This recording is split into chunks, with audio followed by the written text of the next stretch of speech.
What will we do with this moment? How will we be remembered?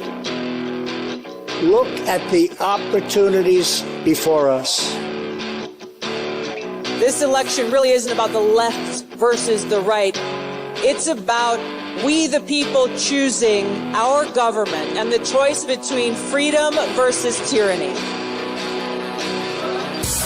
Nobody has a chronic disease burden like we have. Why are we allowing this to happen to our children? Ultimately, the only thing that will save our country is if we choose to love our kids more than we hate each other. What is going on here is deeper than politics. It is deeply spiritual. We are being called to rise above the hatred and the fear and the evil. We need to remember above and beyond that we must love our neighbors, that we must treat other people as we hope to be treated. You want to be a rebel? You want to be a hippie? You want to stick it to the man? Show up on your college campus and try calling yourself a conservative. America is going to reach heights that it has never seen before. The future is going to be amazing!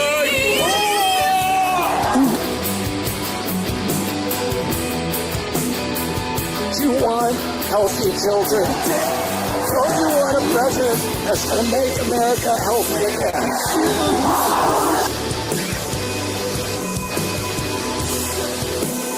Come to you today as a former Democrat. I will be a first-time Trump voter tonight.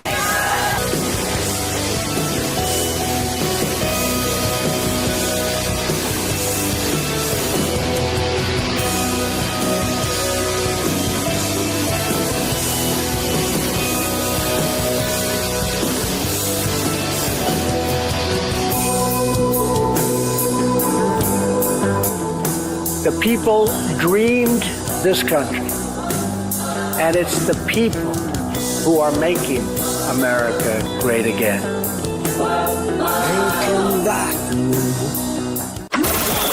This is Fanfare with Barry Cunningham.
Okay, we'll be right back to the music, but I thought it was Mary Koch who got it first, Coach Koch. SV, you don't count. You're mod, so you don't count. Ashley had Tony Zags first, and SV had MAGA Mama, and I had Mary Koch. So, because there's been no unanimous decision here, we're going to go with all three. MAGA Mama, you get one, MAGA Mama, Tony Zags, and Mary Koch. So, mods, go ahead and reach out to them for their information. And the initial song, they only used a small part of it, but it was the intro for Guns N' Roses' November Rain. And since you're still seeing me, I guess it's okay with the guys upstairs. Just really quick, want to give you some ground rules because there's going to be a lot of music. I don't know how they're going to react. So, if for any reason during the course of the next 4 or 5 hours, things go dark here, remember, I am also broadcasting live on X and Rumble. So if by chance the people upstairs decide, no, Barry, you shouldn't be playing this music, we don't like it, and they flip the switch on me, make sure you go to X or Rumble. And again, mods, you understand that now. Make sure if something happens, you know to send people over there. Back to our pre-show.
Principessa,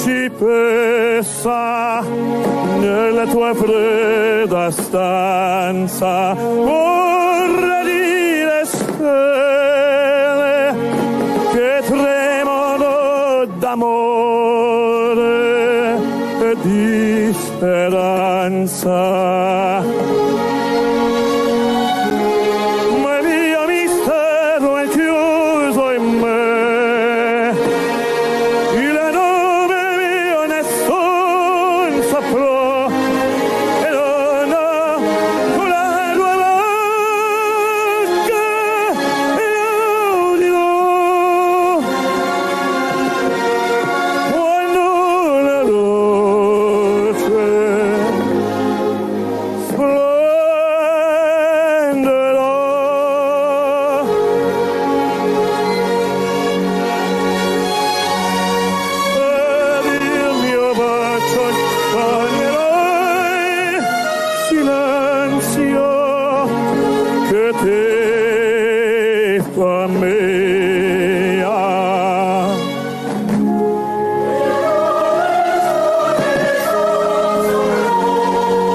All right, everybody.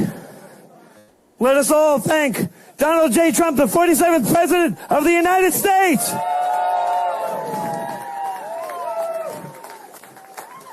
We'll see you Monday where I'll be singing the national anthem. God bless you all. Have a great rest of the evening.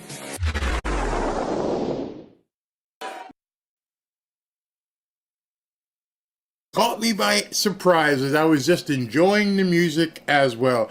That guy who was singing is none other than Christopher Macchio, which I hope we should have on our show. Wink, wink, Ashley. Wink, wink. Welcome to today's rally. It's going to be magnificent. Let me just state it again. There's going to be lots of music, lots of stuff going on. If for some reason the powers that be don't want me to have that going on here, make sure you jump over to X or Rumble, as both those streams are indeed going. We've already given away, 3 hoodies? Supposed to give away 1. We just gave away 3. We're going to be giving away hoodies throughout the day. So if you have not registered, it's not too late. Let me find the registration billboard.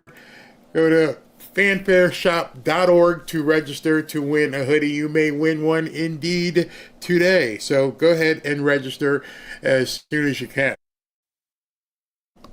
So to let you know how this is going to work today. Trump is supposed to speak, and I say supposed to, because as you've seen over the last 24 hours or so, everything has changed. We're going to do it outside. We're not going to do it in. Now we're going to do it inside. Now we're not going to do it in the rotunda. Now we're going to do it in the White House. We're going to take 2 airplanes and use drone crazy machines. I don't know what's going on.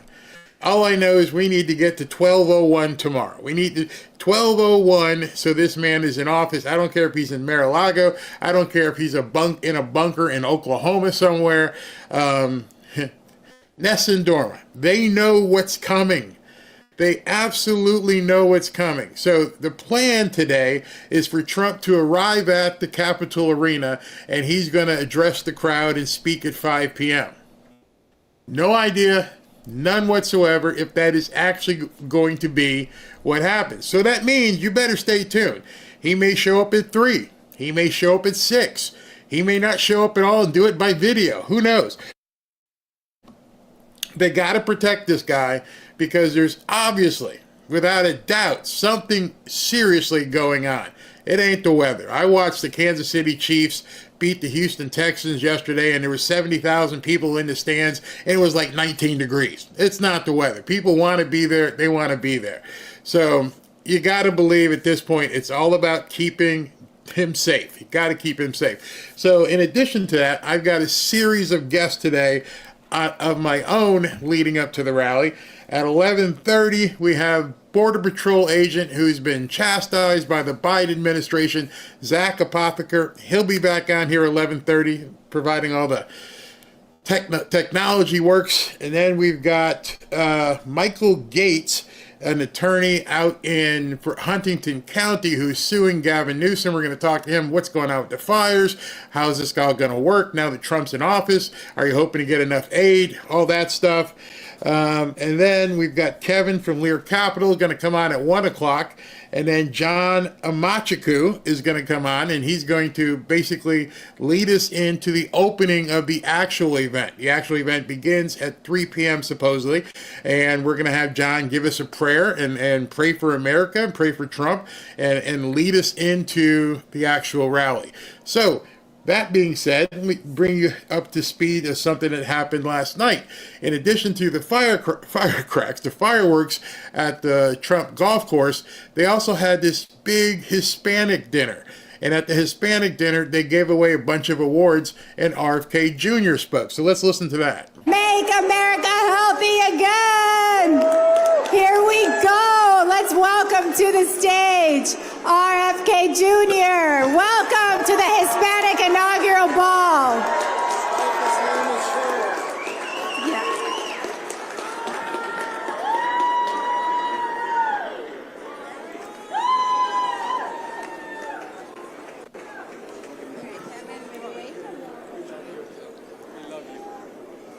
It's okay. Can you give us some words? Yeah. Buenas noches a todos. Es un gran placer estar aquí con ustedes esta noche. Yo estoy aquí con mi esposa, Caroline,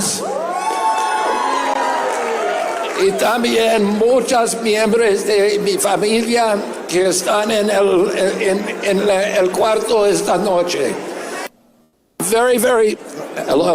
I'm very happy. I bring greetings to all of you from President Trump. And he is very grateful to the Hispanic community for the unprecedented level of support that he got from you during this election.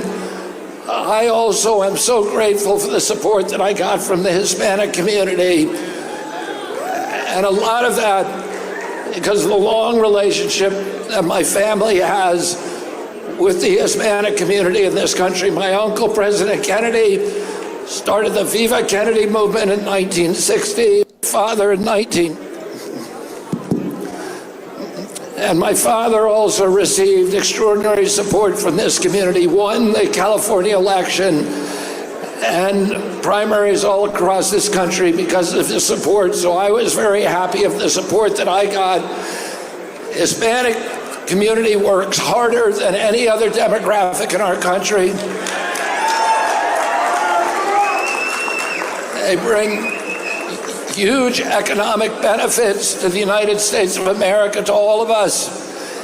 And yet they are one of the sickest demographic groups in our country, suffering higher levels of diabetes, of asthma, of obesity than any other demographic. We need to make America healthy again.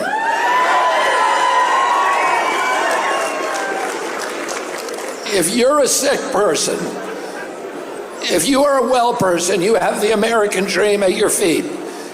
You have 1,000 different dreams. But if you're sick, you only have one dream, and that's to get better. And we are now have the sickest children of any country in the world. When my uncle was president, 2% of Americans had chronic disease. Today, 60% of our children have chronic disease. When my uncle was president, we spent 0 on chronic disease in this country. Today, we spend $4.3 trillion. 77% of American children cannot qualify for military service. This is an existential crisis for our family, and I can promise you, and if I get confirmed, that we are going to make America healthy again. Thank you all very much. And I want to thank my friend Bishop Mendez, who is working for me from day one of my campaign, and I'm very grateful to him and to all of you. Thank you very much.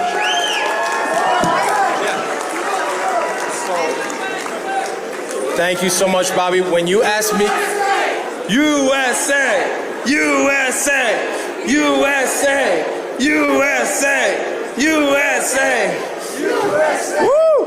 So Bobby, when your campaign asked me and my wife to lead the Viva Kennedy and the Hispanic movement, we were so honored. When you came to our stage in Miami and spoke Spanish and blew our crowd away, we were so honored. And I want to thank you for the man you've been for decades, for coming to Vieques, to the island of Puerto Rico, and getting arrested, and being a champion for the Latino community for so many years.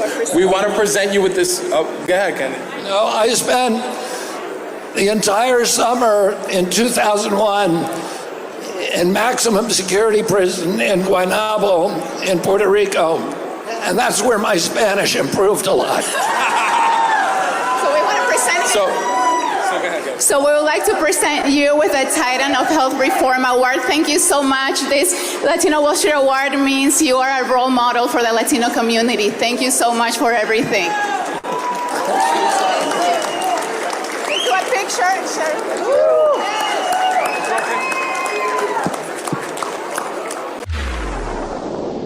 You learn something every day, because I had no idea that he was that fluent in Spanish.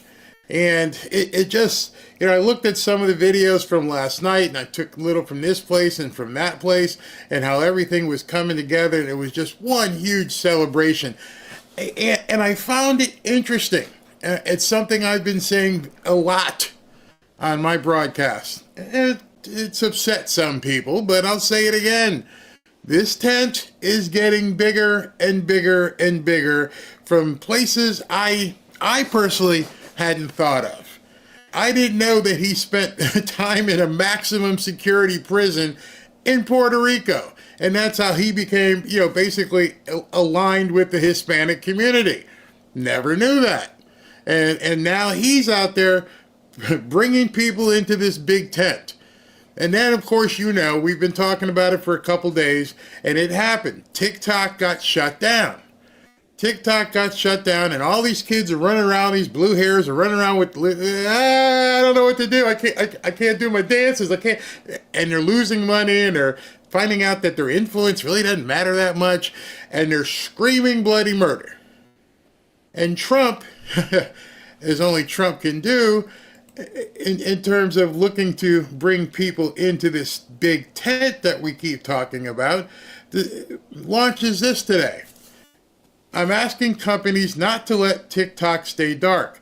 I will issue an executive order on Monday, tomorrow, to extend a period of time before the law prohibition take effect, so that we can make a deal to protect our national security. The order will confirm that there will be no liability for any company that helped keep TikTok from going dark before my order. Americans deserve to see our exciting inauguration on Monday, as well as other events and conversations. I would like the United States to have a 50% ownership position in a joint venture. By doing this, we'll save TikTok and own TikTok, keep it in good hands, and allow it to stay up. Without U.S. approval, there is no TikTok. With our approval, it's worth hundreds of billions of dollars, maybe even trillions. Therefore, my initial thought is a joint venture between the current owners and or new owners, whereby the United States, the government, gets a 50% ownership in a joint venture set up between the U.S. and whichever purchase we so choose. Wow. So Trump wants to buy TikTok. And you can imagine there are some people on the left right now who are just absolutely losing it. Even though most of the people who are on TikTok, all those Gen Zers and whatever Gen X's, whatever alphabet we're up to, they are ecstatic.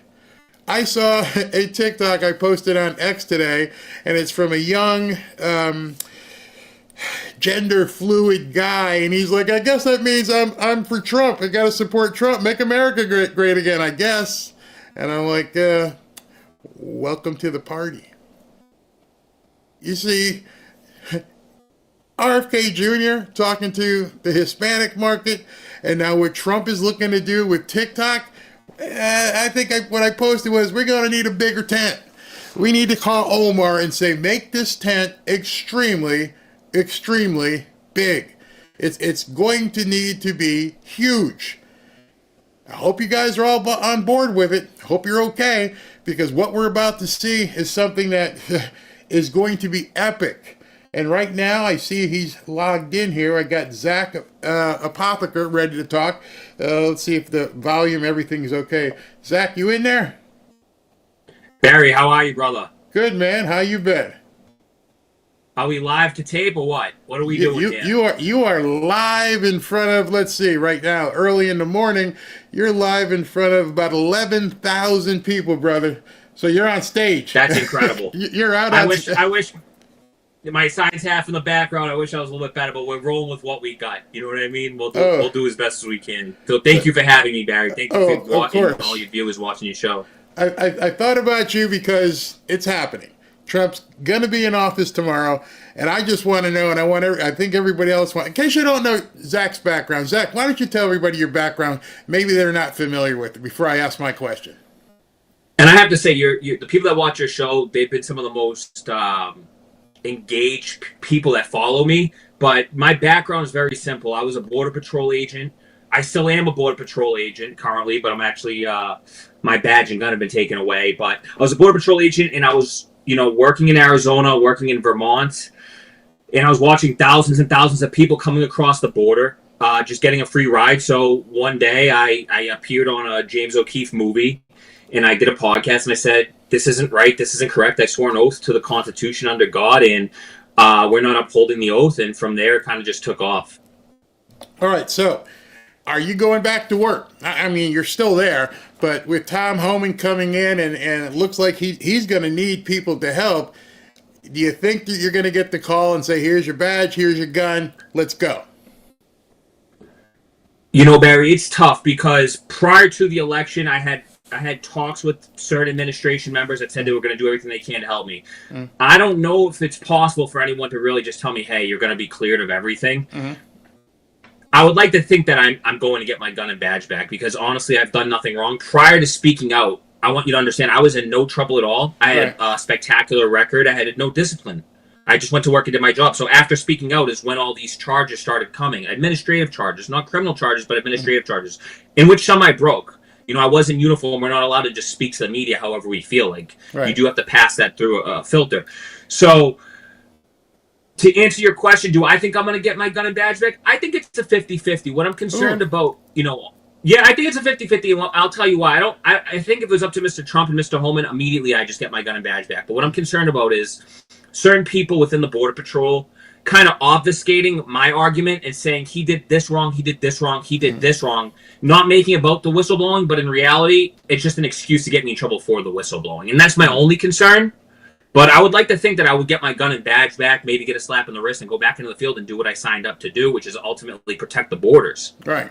Now, are those people who chastised you and suspended you in essence, will they still have a job come, Monday afternoon or Tuesday? Because maybe that's how you get the chains taken off. You know, Barry, I'm dealing at a very micro level. I think at the macro level, around the Mayorkas level, now we see Kristi Noem coming in to replace him, and the CBP commissioner Troy Miller's gone, and they're replacing him with Rodney Scott, who is the ex-Border Patrol chief, and there's a new chief coming in by April. They've announced that. So I think at the macro level, they are going to replace a lot of people. Whether or not that will trickle down to the micro level, because the people that are investigating me and getting me in trouble, they're not at the top of the list. They're just following orders like everyone else, right?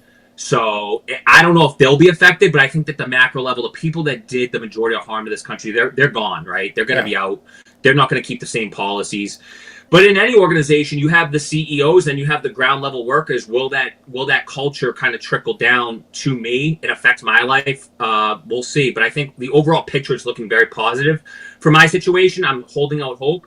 Going on shows like yours and getting my message out there, you never know what can catch, Mr. Trump's eye or the administration's eye and say, wait a second, because I've never asked to get my gun and my badge back particularly. I just want someone to kind of look into the first thing I wanted to do was stand up and say what we've been doing is wrong. I accomplished that. My second goal now is, I think the administration is going to take care of everything. They're going to start removing people, doing what we want them to do.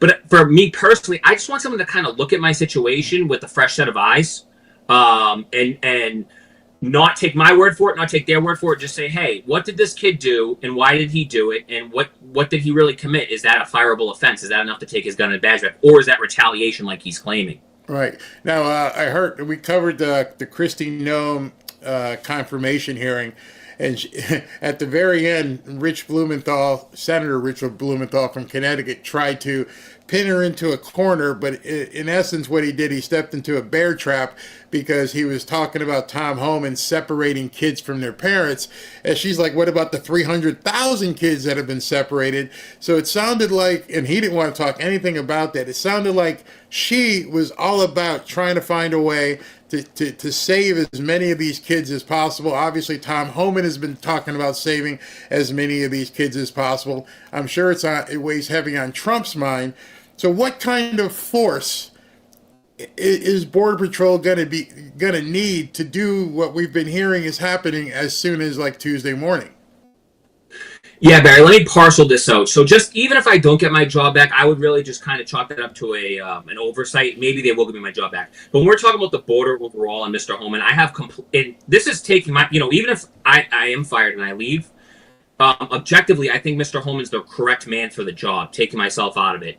Listen, to say that, they're going to be separating kids from their families, I mean, what happens when a regular parent gets arrested? If you get a DUI, if you get domestic violence, the kids are then separated. If both parents go to jail, they're going to remove the kids at some point. I mean, right. So to make up any excuse, listen, they can try to confuse people and get everyone, looking left while they do things to the right. What we saw was I don't really even know. No one really knows the real numbers. 10 to 30 people, 10 to 30 million people we let into this country.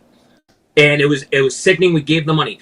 I think what Mr. Homan's going to do is close down the border. If you get caught crossing, you will be returned. And what I think he's going to do as far as ICE with the interior enforcement is get as many guys as they can off the streets with criminal records that deserve and need to be removed. Now, my personal opinion is if you enter the country illegally, you should be removed. And I think Mr. Homan is under that same line of thought. But I think what he's going to do, and I don't want to speak for the man, but I think what I've seen him say is he wants to go after the most violent and the people with the worst crimes first, get them immediately removed out of the country. How do you find them? Which I agree with. How do you find them?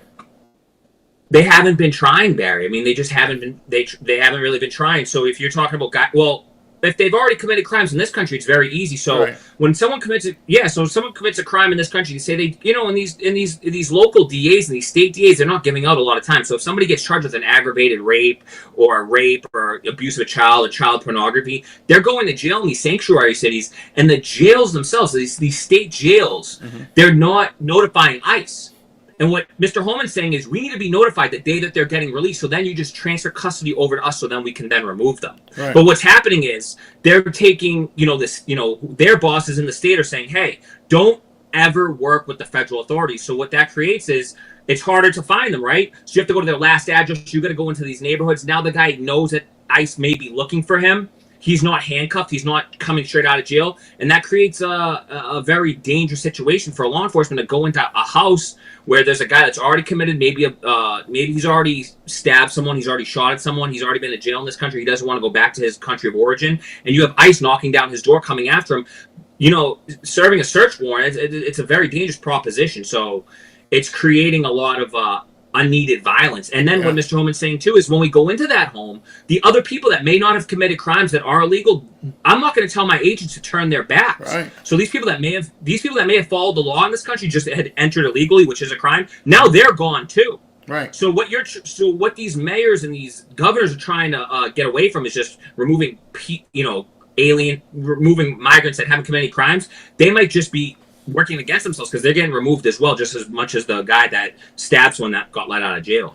So the media jumped all over a report, and that report said that it looks like they were going to start doing things in Chicago. Have you heard that to be the case, or is that a smokescreen? Because I wouldn't think that they would release information as to where they're going to be going. So what's your take on where the target city is first? Where they do you think, unless it's classified, because I don't want you to get any more trouble, what might be happening come Monday afternoon or Tuesday? Yeah, so I'll say this. I'm actually super removed. I have nothing to do with law enforcement. When they take your badge and gun, you're now relegated. You have no extra insight. If I did have any insight, which I actually don't, but even if I was working with a badge and gun, I wouldn't say. Mm-hmm. But I did see the news reports about Chicago. Right. I think it's on the up and up. I don't think... this is a personal opinion. This isn't from years of Border Patrol experience. I would ask you, Mr. Holman seems like a straight shooter. So if he's saying they're going after... He seems like a guy that throws fastballs and doesn't throw curveballs. Mm-hmm. He's not trying to trick anybody. So if they're saying they're going to go into Chicago and do an enforcement, I don't see, why they would lie about that. I don't see why that's strategic to then go to like another city. I think he's going to be as aggressive as he's saying he is. But once again, you are limited by manpower. But I think in Chicago, just if you're looking for illegal aliens in Chicago, I don't think it's a very tough thing to do. I mean, we just place so many illegal Venezuelans. There's criminal gangs of illegal aliens going everywhere. They're taking over apartment complexes. So I don't think the trouble's going to be finding them. I think you can close your eyes and count to 3 and open your eyes. You're going to see an illegal aliens in some parts of this country, that wasn't the case 4 years ago. Do you think that there's a mole in the department who leaked that, or is that something he wanted broadly known? That's a great question. Yeah, and the reason I love coming on your show is you ask these brilliant questions. And I'm not just kissing up to you. I mean, you ask some pretty brilliant, thought-provoking questions. It's funny you say that because James O'Keefe just came out with a story with a deep state Pentagon official. I don't know if you caught that. But basically, there was a guy there's a Pentagon official that was calling for joint, and he admits this on a hidden camera on a date. He says, "I'm getting the Joint Chiefs of Staff together and see what we can do about Trump coming into office. These upcoming next couple of weeks."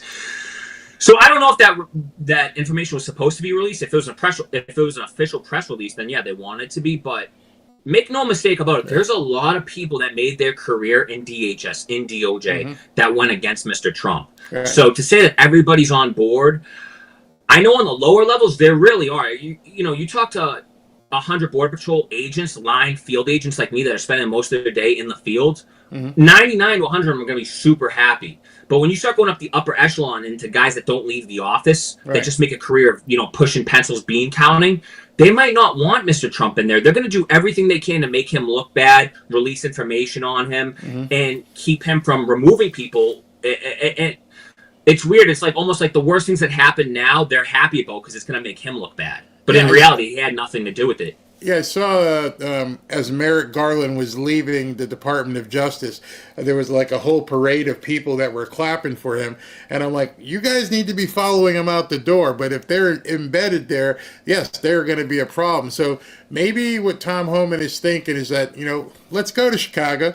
It's a big city. It will be very visible. Maybe it'll also have the effect of many of these people will say, I don't want this. I'm going to self-deport if I'm in another city. Would you see there being a large contingent of people who would actually do self-deportation?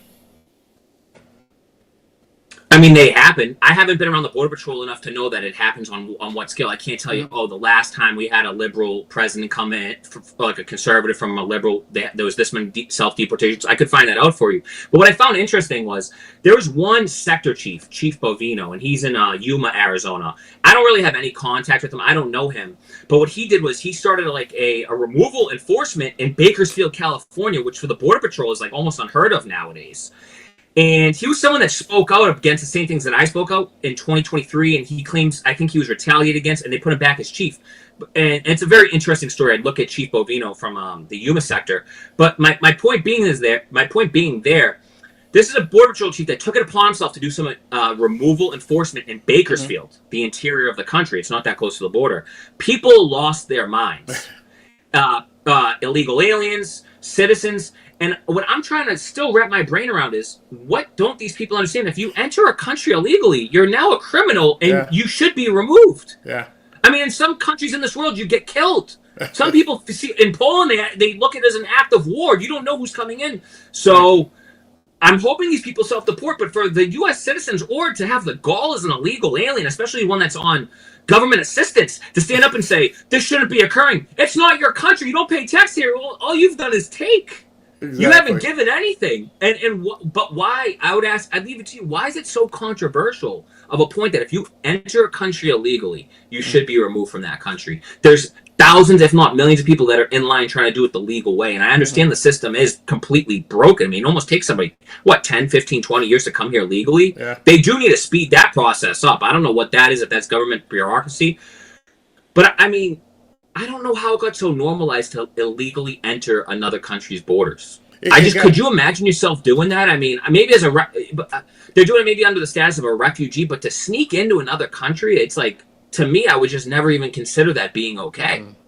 No, it got normalized because the media took it upon themselves to just keep drilling it into people's heads that it's okay. Everything good is bad. Everything bad is good. And they've done that for years after year after year, to where a lot of impressionable and vulnerable people just think that it's supposed to be this way. Anybody should get in. And then I'm sure they also got people from other countries in here who started taking positions in power to continue to promote it. So it's been just one big old helter-skelter pot of crazy immigration. And none more so than if Tom Homan is going to do Chicago and some of these other cities. Brandon Johnson, the mayor of Chicago, has said it won't happen. He's going to stand in the way. Tom Homan has said very clearly, if you obstruct and you get in the way, you're going to jail. Do you think he will really put some of these mayors in jail who are going to seek to obstruct the removal of a newcomers, per se? You know, I'm just going to shoot you straight here. I'd love to think of Mr. Homan just going knocking up, being a bowling ball wrecking machine. That's what a lot of Americans want, is we want our country's laws upheld. But I think this is just pure conjecture. I probably shouldn't even be giving my opinion on it. I think he's going to use tact. I don't see him putting a mayor of a major city in jail for doing so. Would I do it? Yeah, but I'm not in his shoes, so I can't say what he's being told, because ultimately it's Mr. Trump's call, right? Mr. Homan's I look at it as a company, and this is once again pure opinion. I think Mr. Trump picked who he thought would do best at the job. And I think for a situation where I think Mr. Homan would have to maybe get permission to put Brandon Johnson in jail, or run it by Mr. Trump. So I think ultimately it's up to Mr. Trump. Does he want to do that, or he seems like the type of guy to me that just kind of wants to say, what's the best way we can go about this without making it quote unquote World War III. Now, if it was me, I'd love to do it. I would say, listen, I don't care if you're the mayor. I don't care what the law needs to be applied equally, right? Like, I don't expect, as a law enforcement officer, if I got pulled over for speeding, I'm not expecting to get a break. Right. So why should he get a break for harboring an illegal alien? I mean, that's a crime. When you harbor an illegal alien, that's a crime. That's a federal crime. So why shouldn't you go to jail for that? Yeah. But if you're asking me, I think he's going to do it a little bit more tactfully. Although I wish that they just apply the law equally. But right. There's a lot of politics at play with these things. Mr. Homan's already gone around saying to kind of lower expectations of the number of the people that are going to be deported. Right. And that's realistic. I wish, but he did talk. I mean, there was a lot of tough talk going around before, the election. And I hope that some of that is applied. And when I say tough talk, I just mean upholding the law equally. That's what we all want to see. So, Zach, I'm going to ask people, we have time for a couple questions. If you guys have questions for Zach, go ahead and put them in the comments, and we'll see if he can take them. So we'll get some. Barry, can I ask you a question? Can I ask you a course. question? Would you lose any sleep over Brandon Johnson going to jail for harboring illegal aliens? Not at all. even if I was in Chicago, I wouldn't lose any sleep over it. I mean, in fact, I would probably be scouting out his house right now and doing some sort of reconnaissance. So when the guys in the green trucks come, I'm like, he's in here. He's over here. He's hiding in the basement. Yeah. No, because these people have gone against our country. And they've harbored people. In addition to that, in my mind, they have facilitated potentially the harm of many kids.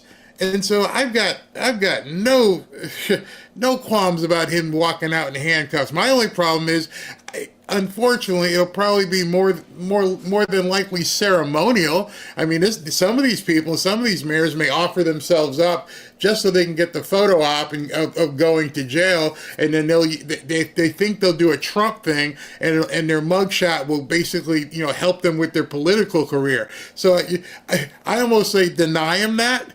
Just put them over to the side, make them sit in the dirt or the snow if it's in Chicago, and make them wait while you do what you got to do. But no, I wouldn't have any problems at all. So I've got a couple questions for you from Captain Dave Bertrand. I don't know if you can see this on the bottom of the screen. What sector do you work at, and or were you working at? Yeah, so I'm still at Swan sector. That's the northern border of Vermont. Prior to that, I was at the Tucson sector. So Swan's a lot smaller than Tucson. It's up in Vermont. Cover some of upstate New York. We cover some of New Hampshire. And prior to that, I was in Tucson sector, Casa Grande Station. That's just in the desert in Arizona. And this question, is there any problem that you've heard of where certain, CBP or ICE are actually on the take? None that I know of. That's a very tough question. Yeah. None that I know of currently. If I saw it, I'd report them immediately. I mean, there's nothing more disgusting. There's nothing that, I'm not a perfect guy. Listen, I'm a sinner. Mm-hmm. I'm not perfect, but I try to uphold the law as best I can. But if I ever saw anything like that, I would immediately, go through the proper channels to get that guy arrested. Now, does it happen? You can Google Border Patrol agent taking money from, the cartel or illegals, and it's happened a lot. I mean, but there's nothing that makes a good law enforcement officer mad than a bad law enforcement officer, because we sign up to help people. And when when our whole goal is to keep the country safe. When you're taking money, you're putting good American citizens at risk. Right. And I'll say this too. Those guys that always end up getting in trouble, because there is nothing that an illegal alien or a cartel member wants more than to have a guy on the take, because it's a get out of jail free card. Yeah. It's a get out of jail free card. As soon as you get caught, they say, hey, I know somebody in the Border Patrol that's been taking money and I can prove it. So for any future law enforcement officers, beyond just doing the right thing under God and for your country, it'll never work for you, because that guy's inevitably going to get in trouble and he's going to inevitably drop your name, and whatever he did, they're going to let him go for that information. You're going to get fried. Yep, exactly. And it's just a bad move. Yeah. Pamela asks, is there an app with facial recognition that people can use to locate them? That's interesting.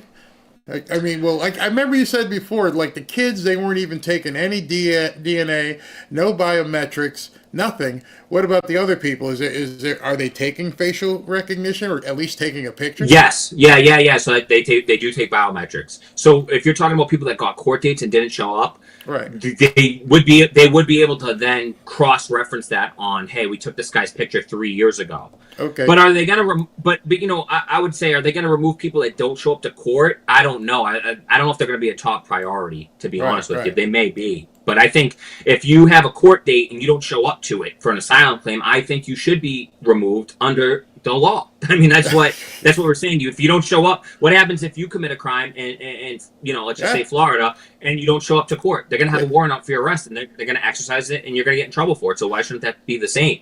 And it doesn't matter how many. It'll just sit there. You end up getting pulled over for a traffic violation 2 years from now, and it's boom. You're gonna get caught. So you're absolutely. I gotta let you go because I'm getting ready to segue into another interview. I got a question. That's one badass looking hoodie you got on. What is that? Oh wow! That's so funny that you asked about this. So I don't know because my camera's kind of like inverted, so I can't say this is Jesus. It's by an artist named Arthur Quan Lee. He's very controversial. You can look him up on Twitter. I think he goes under Bad Asian with BAADAZN, and I'll just keep it short. Very controversial political views, but the reason why I like to support his work is because he was at Art Basel in Miami, I think 2020, and they had asked him. They said, "Hey, you do some amazing work. It's beautiful. Yeah. It's objectively he's a great artist," but they said, "Can you stop alluding to God and Jesus Christ so much?" Wow. And he said no. And he said, "No, I'm not going to do that." So they wiped him clean. They took him. He was the next guy up as that big artist, and he said, "I'm not going to do that." And he said, a lot of the history of art is pointing to God, pointing to beauty. And what they're trying to do is confuse people, obfuscate beauty, and say beauty is subjective. And he goes, no, beauty is objective. And part of my talent as being an artist is glorifying God and Jesus Christ. And because of those viewpoints, they removed him. So I try to support him as much as I can. He has some awesome stuff. So if you look up Arthur Quan Lee's clothing, I got a few of his pieces with Jesus on it and the cross and everything like that. I love it. So last question. From the guys you talk to, I know you and yourself, are they excited about tomorrow? Yeah, they're excited. I mean, a lot of guys are holding out hope. They want to, I mean, listen, the thing about Border Patrol is we're always going to do our job. Whether or not they get the illegal aliens get released in the country is not really up to the Border Patrol agents, the guys on the field. Those guys have been working hard the last 4 to 8 years. You're going to, sometimes they do take them out of the field, but when you have field agents out there working, they're always going to give it their all. What happens after is really not on them, but they're going to be out there tomorrow on dirt bikes, on horses, on foot, in their trucks, risking their lives like they do every day, whether it's cold or hot outside, trying to catch people. And if they see someone, they'll always go after them. So they're excited to see these people that they're catching removed rather than catching people and then helping them into the country. Great. All right, Zach, thanks for taking some time on your Sunday morning. I didn't know you didn't know it was live. I was throwing you. I didn't mean to throw you to the wolves, but you handled it well. You actually talked better than Mayorkas because you don't.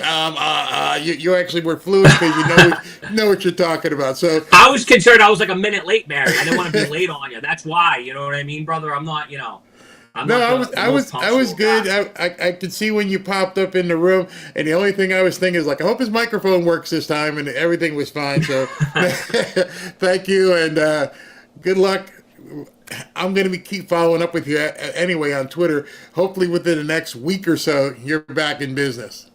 Let me just say this. God bless you, and God bless your viewers. I've done numerous shows. You have the best viewers on YouTube. I wouldn't just make that up there. They stay in touch. They look out for me, and you have a heck of a show and a heck of a crew. So God bless you guys. I always like to show on the bottom of the screen how people can get in touch with people. And so, you can see on the bottom of the screen how you can go ahead and reach out to Zach. Obviously, he's building his following as well. Real quick, what's in the bunker? Listen, Barry, I'm going by the seat of my pants here. I was kind of starting a podcast, but at the same time, politically, maybe I shouldn't be giving too many opinions out. We'll see what happens. I mean, I love media. I love what you do. You kind of inspired me. So if I do, my whole goal is to go back to being a Border Patrol agent, and then In the Bunk is gone. But if they do get rid of me in the Border Patrol, I might have to start up my own little podcast, and the name of it is In the Bunker. I'm a Massachusetts kid, grew up around Bunker Hill. Some of my buddies from Charlestown, so it was just kind of, I'm in a bunker right now in the northern mountains of Vermont, kind of hiding out. So we're broadcasting live from a bunker. We're bunkered down, and let me just say this: we talked about it last time. For all those people out there, we don't know what's going to happen. You have to keep your head on a swivel. You have to protect your family. You have to be proficient in firearms, have enough food and water, have a game plan. Not saying you have to be James Bond, and we talked about that. So that's kind of in the whole thing of In the Bunker. Bunker yourself down and prepare yourself because we never know what's going to really happen. It's a crazy world, and it's only getting crazier. Yeah, thank you for saying that, because I keep telling people it's not over. They're not going to give up, and it may get worse before it gets better, because we don't know what they're going to. After what I was seeing yesterday, and I'm not in law enforcement, I'm like separate planes, anti-drone stuff, switching up events. They know the possibility of things going haywire is there. So I just pray that everyone around him is protected. So Zach, thank you very, very much. We'll get you back on real soon. God bless you, Barry. All right, bye-bye. Thank you. All right, and speaking of what Zach just said in terms of being prepared, I want you guys to listen to this about Lear Capital. And by the way, if he didn't make any money. You saw from BLS Doom Crew, he bought $50 worth of Trump coin, and he doubled his money overnight. But if you want to protect your money, Lear Capital is who I use. As you know, President Trump has assembled the Avengers to make America great again. And of course, we're all excited and ready to see them get to work. But with everything we're seeing right now, don't take your eye off the ball. Things could get much worse before they get better. With the possibility of World War III still looming, and with the Democrats doing everything they can to impede Trump, you still need to keep your guard up and your money protected. Oh, and our national debt is still massively increasing. Don't get me wrong, I have high hopes for Trump's America, but I also have a family to look out for. You see, Trump and the Avengers have quite the uphill battle ahead.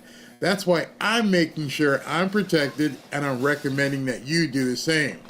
One way to be protected is by diversifying your portfolio. That's why on this channel I've been happy to partner with Lear Capital.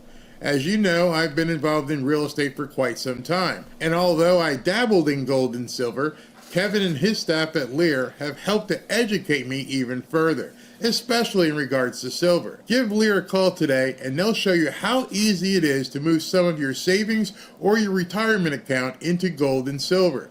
Gold and silver have been proven to hold value and protect wealth for the long term. Call Lear today at 800-601-5430 or go to learberry.com to get your free gold and silver wealth protection guides.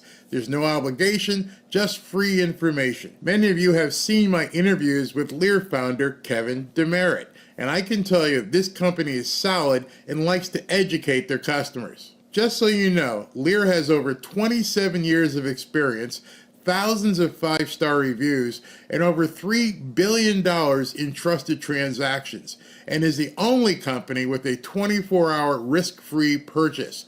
You don't pay unless you're 100% satisfied. So call 800-601-5430 or go to learberry.com. And when you call, don't forget to ask how you can get up to $15,000 in bonus gold or silver with a qualifying purchase. So if you'd like to take advantage of this opportunity, please call my friends at Lear Capital at 800-601-5430 and tell them Barry sent you. You are looking live at Capital One Arena as crowds are already lining up. Some have been there since Friday for Trump's big victory rally tonight. All right, if they get inside, they will see Kid Rock. He's going to be performing right there later today.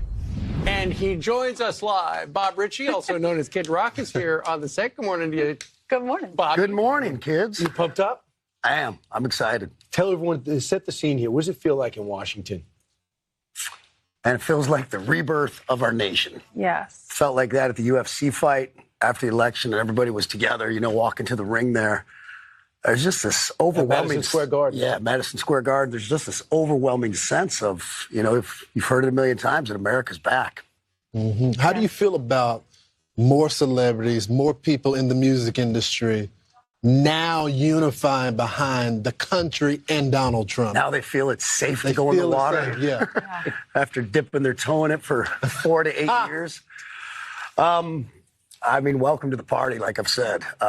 Better to have them on board than not.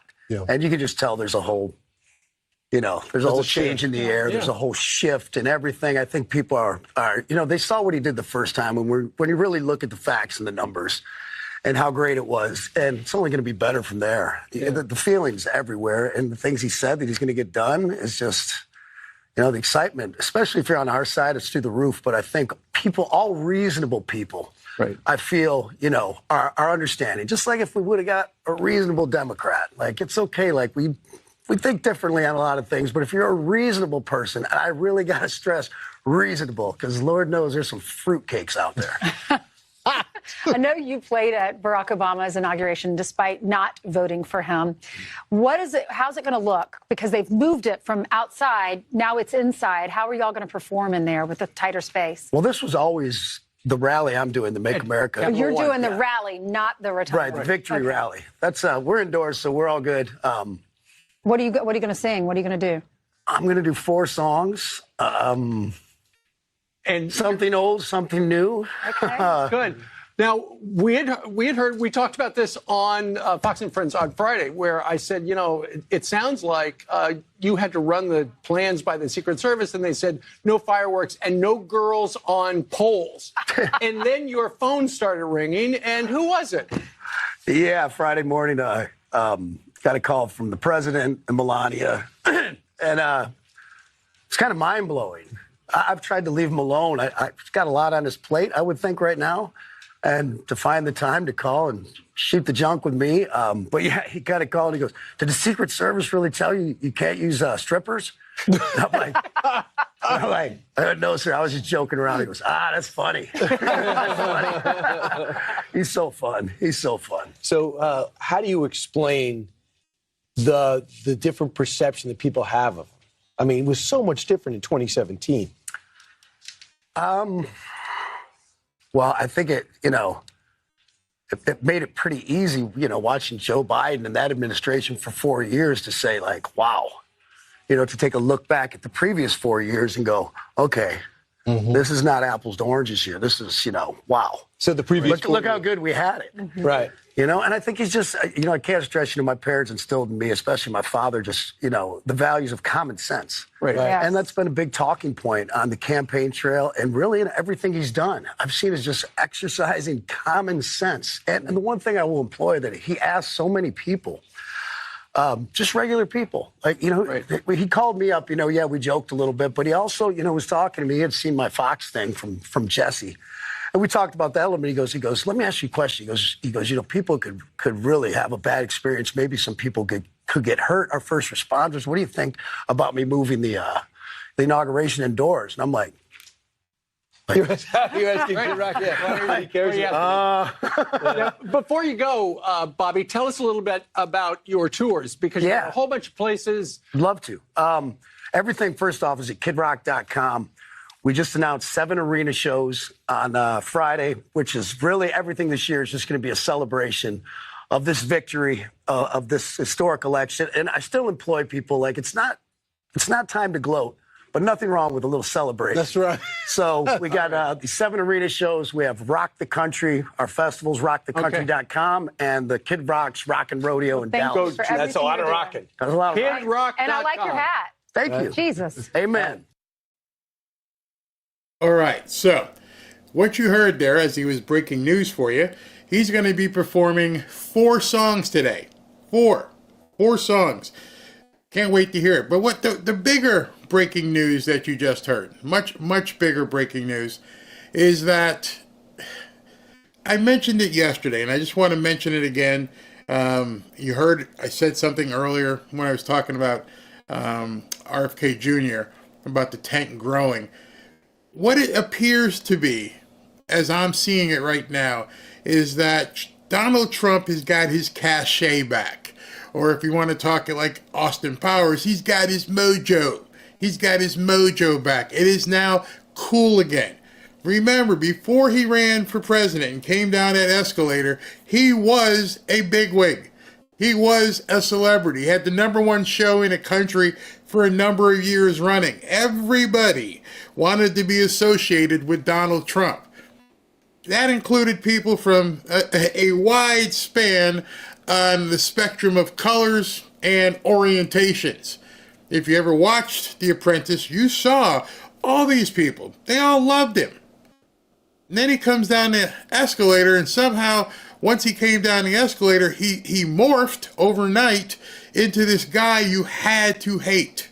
You had no choice. If you didn't disavow from Trump, you couldn't play anymore. You couldn't get a record deal. You couldn't get a movie deal. You were done. He was persona non grata. He was toxic. My, have things changed.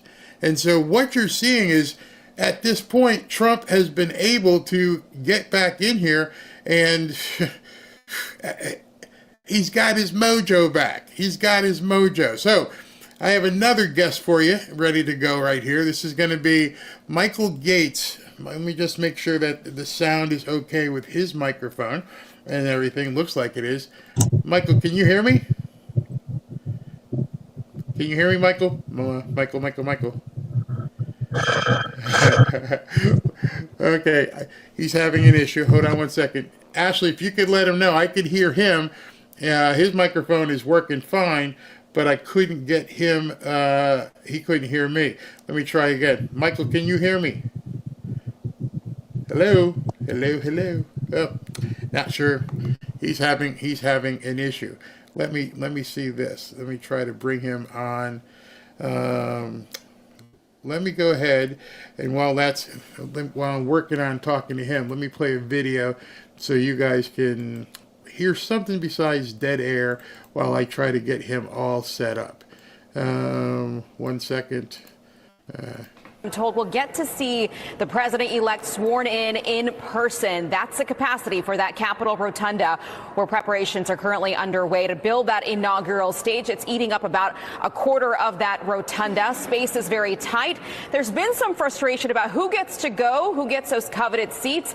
Embassies have been calling Senate offices, wondering about their diplomats. Members are wondering about their spouses. I am told only those with tickets to the presidential platform and members of Congress will be allowed in that room tomorrow. And remember, Trump has invited tech giants like Elon. Michael, can you hear me? Michael. Oh, he's still having problems. Musk, Jeff Bezos, Mark Zuckerberg sit with him as well. So we'll probably see some VIPs in that room, too. With so many supporters in town, Dana, the Trump team is offering a viewing party tomorrow at Capital One Arena. There's already a line outside for the victory rally today. Capacity there, just 20,000 people. I've been talking to some folks as well who came in, who had seats outside for tomorrow, and they don't know where they're going to go watch this, but they say they're not leaving. They're going to stick it out, and they're going to be here in Washington when he becomes the next president. Dana? Yes, and as I said at the top, people are cheerful, easygoing, understand the weather changes. Nobody was mad. Everybody's super patient, so we will pack ours as well. Thanks, Aisha. Incoming White House Press Secretary Caroline Leavitt leads our coverage here. Good morning to you. Nice to see you. There's a lot to talk about. I know you guys are juggling a lot of things at the last minute here, and we'll see how that all works out. When we get to the moment tomorrow, which is the speech, what's he going to tell America? You're going to hear President Trump talk about how we are entering a golden age of America and how Americans' hope can be restored in this great nation. You'll hear President Trump talk about the reality of the world that we are living in, the border invasion that has turned every state in this country into a border state. You'll hear him talk about the dire economic situation that many American households have found themselves in because of the Biden administration's policies. But then you'll hear him talk about his plan, his executive action on day one to fix these problems that have been plaguing the American people over the past 4 years. And I think after hearing his speech tomorrow, Americans are going to feel a renewed sense of hope and optimism. And you're already feeling that in this city throughout this weekend. Yeah, you really can. I'm telling you, it is interesting. The Fox News poll says this, that Trump's win was a rejection of Biden policy at 54%. Let me ask you, when you have the executive orders that go out, how are you going to, as press secretary, communicate to the people, this is how this is going to go, this is what we're able to do immediately? How much rejection of the Biden policy can happen on day one?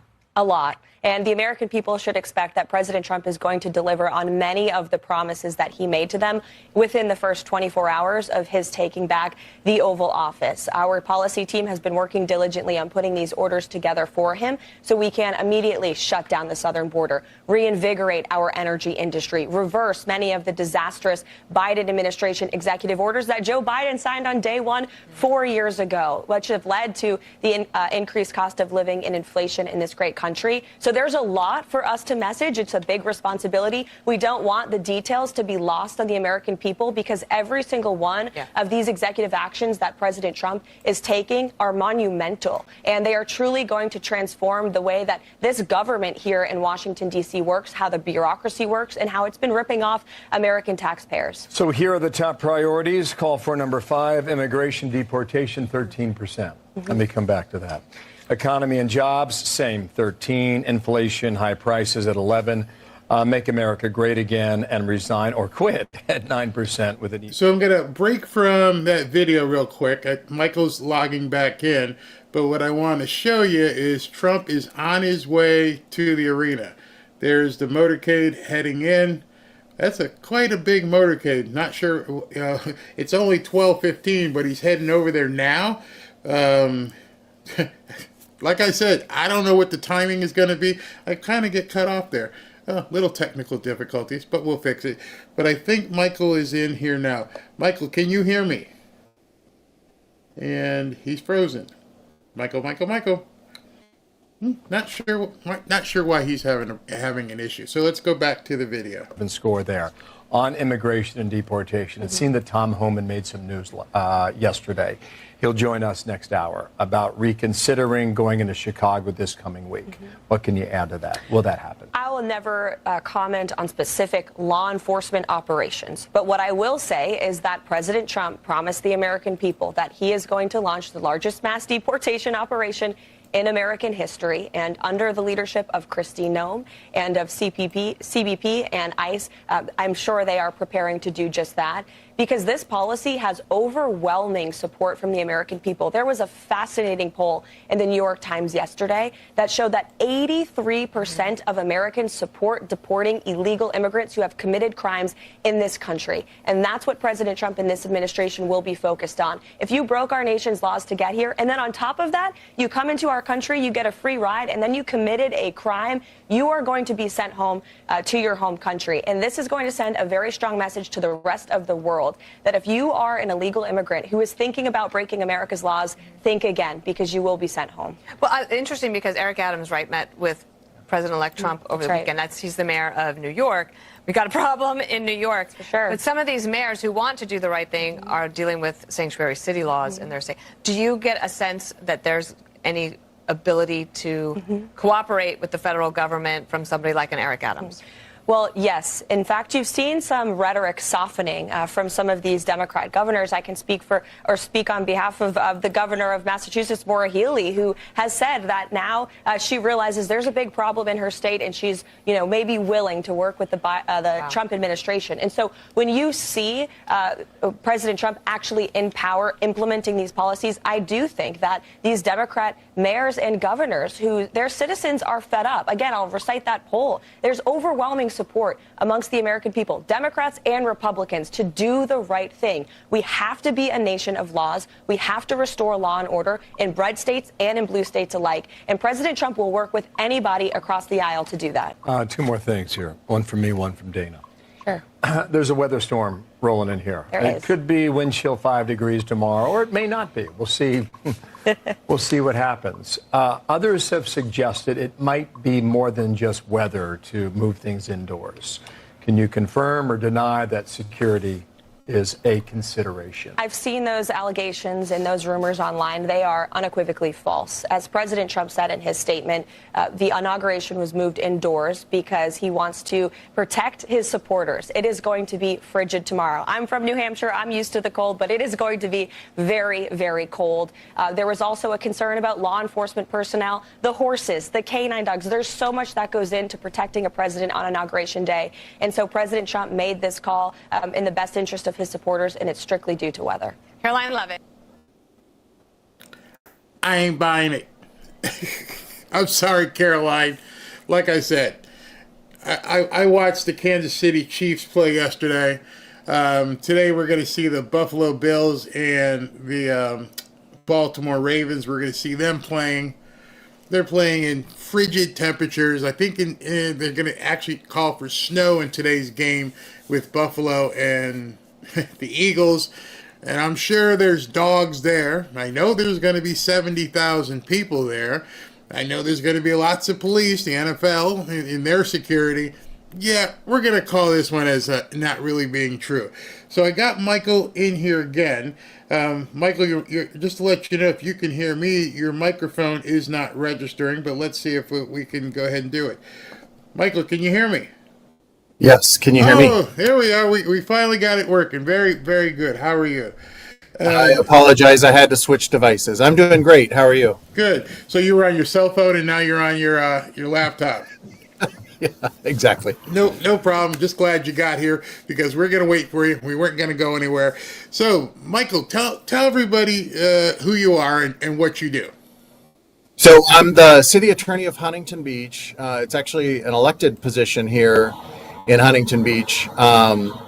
So we do a lot of great work. Huntington Beach is the 23rd largest city in the state of California out of 482 cities. So we're in the top, 4.5% in terms of city size. So I usually say, we're a big city and we're kind of a big deal. I do all the legal stuff for the city, all of it, whether it's preparing the ordinances or resolutions, advising city council, but also defending the city from lawsuits. So I try cases. I actually go to court at jury trials and defend our police officers when they're, confronted with a lawsuit for their use of force and things like that. But also we go on offense and we'll sue the state of California, as we have been recently, over what, we recognize as unconstitutional laws. So we do what we consider a lot of really important, great work. So that's basically it in a nutshell. Okay. Now, are you guys, I'm not sure how far, I've been to Huntington. It's south of Malibu, correct? Like south of Malibu, north of not quite south of San Diego, but it's south of where the fires are taking place right now. Is that correct?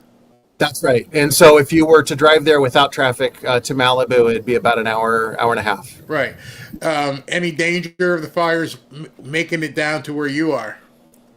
Not at this point, based on where they're located right now. But what I will say is we're expecting more high winds next week, more Santa Anas.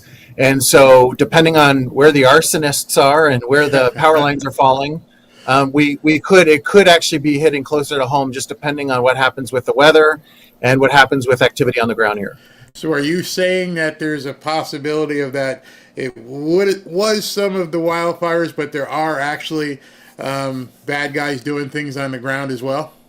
Well, Los Angeles has, the authorities in Los Angeles have actually identified some arsonists, at least one of which, if not more, are illegal immigrants, which is one of the primary concerns for, I think, cities throughout the state of California, but also for Huntington Beach specifically. And as you might know, we filed a lawsuit against the state of California over its sanctuary state law. Right. And we're challenging that as unconstitutional because it interferes with public safety. It interferes with our ability to go after, like these arsonists who we're seeing in Los Angeles. And what I mean by that is our ability to cooperate with all agencies at all levels. So the sanctuary state law in California basically interferes and obstructs justice. It obstructs local authorities' ability to coordinate with all law enforcement at all levels, specifically the federal government. And so what we need to do here in California is get back on track, get back to best public safety practices, including coordinating with all other agencies to effectuate the best public safety possible. So, so that's kind of where things stand right now. Now, when a lot of people think of California, they think of it as a red state. How close was, if there was an actual, true, fair election, how close is California possibly to becoming a red state? Yeah, so it's probably the deepest blue state, if not one of the deepest blue across the nation. My read, and if you look at the numbers too, both voter registration and also voting patterns, my read is if there was even a 10% increase in voter enthusiasm among Republicans and less than 10% voter registration increase among Republicans, that this state could easily flip to red. Oh, wow. Because in large part, though, Barry, I think, Americans are pretty tolerant, right? We put up with a lot of stuff generally, no matter what state you're in. But in California specifically, we've put up with a lot. And whether you're a moderate or a Democrat, you're starting to say, okay, I've reached my tolerance level. I've had enough. Right. Crime is out of control.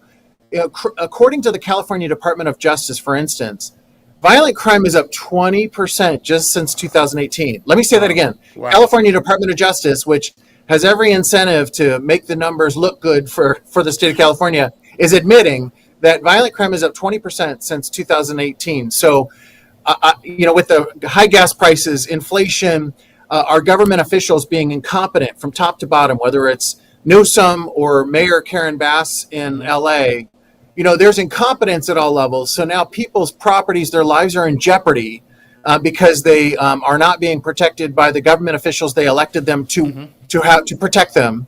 And so the tolerance level's been reached. And I think whether you are a true Republican or are a true Democrat or a moderate or a centrist or something in between, people are fed up. And so I really think there's an opportunity here in 2026 to get the state back on track. And it's not about swinging far right. It's about getting back to common sense governing, common sense policies that will enrich people's lives and cause prosperity and cause peace and cause safety.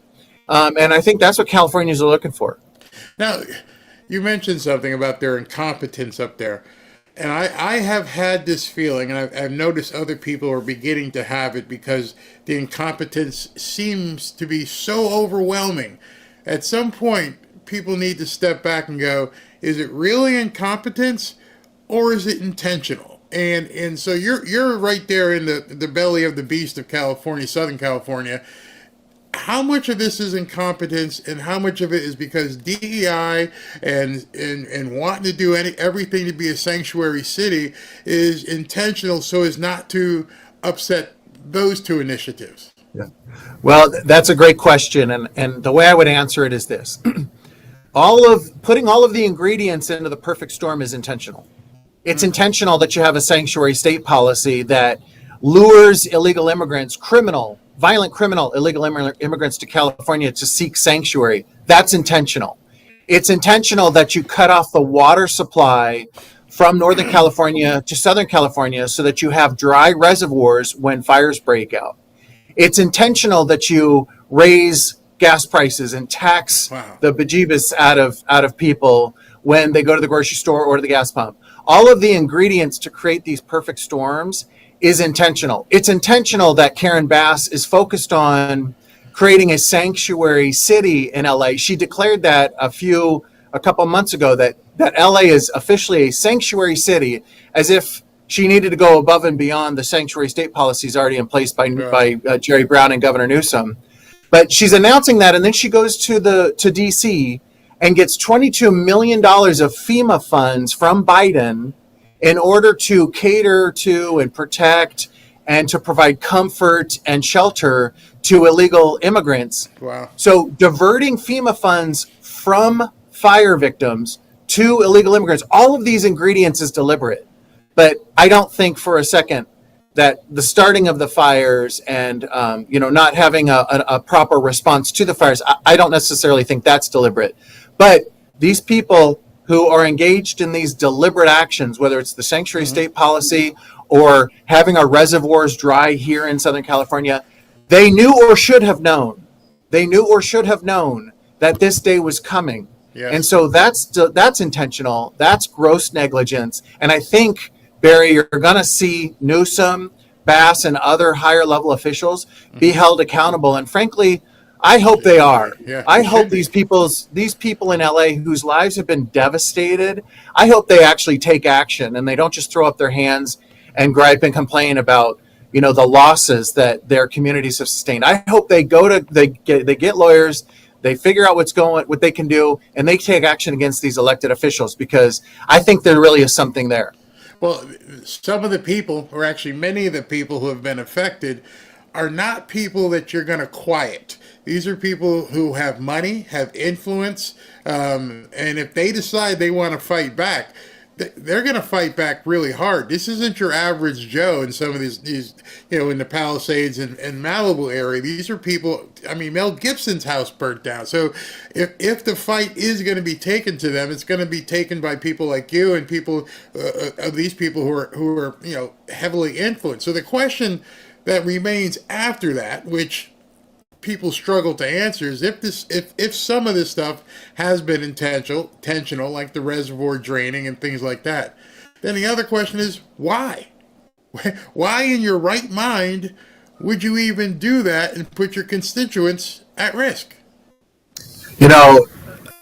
Nobody really knows. And the reason I say that is because there's always the excuse that's public facing, and then there's the ulterior motives that people aren't really seeing. So for instance, on the water, California has actually a ton of water, but billions of gallons of water are diverted back into the ocean instead of flowing to Southern California, because Newsom says that we have to protect, and his predecessors have to protect this little fish called the smelt.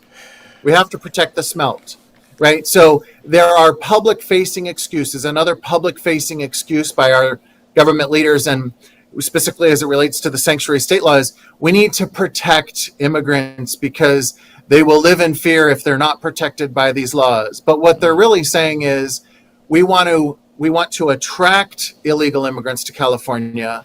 We want to put them in our housing so that we can say that there's a housing crisis. Wow. And we know there are going to be violent criminals among them. And we can see from national news, just look at the individual who burned that poor woman in the New York subway. Illegal immigrant, violent crime. Look at the hostile takeovers of the apartment buildings in Colorado, right, in Aurora, Colorado, or El Paso, Texas. Those are violent criminals. We've got MS-13 running amok throughout the nation. We've also got the Venezuela gang running all over the country. Mm-hmm. So we know these things are happening, and yet rather than facing reality, our government officials are saying, well, we want to protect the innocent immigrant. Well, a lot of people probably want to protect innocent people, right, whether they're illegal immigrants or not. But at the end of the day, when you're inviting violence and when you're inviting the taxpayer to now pay a price, I mean, think about this. Just in LA with the Palisades fires and other fires, you've got wealthy people paying high amounts of property tax, right, high amount, like tens of thousands of dollars a year, if not hundreds of thousands of dollars a year in property tax, which a lot of that is supposed to go directly to supporting the fire department and resourcing first responders when it comes to fires and other emergencies. And yet those very property owners, those taxpayers were let down because those resources were diverted by Mayor Bass to protecting and taking care of illegal immigrants. And the same illegal immigrants that started the fires, or at least one illegal immigrant that they know of started the fires. So there's this really dysfunctional, nefarious cycle that's occurring when the taxpayers of LA are not getting the services they expect through their tax dollars, and they're going to fund and protect illegal immigrants, at least one of which who we know started the fires in LA. Wow. So it's a weird cycle that we're in. And like I said, Californians are waking up, Barry, and I think you're going to see, I'm not into this concept of, well, the pendulum's naturally going to swing. Nope, that's not it. It's unfortunately, sadly, it's taking violence and destruction and death and lives ruined for people to actually wake up. And then also the battles, Huntington Beach and myself were engaged in these high profile, very robust battles, whether it's the high density housing mandates that Sacramento is imposing on Huntington Beach and other cities, or, we're fighting in court to keep our voter ID law here at the local level. And then now most recently suing the state of California over the sanctuary state law. So we're at the forefront, we're at the cutting edge, the leading edge of fighting these battles against the state of California, but that's what it's going to take. And I've been putting a call out to other cities in California. Join the fight. You got to stand up. No longer can you sit on the bench or the sidelines. You got to get up and you got to join the fight, and you got to put pressure on Sacramento, and we've got to go to court, and we've got to push back and get these policies and these laws declared unconstitutional and reversed. What's the likelihood, given how the government is, of your lawsuit that's basically going to test the constitutionality of them letting in, all these newcomers to California, of it even being adjudicated in your favor because of the same mindset happening in the court system? Do you foresee you're going to have to just keep going and go all the way up to probably the Supreme Court? Or do you think that the courts in California, either way, it's probably going to have to go higher, because if you do win, they're going to sue and try to appeal it anyway. So are you prepared to take this the distance? Well, we're always prepared. Anytime we launch a lawsuit or we're defending a lawsuit in the city's best interest to protect our taxpayers and protect our citizens and protect our city, we're prepared to go to the distance. In fact, there's at least a voter ID case and a housing case, I think, could end up at the Supreme Court. Having said that, these are fights worth having. If we were to roll over and to not fight these fights, Sacramento would steamroll us. And so we have to engage in these fights. To your point, your other point, as an officer of the court, as I am as a lawyer in California, I do have faith in the judiciary system. So even though I think it could be a long fight, I do have faith that there are good judges and justices that are going to consider these cases. And we just have to put forth the best arguments and make the best case. And what I will tell you is, on the laws alone, as they're written, we're going to fare just fine in the court system because the law is really on our side. I'll give you just a quick example. Please. The sanctuary state law in California prevents local law enforcement agents from communicating and coordinating with federal agents, including ICE. A complete bar to coordinating and communicating with federal agencies. And that's a violation of federal immigration law. If you look at Title 8, U.S. Code 1324, Section 1324, for instance, it's literally a federal crime to harbor and conceal an illegal immigrant. Yet that's what the California sanctuary state law literally requires local agents to do, is to harbor and conceal. So there's a conflict of laws that we're presenting to the court, a conflict between U.S. immigration law, which preempts, and then local law, which, or the state law, the sanctuary state law. That's a conflict that has to be reconciled by the court, because what it's doing is putting our local law enforcement agents in a conflict. Do they obey federal law and violate state law, or do they comply with state law and violate federal law? And that's a conflict that's going to have to be reconciled, and I think we're going to prevail on this. So as of 12:02, 12:01 tomorrow, Trump's taking office. It may take a week or so for Pam Bondi to be approved as the Attorney General. I would foresee that you will have an advocate in Washington who's going to support your lawsuit. Would you foresee the federal government joining in? Is that something that's even possible with a local lawsuit, or do they have to wait? Or what will happen now if you have a favorable federal government working with you? That's a great question. I do think there's a path forward for the federal government to join this kind of lawsuit, to intervene and have a seat at the table, so to speak. But our case, if you read it, is very, very thorough and robust. I don't know that the federal government has to. I think it's compelling standing alone. But if the federal government sought to, I think the court would allow it. And I think there's a seat at the table based on the theories presented. So I absolutely. So. And I have every faith. I have every faith in the world that Pam Bondi is going to do a fantastic job. I know some people that she's bringing on to her administration in the Attorney General's office. And I have the utmost faith in Harmeet Dillon, people like Harmeet Dillon and others who are going to really, I think, work very, very hard and tirelessly to put America back on the right track. You know, we're a nation of laws and no man is above the law. And yet for the past 4 years, that was just pure rhetoric that the other side used against Trump.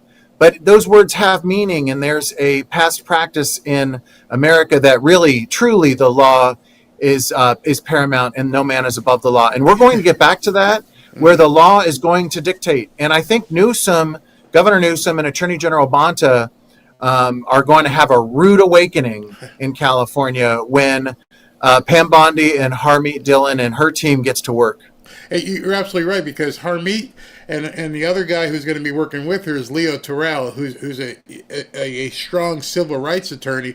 You could almost make the argument legally that what they've been doing with the sanctuary stuff is an infringement on the civil rights of other people in California, actually in every state where it's happened. So I'm really interested to see how far they dig in. So coming up real soon, since Biden's going to be gone, they're going to be begging the federal government for money to fix up everything that's happened in Southern California. Do you believe that money should be conditional? Should there be what I've been talking about is a California czar to make sure that the money that does get appropriated for California and for like places like, Asheville and Appalachia, to make sure the money is spent correctly? And what I'm seeing right now is a strong pushback, which tells me, metaphorically, there's smoke there. There's a problem. They don't want the government giving them any strings. They just give us $100 billion and we'll figure out what we're going to do. So what do you think about that? Yeah, well, you're absolutely right. That's a fantastic question.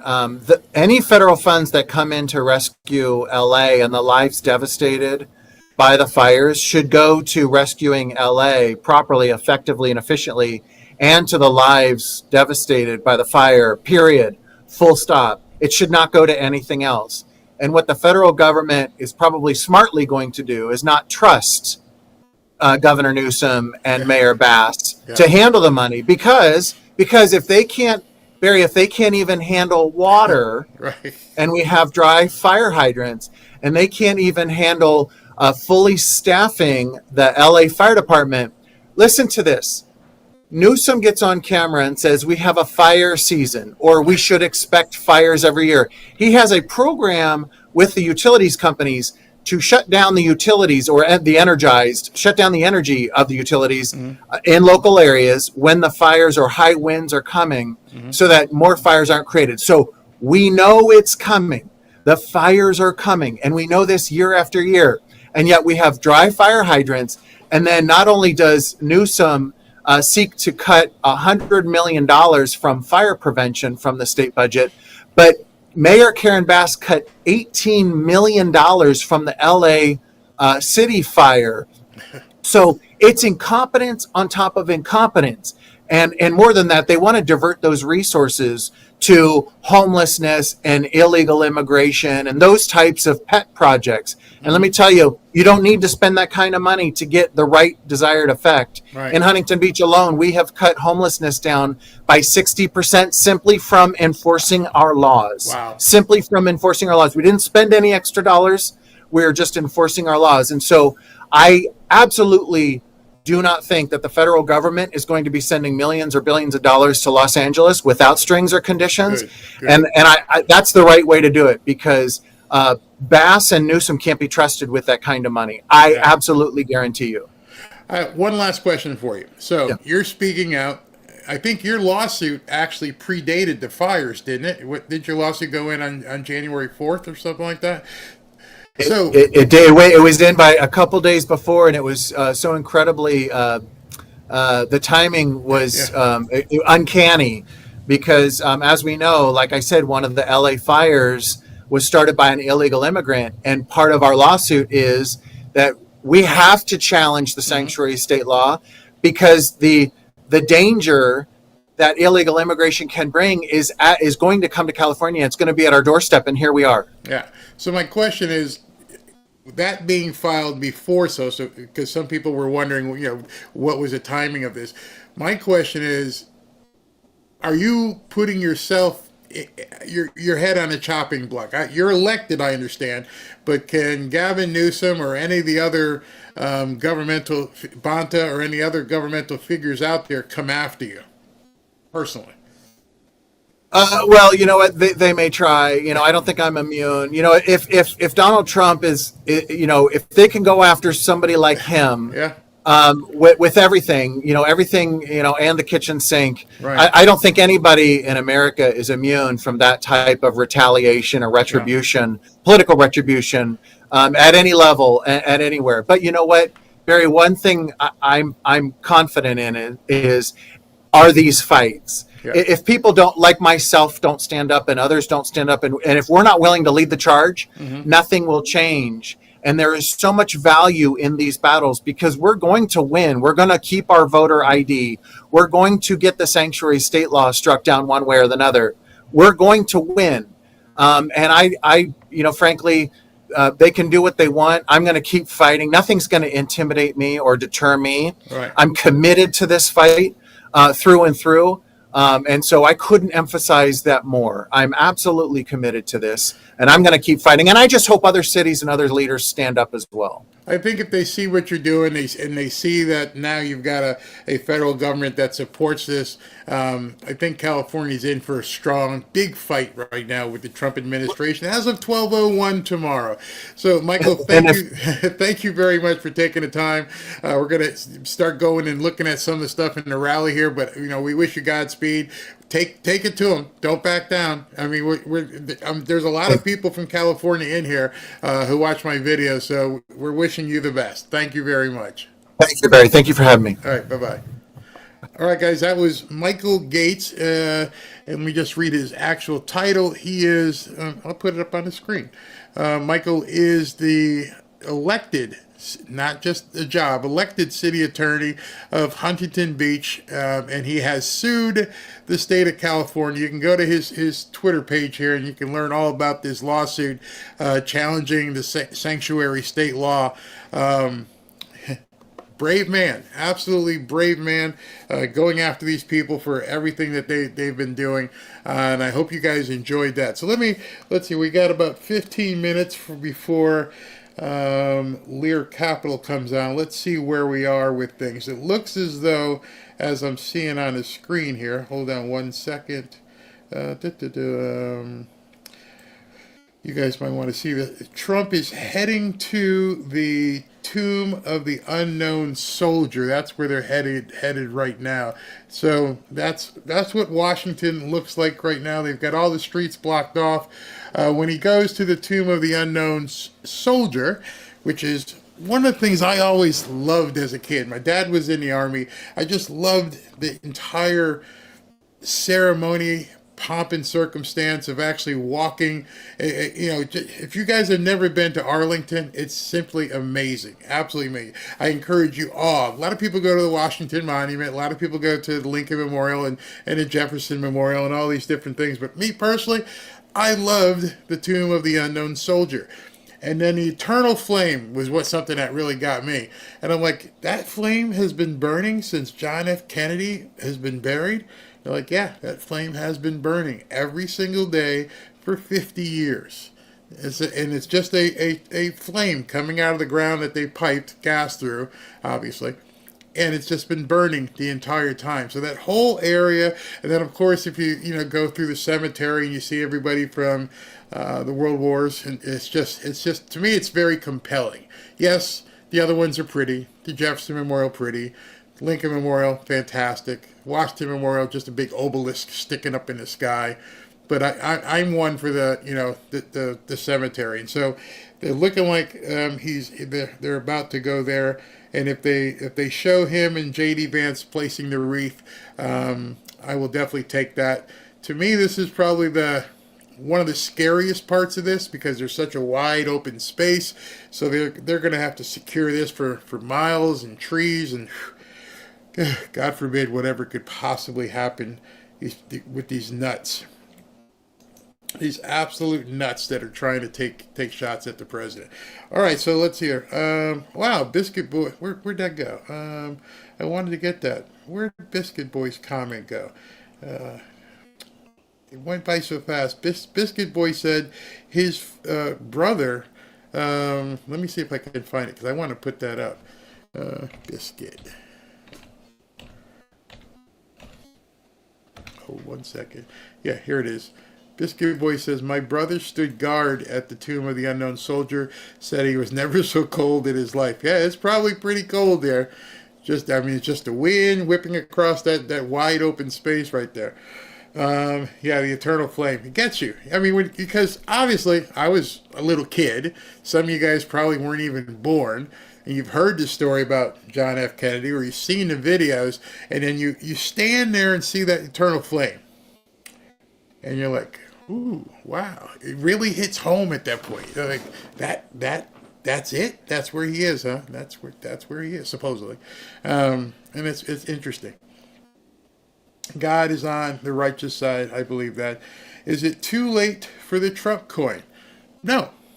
You're not going to get in at the price that most of us got in. When it first launched at 9 or 10 o'clock at night, it was 18 cents per coin. I think as of right now, some of you guys might be able to check it. It may be as high as like $28 a coin. But right now, it's still on the upswing, and people are buying at 28 and seeing their money go up. And that wasn't any financial advice. I was just telling you. Arlington Cemetery is one of a kind. It is beautiful and very open. Yeah. Barry, I tried to sign up for a hoodie, having a hard time doing so. What are you having a hard time doing? Let us know. Washington, D.C. is beautiful. Visiting. No, let me just tell you. Washington, D.C., isn't beautiful. This part of Washington, D.C. is fantastically beautiful. Yeah, parts of Washington, D.C. you don't want to go, even in a day. Becky says she got in at 10. Congratulations. Are you holding or are you dumping? Is it, BLS, it's up to 64 now? Whoa. Imagine if you got in at 18, 19, 20 cents. You're sitting on millions. Dave Portnoy put out something yesterday. He bought a whole bunch, but he bought in late, and he still turned a 200% profit. Crazy. That flame has been burning 61 years. Absolutely. Yeah. How do you buy the coins? Hey, BLS, could you let people know the best way for them to buy the coins? Because if they're just starting, how they make sure they don't get ripped off or something. I saw the video by Brandon Biggs. I was going to include it, but here's the problem. If you put those kind of videos up here, they don't like it. They don't like anything like that, and then they'll do different things to you if you put it up. Breaking news about TikTok? Let's see. Who bought it? You got a link for me, SB? Let's see. TikTok. Breaking news. Did Trump buy it? TikTok. I'm looking.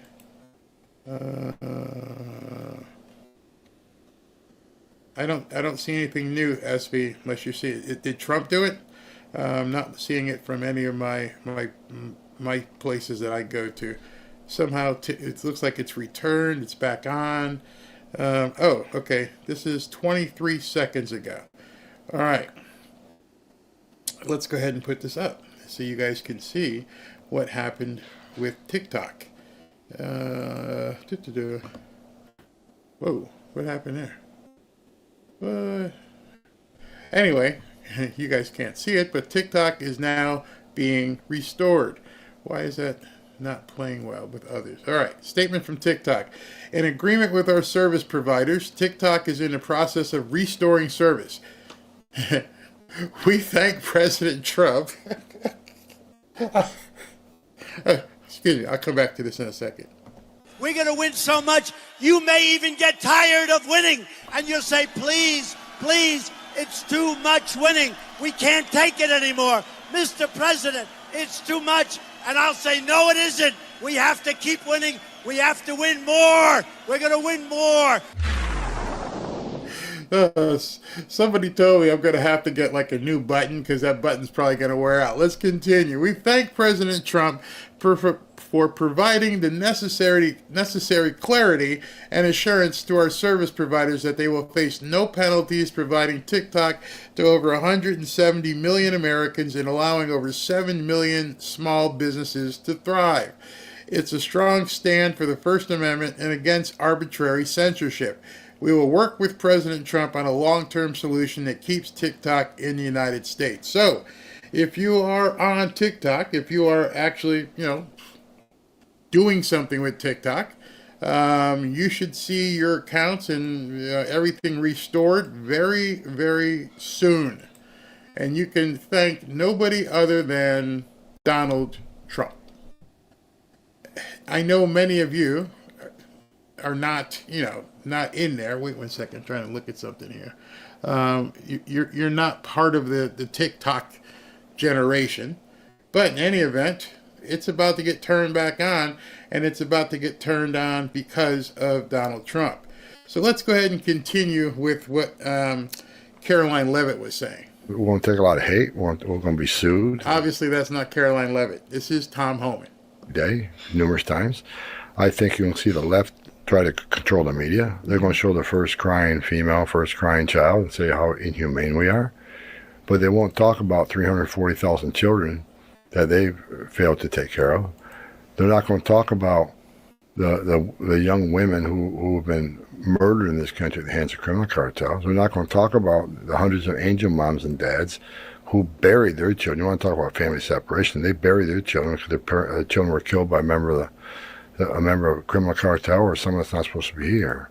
They'll tell one side of the story. They'll try to vilify us, but they're not going to stop us from doing our job. I don't care what the media says about me.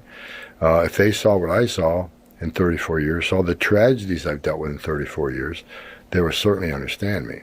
They may not still like me, but there's a reason why we do what we do.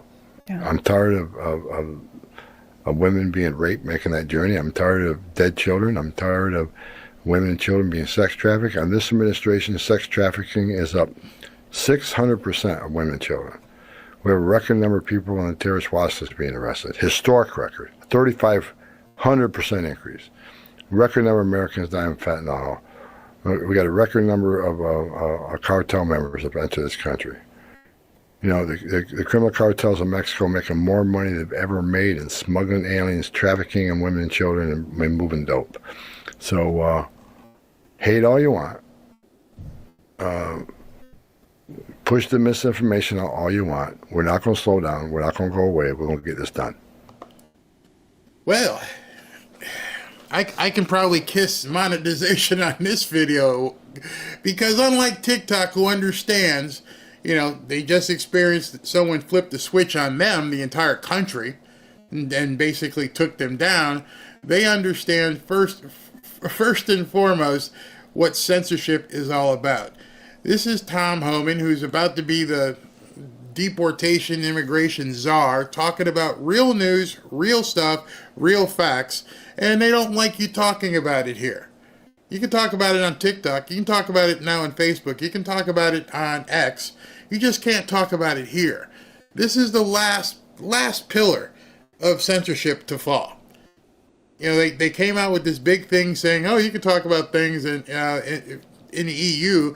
What about us here? Every single time Nancy Mace's video, click. Tim Burchett, click. They don't want people hearing the truth. Michael Gates, you just heard from an elected official, the attorney for the city of Huntington Beach, telling you that he's suing the state of California because of the unconstitutionality of this whole, you know, sanctuary state stuff, but they don't want you to talk about it here. You can say it on Rumble. You can say it everywhere, but you can't say it here. Why? Why is it that you can't talk about what these newcomers are doing to people, to women and kids? Why can we not talk about the fact that these kids, everybody knows they're missing. It is no secret. But you're not allowed to even discuss news in certain places. So I don't know what they're going to do, because come Monday afternoon, maybe Tuesday morning, there's going to be a whole lot of news. Tom Homan is not playing. They are going to descend on certain cities, and they're going to start loading up the bus and saying, get on it, and you got a one-way ticket out of here. And people are going to scream bloody murder. It's going to be all over television. It's all going to be over, you know, every website that you can think of, where they're going to be complaining that these people are being treated badly because they're getting rounded up. and like Zach said, you break the law, go ahead and you go do something wrong, and nobody has a problem about them putting handcuffs on you and sending you to the county jail. You know, so they treat me unfairly. I'm sorry. I got drunk. And I threw something. You got to tell it to the judge. But taking newcomers who basically their appearance, the fact that we see them, is the evidence that they broke the law. I'm just saying. Wait till the last thread of free speech blockers. Yep. Barry, how do I get a coin? All right, so what I'm trying to do is not be the person. I don't want to counsel you on how to buy a coin. You can probably go to Coinbase. You can probably go to a number of different, Kraken, but I don't want you to go someplace where you're going to be in a position where you're not knowing what you're doing and you may lose your money. So BLS, if you're in here, BLS, let me see if you're still in here. I trust his knowledge in terms of, yeah, there he is. He just, 1 minute ago, he tweeted, I just mentioned Kraken. He's like, a coin is $66. I think we talked a couple days ago, it was 20 something. And BLS says Kraken has Trump coin. Easy to set up an account and easy to buy Trump coin. So you guys can talk amongst yourselves. That's BLS Doom Crew. He's in here talking. He's talking about it. So Kraken it's very easy. Very, very easy to set up. But don't go crazy. If you don't know what you're doing, it's $66 a coin now. It's no longer $5 or $6 or $10 or $12. It's $66 a coin. And the thing with it is I'd hate for you to come to me tomorrow and say, it dropped to 30. What do I do? Well, it's up to you. It's up to you. You can go slow. You can get in hard. It's all about your tolerance level and what you can afford to lose. Everybody can afford to make money. You have to look at the downside. How much can you afford to lose? If the answer to that question is 0, then don't buy it. But if you're like, you know what, I can put in 150. I can do $200, see what happens. Okay, then you might be okay. Then understand, depending on your tolerance level, are you a holder or you are a seller? Because let's say you get in right now at 66 and tomorrow 12:02 he's in office and that thing goes to 100 and you've made 30 or 40% overnight, an annualized rate that you'd never see anywhere else. You may say, I'll hold it for a little bit longer or I'll get out. That's going to be all on you. BLS, are you, it is not financial advice. You need to do your own research and your own due diligence, learn about crypto. Yes, you can buy it. It also dips. Never sell at a loss. Hold, like that commercial for, I forget which Carvana. Hold, don't sell at a loss. Be careful. And I'm not giving you financial advice in that regard. Let's see. What's that? There are many fake names out there. Be sure to have the right address. Yep, just be careful. 3 female hostages were transferred out. Are they still alive? I can't even imagine. Can't even imagine what what their lives have been like and everything. So, looks like Kevin is in the house. Let's go ahead and jump to Kevin right now. Make sure he can hear me. Kevin, can you? That's not Kevin. Oh, wait a second. I got to get Kevin lined up here. Kevin, where are you? I just saw Kevin. I just saw Kevin, but he's not in there right now. Let's see. Okay, we'll go back to him in a second. As soon as I see him pop in. Looking. Hold on 1 second. Let me just check, make sure he's still in here. So while that's going on, while I try to connect Kevin from Lear Capital, let me show you what's going on down in Washington right now. Tomorrow. But here we are, and it's interesting when you take a look around here. It's nice to see God and country coming together, because when you talk about where all these soldiers are now in heaven, it is a reminder that life is precious, life is short, we never know how much time we have. And those who have made that sacrifice, those who have dedicated their life to serving this country, deserve all of the honor in the world. We're still waiting on President Trump. He will be here eventually, but let us know in the chat if you've been here and what the feeling was like. I could sit here and I can describe to you what it looks like, but there's a feeling. Kevin, can you hear me? I can hear you. Okay, I can see and I can hear you as well. A little breaking up. How you been, man? Pretty good. All right, great. So everybody, this is Kevin DeMerit from Lear Capital. He is the founder. So we're going to go through here just like with the other guys we've been talking today. We're going to have a couple questions, and then at the end I'll open it up in case you guys have any questions as well.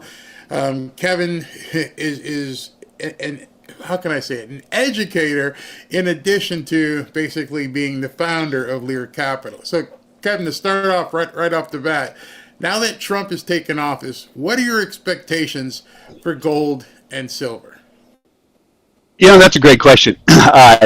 In 2024, I didn't have a whole lot of great expectations for gold. I thought we'd move up around 15%, which was a great return for most people.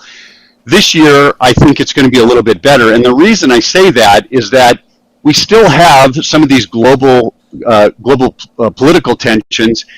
I don't think they're all going to go away, and I'm hearing more and more about the nervousness with China. So we still have the Middle East. I know it's a ceasefire, but those things never seem to work out exactly the way everybody thinks. You've got the Ukraine and Russia. On top of that, you still have record central bank buying of gold and record bank selling of dollars. So they want to diversify away from U.S. dollar reserves, want to reduce their reliance on the U.S. dollar. U.S. dollar since 2020 is down 24%, so it's understandable. They're nervous about the debt levels. They're nervous about the interest payments on the debt going over $1 trillion for the first time ever.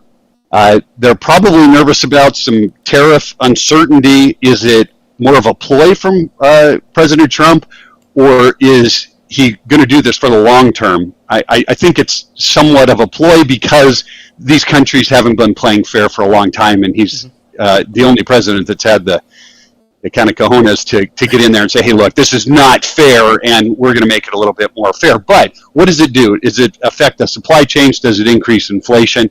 And lastly, and I brought this up, is the record debt levels, not only on the government side, but also on the consumer side. Consumers have record credit card defaults right now, historic levels.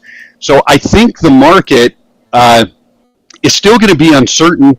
He's going to have to do some painful things to get the economy back on track, or the government spending back on track, and those uncertainties could drive up the gold price. So I feel very confident in 2025. Now I understand, and I didn't know this, but I did see that Janet Yellen was making noise that here we go again. In fact, I think the last time we talked on camera, the debt ceiling was being bounced around back then. And now here you are. Maybe you're the harbinger of bad news. So supposedly the government's out of money again on Tuesday. How does that affect gold and silver? These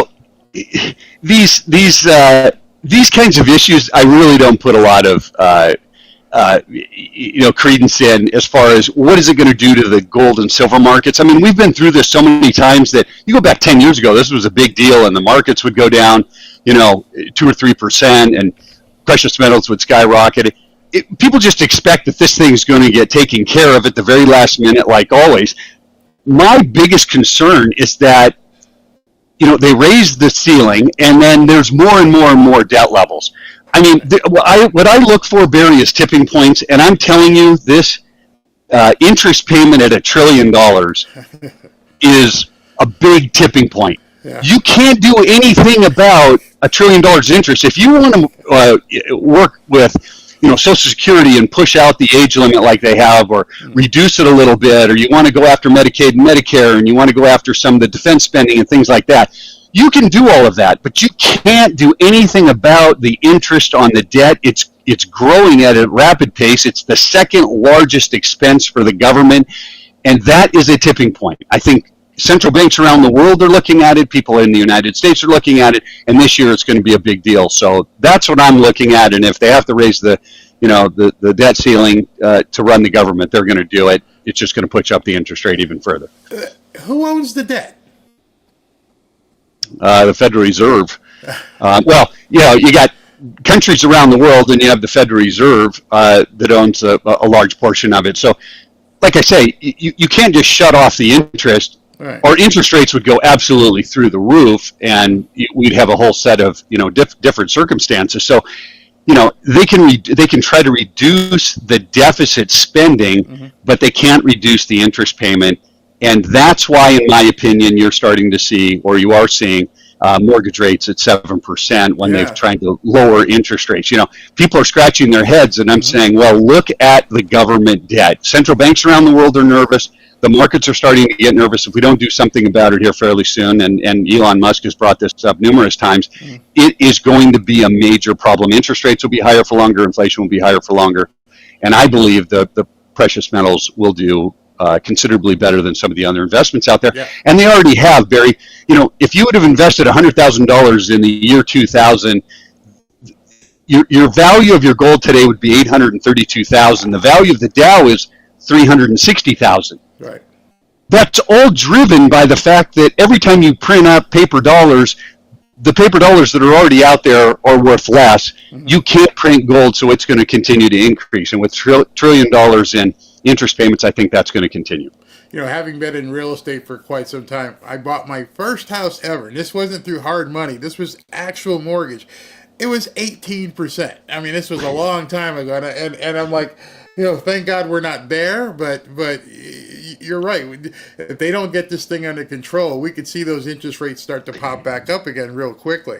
So what you mentioned tipping points. What are the market indicators you'll be watching in the first say 60, 90, 120 days? Oh, this is easy. I'm going to watch interest rates. I'm going to watch the government debt, and I'm going to watch consumer debt, because in 2008, debt killed the market. In 2001, 2002, with the dot-com bubble, it was all leverage and debt that drove those markets over a cliff. And the same thing is happening now. Record credit card defaults by consumers, record interest payments by the government. You need to get this debt under control so it's easy. You just watch the interest rates and watch the consumer and government debt. If you start to see those edge up a little bit, the market's going to have a little bit of a problem. There's going to be some hiccups. What executive orders could he do? Well, I'll ask this in two ways. What executive orders could he do that could help the gold and silver market? And on the other side, what executive orders that he could do would hurt the gold and silver market? Well, I'm going to answer this one, and it's a weird answer because they're both the same. Okay. So deregulation, keeping the taxes lower, and I think he's going to either lower taxes or at least keep the tax issues that he already had that will expire at I can't remember when they expire, but fairly soon, at end of January or end of the year. So he'll keep those. And then these tariffs, all of those are going to be extremely positive for gold, because the tariffs potentially could create trade wars. They're definitely going to create a little bit of inflation. Again, are they the right thing to do? 100%. Other countries are not playing fair with us, but there's always some pain behind those kinds of issues. Right. So you get the taxes, you get the tariffs, you get deregulation, all very positive for gold, in my opinion, in the near term. Those same things, if you get through them and the tariffs drive those other countries to do more purchasing of U.S. goods or lower their tariffs, and then we get rid of the tariffs, that could strengthen the U.S. economy, that could strengthen the dollar, and actually potentially be negative for gold, 3-4 years from now. But I think in the next year and a half, those are going to be positives. Did you hear about his initiative to have the external revenue service? What could that bring in? Well, it could bring in billions of dollars, because you're forcing the other countries who either have tariffs with the United States, or you've got these countries that sell a lot of goods and services to us, and then they don't purchase any of those goods and services back. And if we could drive some of that trade to make it fair, it could be billions, if not trillions of dollars worth of income over the long term to the United States. So again, but when you do these things, it's like a Jenga, stack. You pull out the wrong block and the whole thing collapses. And that's why the uncertainty, that's why the financial markets are a little bit nervous about, how heavy are you going to put on these tariffs in the beginning? What is the ramifications of it with trade wars and potential inflation? It's not an easy issue. Mm-hmm. I think he's going to be the best at it because he's a very good negotiator, but I just think that these issues could cause a lot of turmoil in the markets before things get better. Now, if you couple the External Revenue Service with possibly doing away with the IRS, the Internal Revenue Service, or lowering taxes or eliminating income taxes, what would that do? I don't think you can do Not both. all of a sudden. Obviously, you can't rip the Band-Aid off. I mean, but if you said, over the next 36 months, here's where we're going to take the individual tax rate. Yeah. Look, you've got this deficit problem. Somebody's got to take care of this thing. So if you're lowering taxes and you're decreasing government spending, first of all, where do you decrease government spending? And is it defense and we lower our budget there and have a weaker national defense? Do we lower it with Social Security and Medicare? Those are really tough choices, and then you're lowering taxes all at the same time. The best plan, in my opinion, is figure out how to kind of equalize this deficit spending first. If you can get there, then look and see where you can lower taxes and so on and so forth. But if this deficit keeps on growing and interest payments become your number one expense, and they're number two right now. I mean, think about it if you were a family, Barry. If your interest expense was your highest expense of everything else that you had forever, you can't sustain that. Yeah. You're going to go bankrupt.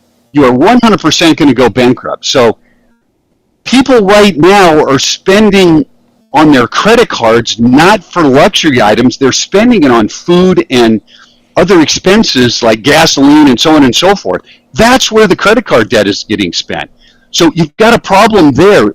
People have to get their debt under control. The U.S. government has to get their debt under control, or interest rates are going to go back up to when you purchased probably an 80, 81, 82 at 15 and 18% on your house. And nobody believes it, but nobody believed that interest rates were going to go from 4 and 5% in 1964, 1965 to 1980, at 18% either. So it sneaks up on you.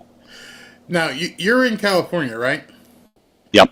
I'm seeing that you might be in your house right now on a Sunday, so I guess everything's okay with you. How far away are you from where everything happened? Well, the fire stopped about 1.5 miles from my house. Oh my goodness! Yeah. Oh, yeah. Wow. So a lot of smoke, a lot of damage out here. Oh wow! So do you see those California wildfires having any effect on gold and silver? Because obviously there's a lot of people with big money in Malibu and in Pacific Palisades and all those areas. What are they going to do? And is there enough of them to basically cause anything in the market? Short term, 30, 60 days, maybe. We've seen a little bit, but not too much. It's just such a small part of the entire economy. Those people are going to find homes. The insurance companies hopefully will help them find places to live.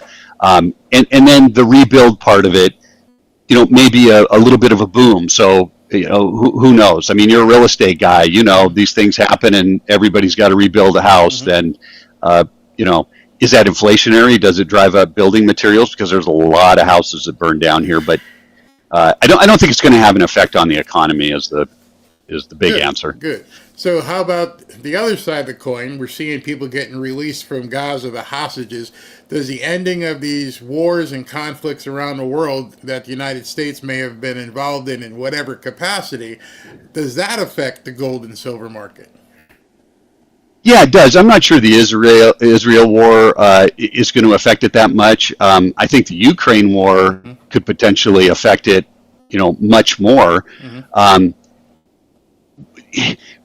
But the number one threat, I mean, when you listen to the government, the number one threat out there is really, China. You see it. The FBI director is talking about it. The Secretary of State was talking about it. John Radcliffe said it's the greatest threat to America since World War II.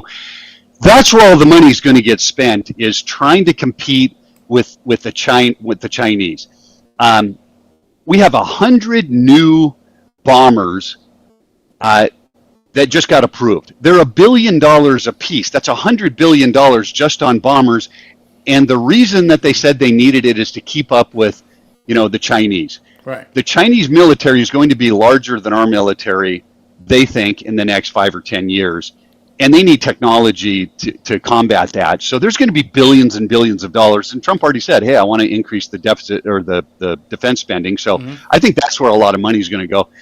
I think you're going to spend as much money trying to compete with China as you've done with the Ukraine war, for sure, because we just can't let them get ahead.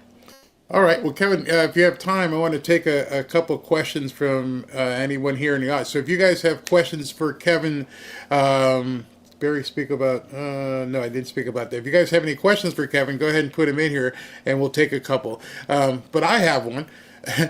You must have seen over the last 24 hours, out of nowhere, Trump decides to launch this meme coin. Why? And what are your thoughts on it? I know that's off topic a little bit, but we'd just like to talk. I've been talking to people in the money markets going, what's going on here? Yeah, I can't figure that one out. I need more than 24 hours to think about, that one. I just really have no idea why he would do that. I mean, look, Elon Musk is right there with him, and he's obviously a big advocate of these cryptocurrencies. So I think that there's going to be a lot of deregulation over there. So, hey, look, I'm just not an expert on the cryptocurrencies. I've tried to sit down and understand them for a couple of years, and I kind of gave up and just said, look, I have my expertise in my area, and I'm going to stick with that. So it's a head scratcher to me. So do you think Doge and being able to cut back, number one, are they going to be able to cut back? And number two, or kind of in adjunct to that, how does that affect gold and silver? Well, look, they want to cut back $2 trillion and government spending $7 trillion, and it's 30% or 35% of economic growth. So I don't know how you cut back $2 trillion. And by the way, if you did cut back $2 trillion, that stops a lot of the private businesses who have contracts with the government. So what happens to those businesses? Jobs disappear. And if you're not spending that $2 trillion, what happens to the stock market? Because you need spending to drive earnings and so on and so forth. So I'm not sure how they're going to do it. Look, there is enormous amounts of government spending that you could probably get rid of. I just don't know how fast you can get rid of it without hurting the economy. And I keep saying this over and over. Is it the right thing to do? 100% we need to stop the government spending. How fast you do it and how it affects the economy, that's a whole nother subject. Yeah. I got a question for you from Sheila. And Sheila, I don't know if you can see it on the screen there.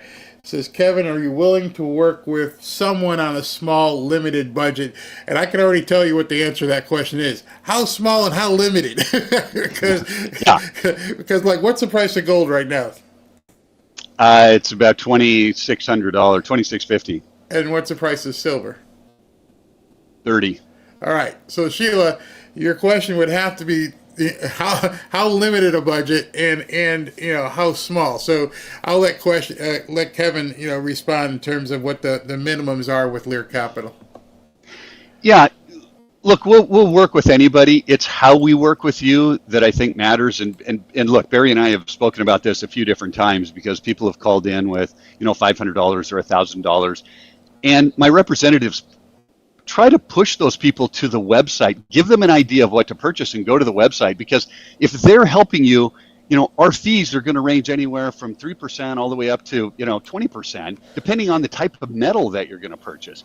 And I would rather you go to the website and not have to, pay those fees because there's a minimum fee just to purchase precious metals. It's not like a stock where we're just purchasing. We have to go out and get the physical metal, get it delivered to us. There's hedging that goes on. There's security that goes on.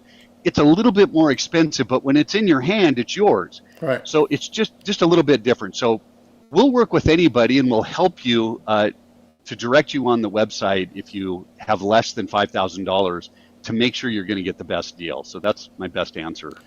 I have a question from Ruby. She says, and this has been asked before, can an IRA be turned into a gold investment? And when this is done, are there any penalties? And does the gold purchase get sent to me?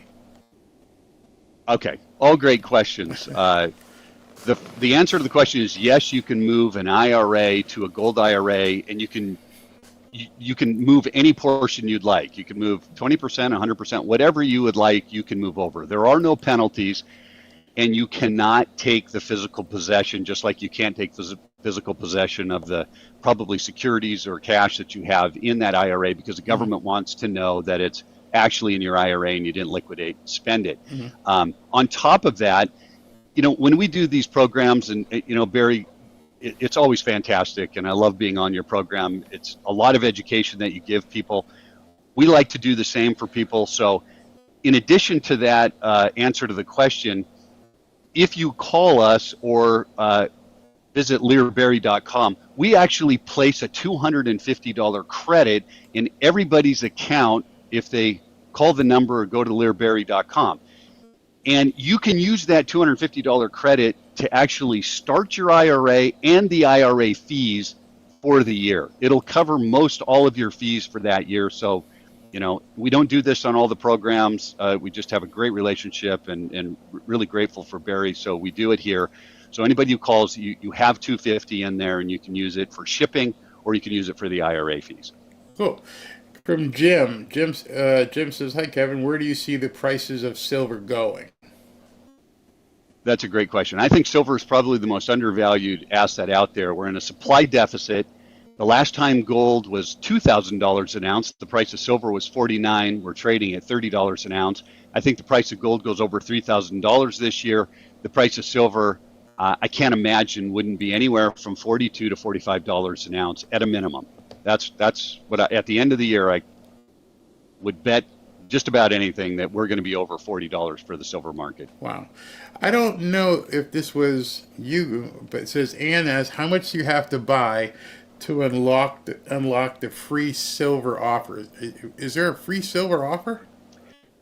Yeah, we have a free silver and gold offer, which is 1% of whatever you're investing. So we will cover 1%. So, well, actually, it's in free metals. So if you invest $5,000, then $50 is going to go in free metals into your account. So we have that offer. It's still going on until the end of January.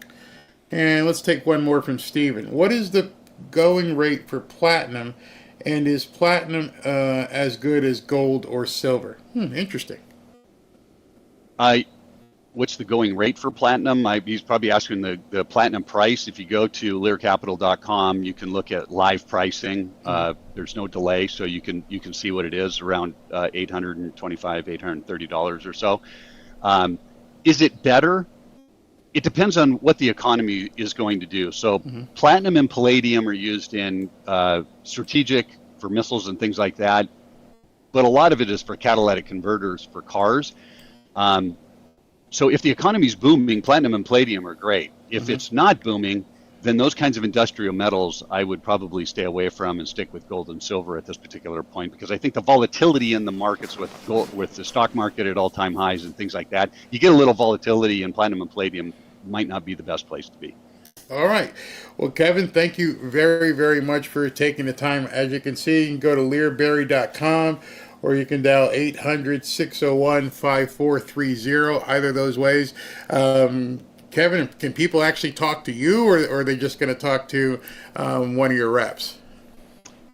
Yeah, they can talk to one of my reps. Kind of hard to talk to me. I've been doing this for 30 years, so I have my client base. So it's a little difficult. I do talk to people if they want to talk to me, but the reps are fantastic.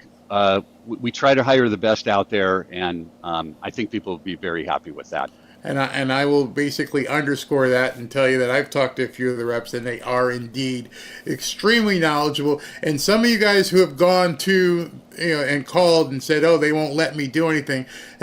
Before you go, Kevin, can you just express to people again, because it keeps being a stickler, when to go to the website versus calling in and talking to one of the reps, and what happens when you go to the website? Yeah, so people can always give us a phone call, right?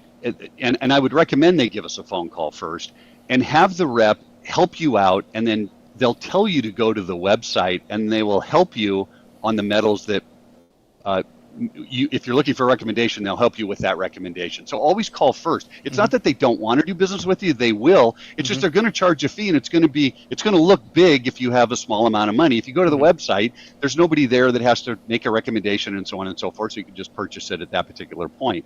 So at around $5,000, the reps will, the fees make sense, and the reps will work with you. And under $5,000, they'll talk to you and tell you what to purchase on the website, or at least direct you to in the right area. Well, Kevin, thank you very, very much for taking your time out here on a Sunday morning, and most of all, stay safe. I hope the winds don't change and blow your way over there. It's been awful watching that stuff on television, and when I was talking to your people, I was like, "Is he going to be okay?" I mean, I didn't know whether or not if you were in harm's way, but good to see that you're not. And thank you very much for taking the time on a Sunday morning. Yeah, appreciate it for having me on, Barry. Have a great day. You too. Bye-bye. Bye. All right, guys. That's Kevin DeMerit from Lear Capital, a huge partner on this show. So if you have any questions, if you want to go ahead and contact Lear, you can actually just go ahead and dial 800-601-5430. Or you can go to learberry.com. Either way, we can do that. So we've got about a half an hour until John Amanchukwu gets on. And when John gets on, he's going to tell us about his efforts and what he's doing. And then we're also going to basically go into a little bit of prayer. So it looks as though Trump has just now, I know some of you guys said that he had previously arrived. He did not previously arrive. He is actually perfect timing, walking out to the tomb of the unknown soldier. As you can see, there's Melania. She just got put in place and walked out there.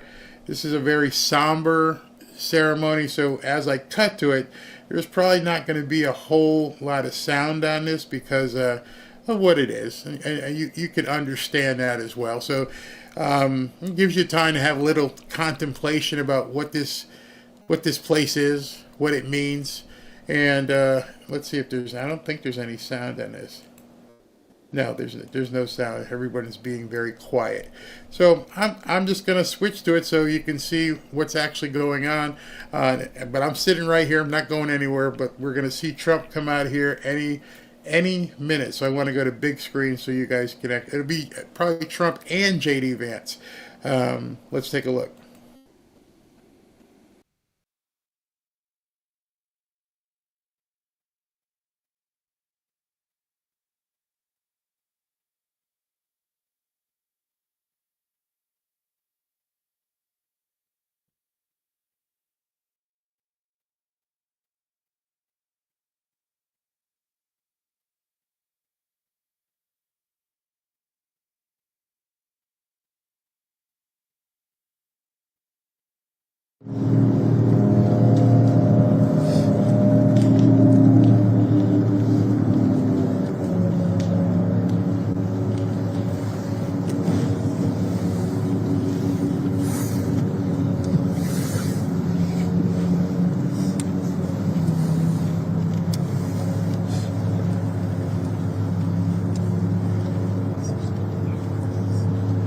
Perfect timing. As you can see, JD and Donald Trump are on their way to lay the wreath.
Ooh, well, that was amazing.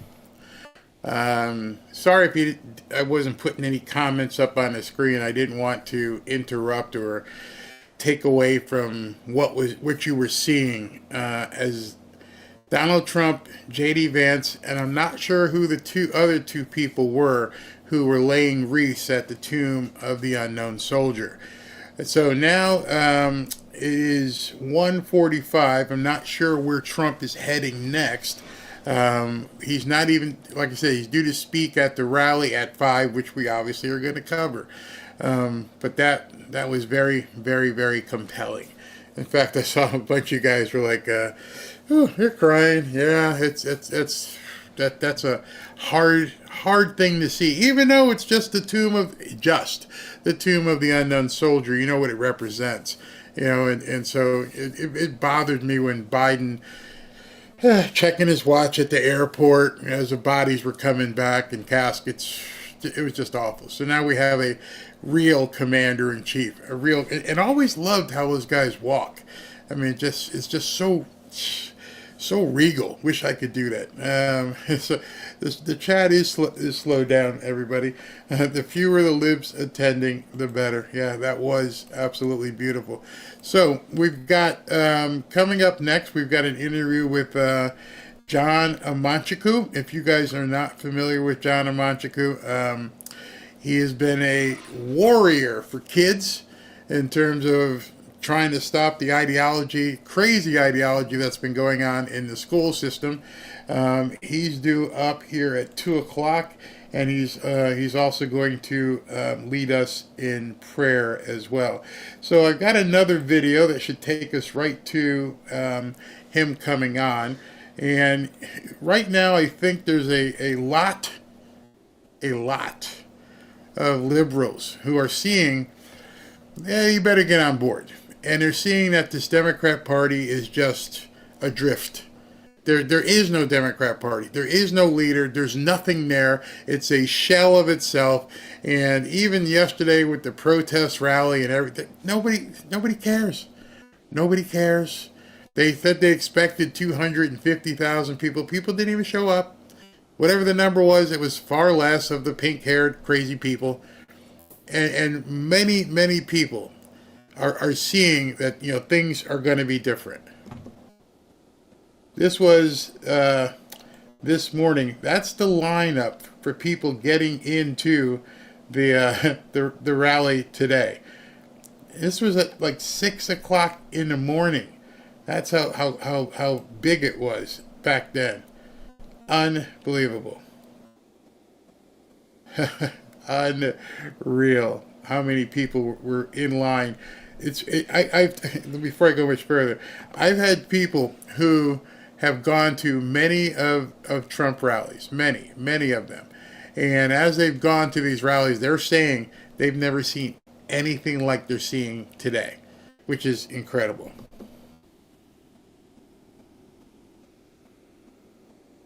If we deport you and go through a formal deportation process, you get an actual deportation order, you get a 20-year bar, which means you can't apply for a work visa, a tourist visa. If you have a U.S. citizen child, they can't even petition for you. So leave the country under your own free will. See, that's a big thing I was saying yesterday, and I don't think enough people understood why there may be a bunch of self-deportations. Because, like he just said, let me just explain what he said.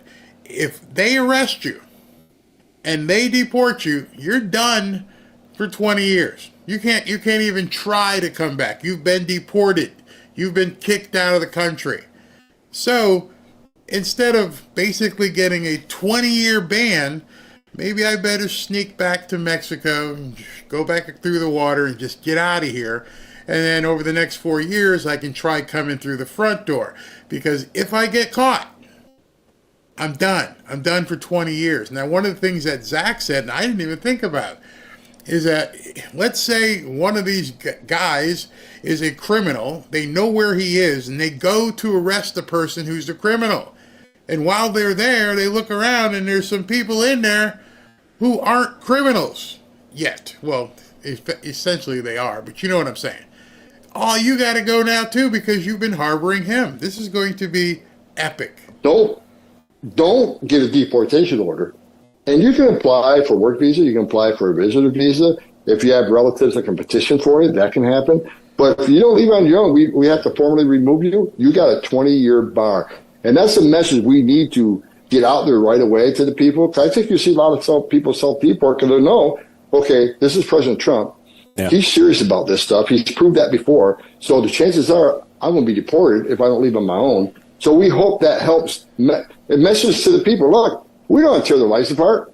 Deport yourself and take an opportunity. Like your dad had a great, again, no one talks about when during the first administration, he came up with an immigration plan. And it talked about coming to the country based on merit, not some stupid lottery. But even in his plan, he still talked about mothers and fathers, sons and daughters. So there will be an opportunity for people to come back legally if they choose to deport and do the right thing. So I think very soon after President Trump takes office, you're going to see another plan go out that makes common sense. He even had a plan for the DACA people, but Nancy Pelosi and Chuck Schumer shut it down. So there is hope for people who want to be part of the greatest nation on earth, but you got to do it legally. And there's going to be ways to do that. But don't get an order of deportation or you lock yourself up for 20 years. I love that. And you see, I mean, the biggest sort of trope from the left lately, I mean, it seems kind of racist, has been basically, who's going to pick your crops? Who's going to do this? It seems like you solve that with that alone, which is like, hey, you get a work visa. If you come here, you don't just get birthright immunity if you start having children. I mean, you can do that and they can sign up for it. They can get the jobs. We can fill the jobs that may or may not be needed. We can do that the right way. There's a way to do this in common sense. The left is just not for that because their whole idea has been clearly to create a mass of reliable Democrat voters, especially in red states, so that they could take over and have power. I thought you was so. I think that they really need to be publicizing that. I think that message could really help with self-deportations. Let people know, those who don't know, hey, listen, if you get caught, you got the opposite of the lottery. You can't even buy a ticket for 20 years. You're done. I would bet a lot of people, sensible people, because there are some sensible ones who thought they were doing the right thing to get I got a dragon in here or something, to getting a better life, but they're not getting a better life. They're getting a ticket to get the heck out. And they're not going to have any choice if they get deported. So why not do the right thing, get out, and then come back and do it like my dad did, my uncles, my grandmother. Do it the right way. Now, what I'm going to show you next, there's a little, how can I say this, brouhaha that's happening in some parts of the black community. Because once they found out, as you saw, Snoop performed at basically the crypto ball yesterday, and Soulja Boy and Rick Ross and some others. Well, Nelly is performing tomorrow, or today rather, I think, in this rally, and he's been catching a bunch of hell.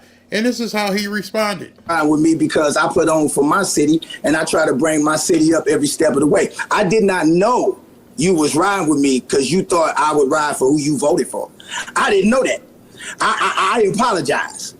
I apologize. I didn't know that I had to agree with your political choices, and I thought it was the things that you do, not the things that you say should be done. If you follow what I do, this shouldn't even be an argument. He's the president.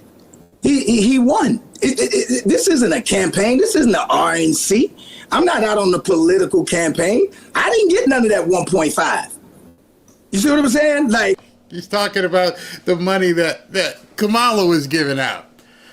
And they just expect, and I say they, many people in, unfortunately, the black communities, that you're not supposed to break ranks no matter what. But I didn't know that. I sing and make records. I didn't know I had to, also vote a certain way. They didn't tell me that when I got my record contract. Okay, so we're going to pay you this much for songs. We're going to pay you this much for performances. We're going to pay you this much for concerts. And in order to get that money, you have to make sure that you vote for Democrats. Said no contract ever. But except it was part of, the aura. You had to be a Democrat. When I grew up, everybody who was Democrat, like, what? Why are you a Democrat? Because we're supposed to be Democrats. Republicans are racist. Really? How do you know? You ever meet any? It's just expected. And as I said earlier in this show, Donald Trump is getting his mojo back. He's getting his cachet. And people are like, what? What? He's a dude. Everything you told me for the last 4 years was a lie. We now know it was a lie. You played us. You were doing whatever you could do to make us stay on the proverbial plantation.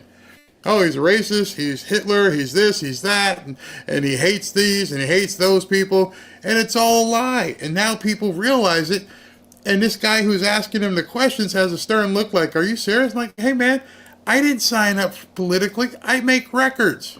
To try to help somebody get voted. Kamala didn't invite you to No. She didn't invite me.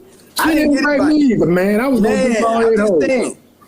Like, so, but I don't knock the ones that did. I don't knock the brothers and sisters that benefited from it. I don't knock the correspondents that may have gotten money to do that. I'm not doing this for money. I'm doing this because it's an honor. That was pissing people off. What? An honor? An honor to play for Trump? Yeah, it's a president. How many times am I going to get invited to perform for the President of the United States? Am I supposed to say, can't do it? You're white. Well, Joe Biden was white. Oh, wait a minute. You're Hitler. Oh, no, that's a lie. You're racist. Oh, no, you called me. It's all falling apart. And now you got the whole TikTok generation going, Trump! I mean, the kid that did that TikTok video blew me away because he was as LGBTQ as you possibly could be, and he looked like someone you would never expect to be part of MAGA, and he's like, I guess I'll make America great again. He's going to fix TikTok. A president for everybody. Not a president for Republicans, not a president for ultra MAGA or ultra right, a president for everybody. And he's not even in office, and we're starting to see these walls, these castle walls that have been built by the Democrats crumble. They're not going to be able to fix this because now people know they've been lied to. I respect the office. It don't matter who is in office. The same way that our men and women, our brothers and sisters who protect this country have to go to war and have to put their life on the line for whoever in office. So if they can put their life on the line for whoever in office, I can damn sure perform for whoever. What do you say to the people that say we're not giving you this backlash because of your political affiliation or your political choice or whatever? We're giving you this backlash because you are propping up a white supremacist. I would ask them to show me where he's a white supremacist. And they're not even expecting these questions.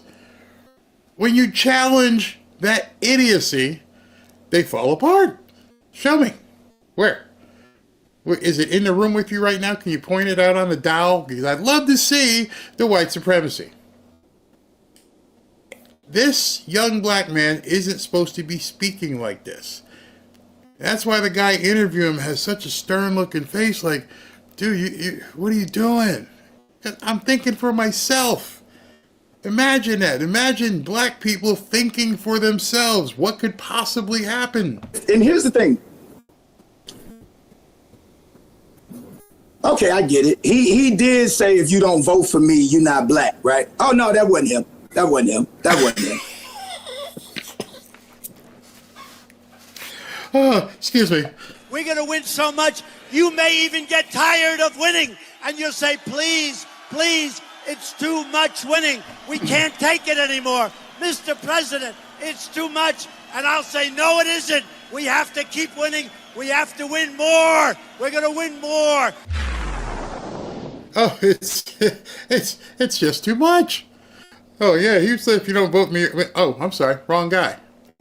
That guy said that racist statement, not Trump. Hold on, I'm trying to think. Hold on. He did create. I know where you're going.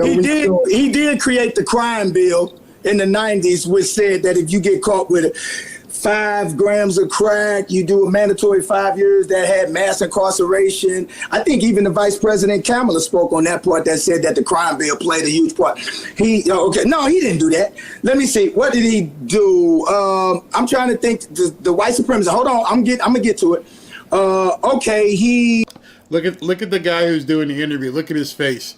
He looks like he just got some bad gas station sushi and he's got to take a serious poop right now. It's really getting to him. He doesn't know what to do. Oh my gosh, I can't. How did I get into this interview? I didn't even know. Oh my God. He did not rent to black people. What was it, in the 70s or the 80s? Is that what they're saying? And okay, is he written to him now? So nobody's allowed to change, right? See, here's the thing. So we can talk about past, but we never want to talk about our past. If our past get brought up in our community for a lot of what our men did, we always call it rehabilitation. Yo, these young brothers, we've been through a lot. I know I've been through a lot. If my past was what was going to prevent me from winning today, I wouldn't be here. You know what I'm saying? Now, I'm not saying that he ain't got some fucked up ways. That's not what I'm saying at all. That's why I'm not telling you who to vote for. But what I'm saying is that I can't get over the guy's face. Whoever told him, hey, book Nelly. Yeah, go ahead and book Nelly on your show. It'll be fantastic. Tell him what he needs to know. And he's like, oh my God, I can't. I don't even know what to say to this dude. The president of the United States. He's not the candidate for the United States. He's the president. He won. I personally get a kick out of this stuff. I'm sorry. It just happens to me. Because I pay so much attention to what's going on in the periphery. What's going on over there? And I keep telling you guys, this tent's getting real big. It's getting much bigger. And you got to say to yourself at this point, he don't look MAGA. That guy with the purple hair doesn't look MAGA. But here we go. Trump's going to save TikTok. Remember, these elections are won by, tiny percentages, 4, 5, 6, 7%. He doesn't have to bring 30 million, 50 million TikTokers into the tent. But if he brings in, maybe, I don't know, an extra 3 or 4 million, that tent gets bigger. And right now, before he gets into office, you can see the things that are happening and lining up where you have to see that this tent is going to continue to grow. Yeah, there's going to be people out there pissed off about H-1B visas. Yeah, they'll deal with that. But I'm telling you right now, the most important couple of things that he's got to do is fix the newcomers and get that taken care of, fix gas prices, and fix grocery prices. Why are those things most important? Well, I'm going to tell you. Those are things that affect everybody. The H-1B visas, there are people who find that to be their pet peeve. But it doesn't affect everybody. It doesn't affect me at all. I don't know if it's... You can answer it. I can look in the chat. H-1B visas affect you anyway, anyhow, at all? No. But I damn sure guarantee every single one of you are affected by higher gas prices, higher food prices, higher mortgage or interest rates, and these newcomers. Those are big tent ideas. H-1B visas, those aren't big tent ideas. In fact, most people don't even know what the hell H-1B visas are. In fact, it was never a part of the campaign trail. It only became an item when certain people decided they wanted to go ahead and bitch about it and say Vivek and Elon can't be trusted because of this. if there was a window here and not gonna.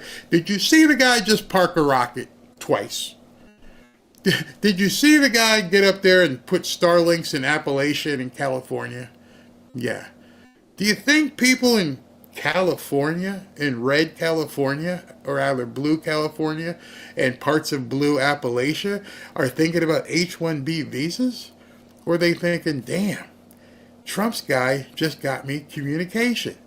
Do you think when Trump gets in office and changes how FEMA is operating, and there's people in these different areas and they realize Trump is going to help them, they're going to go, nope, I can't vote for you. Why? Because you got Vivek and a couple guys talking about H-1B visas. Hell no. I can't even believe that became an issue. And now, when you got these young gay people, alternative lifestyle people who live, and I do mean live on TikTok, who are now saying, I guess I'll make America great again now, because this guy helped me keep my business. Some of these guys make a crap load of money. I mean, like, lots of money. And who do you think they're going to be aligned with? The people, Joe Biden, who wanted to turn their stuff off, or Donald Trump, the guy who helped them continue with their business. I think it's an easy way to look at that. Food prices. I buy eggs in a box. I paid $36 for that box. Pre-Biden, that same box was $9. Wow. It was because of Bannon. Yeah, how do you make a big issue out of that? Like I said, I know these issues affect every single one of you. I ain't ever, not myself, nor my wife, nor any of my clients, nor any of the property, nothing is affected. None of the real estate, none, except that they want to buy a house. I don't care. If you got H-1B visa, I don't care if you got H-1J visa. If you got the money, I'll sell it to you, except if you're, illegal. But anyway, everything the Dems built is crumbling really fast. So as we're waiting for John Amanchukwu to check in, he hasn't yet. Let's continue with this video, because this video here, upcoming here, is John Voight. John Voight has been tapped by Donald Trump with Sylvester Stallone and Mel Gibson to remake Hollywood. Make Hollywood great again. Listen to what this man says. I just want to put some pictures. Anyway, send my love to Mr. Voight, I'm from the UK.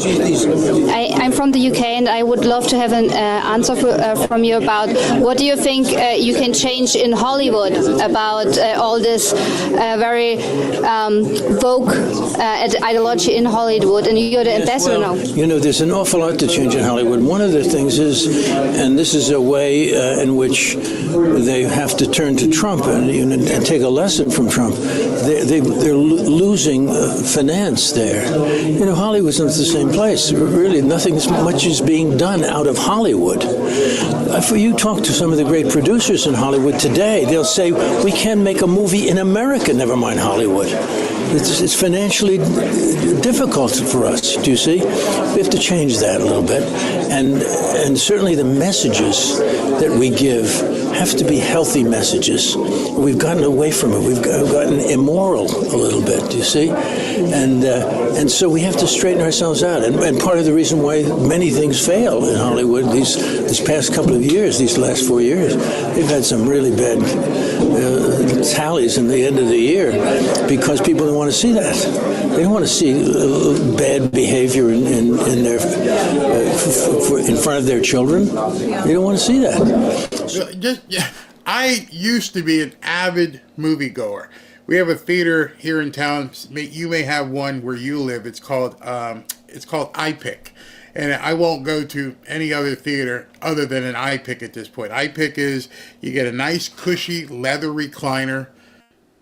You've got space in between. You've got your cup holders. And then you can hit a button. You can order food and drink. It's just the most amazing experience. It's foo-foo. I know it's foo-foo, but we love it. We absolutely love it. You kick back. If the movie sucks, you fall asleep. But it's an experience. And so I used to go all the time. Haven't been to a movie theater in quite some time. I think the last movie I saw, it was a Christian movie about the guy in prison who turned his life around. But other than that, I look at what's playing, I'm like, nope, nope, nope, hell no, and just skip them. It's all crap. And so it is not going to be hard for John Voight, Sylvester Stallone, and Mel Gibson to turn it around, because the whole idea behind this is give the people what they want. Make movies people want to see. It's not hard. But when you got to judge everything and couch it by how many gays do we have in it, how many blacks, how many transformers, what the hell does it have to do with the story? I got a story about X, Y, and Z. I'm just going to make a movie. I'm going to cast it whoever I think I want to have in this movie, who would be best to help me tell the story. Not all the DEI shit, excuse my language.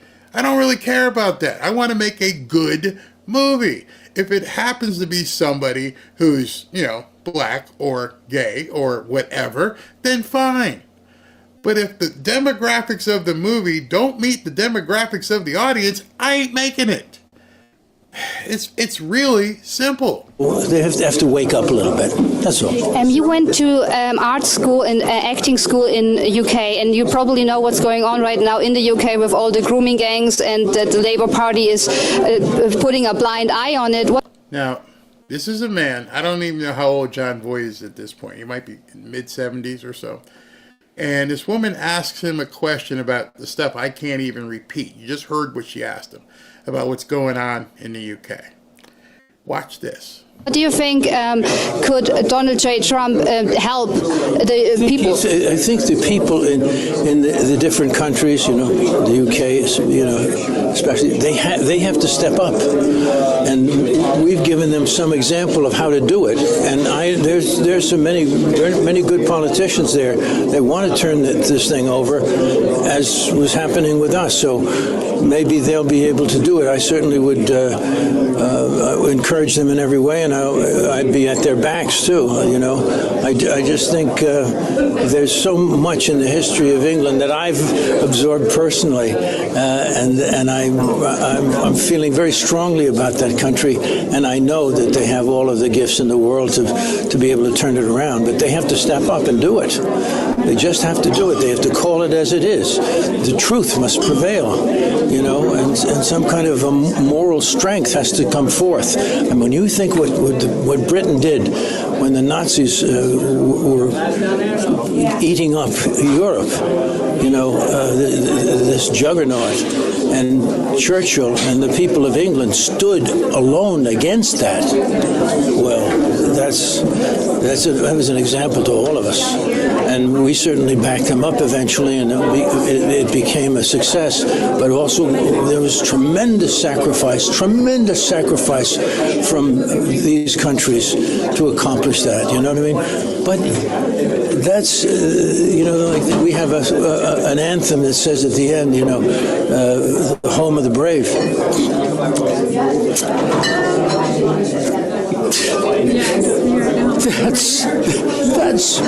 That's who we must be. We must remember we are brave.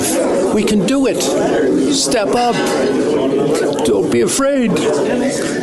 God knows what's going on. He's attending all this. We're learning and growing here. Everybody, all of us are learning lessons here on this plane of existence, and God is with us.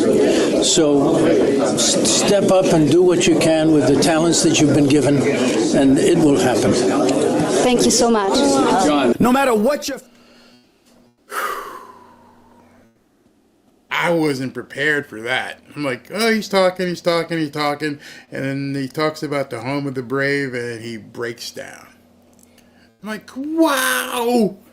America is so back. That feeling is compelling. We are the brave. God bless you, John. Yes, somebody asked, his wife is, what's his name? Not wife, his daughter is Angelina Jolie. Yep, that's him. Yeah, amen. What a beautiful soul. Yeah. Here's a guy, somebody just said he's 86. Okay. So Barry, it's purely sick what's going on here in the UK. You know what's funny? Well, not funny. I'm doing my research for this show, and I get on here, and I'm looking around, and as I'm looking around, I see a notification that somebody followed me today. And I'm going to have to show this to you guys because this really got me, because I wasn't following him. And let me see if I can bring this up for you guys. Let me find the right window here. Where is it? Let me see if I can bring this up, if this works. No, why did that not work? Oh, I know why. Hold on, let me shrink this. Let me pull this back up. It's not showing. Anyway, Tommy Robinson followed me today on X, out of the blue. And I hadn't been following him, haven't even, thought to get a hold of him. And Tommy Robinson is following me. And I thought that was kind of odd, because it was right after I saw what was said there. And it caught me by surprise. Here's a guy who's gone through everything he's gone through over there, and he decided to follow me. And I thought that was just, guy's got what, 1.2 million followers, and he chose to follow me. And so, Ashley, if you could ever get him on, if you want to reach out to somebody, if you want to reach out to Tommy Robinson, that's an interview I would love to have. So if we can get Tommy Robinson on the show, let's do it. So let's continue. Here's another cut. And this cut is from a guy I follow, and I've told you all along, he's drifting, and then he moved down here to South Florida, and I think he's drifted all the way. Feelings are, you want me to tell you the idiocy of what transpired with some of the Senate confirmation hearings this week, particularly with Pam Bondi? She was an attorney representing Donald Trump in 2020 election interference in Pennsylvania. Why would she admit otherwise? She's working for him. She was fighting against the state of Pennsylvania about the election in 2020. That's what she was doing. Why would you even ask her that? And why would we sit up here now with her in line to be the next Attorney General for the United States of America and asking her about whether she believed he truly lost in 2020? Clearly she didn't if she was representing him. Or even if she did, she was willing to make an argument to support his point. If she supported his point all of these years, why would she come up on Capitol Hill and say otherwise? You knew that. You also are tone deaf. That's how you're coming across if you're a Democrat, because nobody cares about that anymore. He's about to be sworn in as the 47th president of the United States of America. Period. He was impeached twice. They didn't care. It was 34 felony convictions on a hush money trial that everybody was saying, what's the difference between him going through his lawyer to pay hush money to a former porn star? What's the difference between that and an NDA? They thought it was rigged. So I'm looking at some of the comments, and they always crack me up when I see people say stuff, flush this turd, and he's disgusting. And I just want to take the camera sometimes and shake it. So this is me shaking the camera, because it tells me over and over, you're not getting it. I'm not going to scold, but I'm just saying, shaking the camera, you're not getting it. You got to wake up. You have to understand, I have featured Stephen A. Smith and Charles Barkley in my videos for nearly a year. And if you go back, and you can actually see the change. You can see the slow metamorphosis from Trump's to blah, blah, blah, blah, blah to Democrats. What the hell are you doing? And I just think to myself sometimes as I do these videos, what part are you, some of you, many of you get it. What part are some of you not getting? You're not taking the opportunity to proselytize. You're not taking the opportunity to say, hey, listen, I understand you just got spanked on November 5th, but I can show you why you got spanked. If you're willing to listen, if you keep an open mind and realize you were duped. Remember, you can show all the information. You can show that the polls never had Kamala Harris in the lead. It was all a ruse. It was all a lie. You can show people that. You like being lied to? I don't know anybody who likes being lied to. I do not know a single person in my life who I've ever met who says, yeah, you know what? I like it when people lie to me. You can show people they were lied to over and over and over. And so I have switched, and my objective at this point is I know who the current and strong Trump supporters are because we got them elected. Now it is our obligation to grow. That is such a huge focus, and you're not watching what Trump is doing. You got to pay attention here. Or not. It's up to you. It's your prerogative. He's been elected. Now you can say I'm done. But prudent people can see that, wow, we have an amazing opportunity. That's a word I keep using, opportunity. I want people like Stephen A. Smith pissed off. I want people who were like the guy who was interviewing Nellie pissed off. Because that's all they have right now. Because they know in their hearts, yeah, we've been lied to. And they also know in their hearts, yeah, we've got no bench. And they also know in their hearts, we're probably not going to win for quite some time if this guy has a modicum of success. He's not going to have to get every newcomer out the country by June. He's got to show people, I'm out there doing it. And then post it. Hey, remember the old COVID days when they used to have the ticker? Well, they should put a ticker on the news saying, okay, as of March 1st, 150,000 have been removed.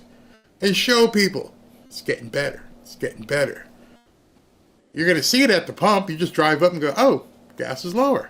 You're going to see it in the grocery store. Oh, yeah, it's cheaper. You're going to see it when you live life. You go to vacations and do things. Things are more affordable. That is not a racially or politically agnostic environment. Everybody wants cheaper gas. Everybody wants cheaper food. Everybody wants to live a better life. It doesn't matter what color you are, and it doesn't matter if you were a Democrat 2 or 3 months ago. Ask these kids from TikTok. You think I'm lying? You go over on X right now, or Instagram, and start talking to some of these guys. Hey, what do you think? Trump's going to save TikTok. That alone. That one thing. I hate him, I hate him, I hate him, I hate him. He's racist, he's Hitler. Oh, he saved TikTok? I can still do my dances and make money? Yeah. I'm on board. Wow, I didn't know he was like that. Yeah, because nobody told you. It's your opportunity to tell people this. Because the Democrats was using lawfare to keep him out of office because they couldn't beat him on their own. And then he showed up on election day and showed them they couldn't beat him. You would think in the face of all of that, you would be quiet. Or you would strictly stick to the questions pertinent to an attorney general. But they sounded like they were still on the campaign trail, talking to constituencies in front of mass rallies, spewing the rhetoric that would dissuade them from even thinking about Donald Trump. No, the election is over. He won. You lost. No, notice as a sports guy, like I'll be watching tomorrow after everything tomorrow, I'll be watching Notre Dame play Ohio State. And we as sports fans affectionately refer to our teams as we. We won. We lost. Did you hear that little affectation that he just said? He said, you lost. Meaning, I ain't on that team anymore. He didn't say we lost. Democrats right now are like, yeah, we lost. No, he said y'all lost. Well, weren't you them? Or was it all a lie to begin with? Here's a better question. And this one is for the Democrats, as opposed to them asking the question to the other side. When you going to get a candidate that could beat them? And in him, I don't mean him literally, because he ain't running for office again. I mean J.D. Vance. Because the way y'all look up on Capitol Hill is so sad, you're going to get J.D. Vance elected. And you're going to have a whole bunch of conservatives winning these elections because they're looking at you with your head in the sand, not embracing reality. You lost.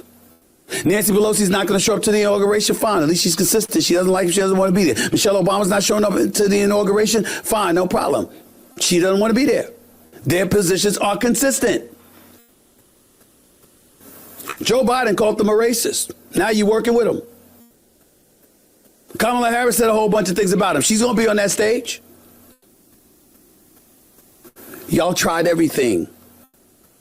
You lost. And he made a point to say it 3 times now. You lost. You lost. Tomorrow Notre Dame is going to win. We are going to win. The Red Sox, we are going to win the World Series. You lost. I ain't with you. And I think a lot of people aren't used to winning. You don't know that winning doesn't end when you get the title or the ring. There's not a single athlete who played yesterday who won. If you're on the Kansas City Chiefs or the Washington Redskins, there's not a single athlete who says, you know what, we just won that game. Yeah, we're good. No, they want to keep winning. Every single player in the NFL and in college football is working out today, somewhere, anywhere in the country. They're running, they're lifting weights, they are continuing to try to excel. You don't stop winning. Winning isn't a treadmill. Winning actually is a treadmill. You got to keep going. You don't get off that treadmill. You have to. It's in your blood. I got to keep winning. That's why he said this. We're going to win so much, you may even get tired of winning. And you'll say, please, please, it's too much winning. We can't take it anymore. Mr. President, it's too much. And I'll say, no, it isn't. We have to keep winning. We have to win more. We're going to win more. Many of you have heard me play that over and over again. And what you didn't realize is what it was a call to action.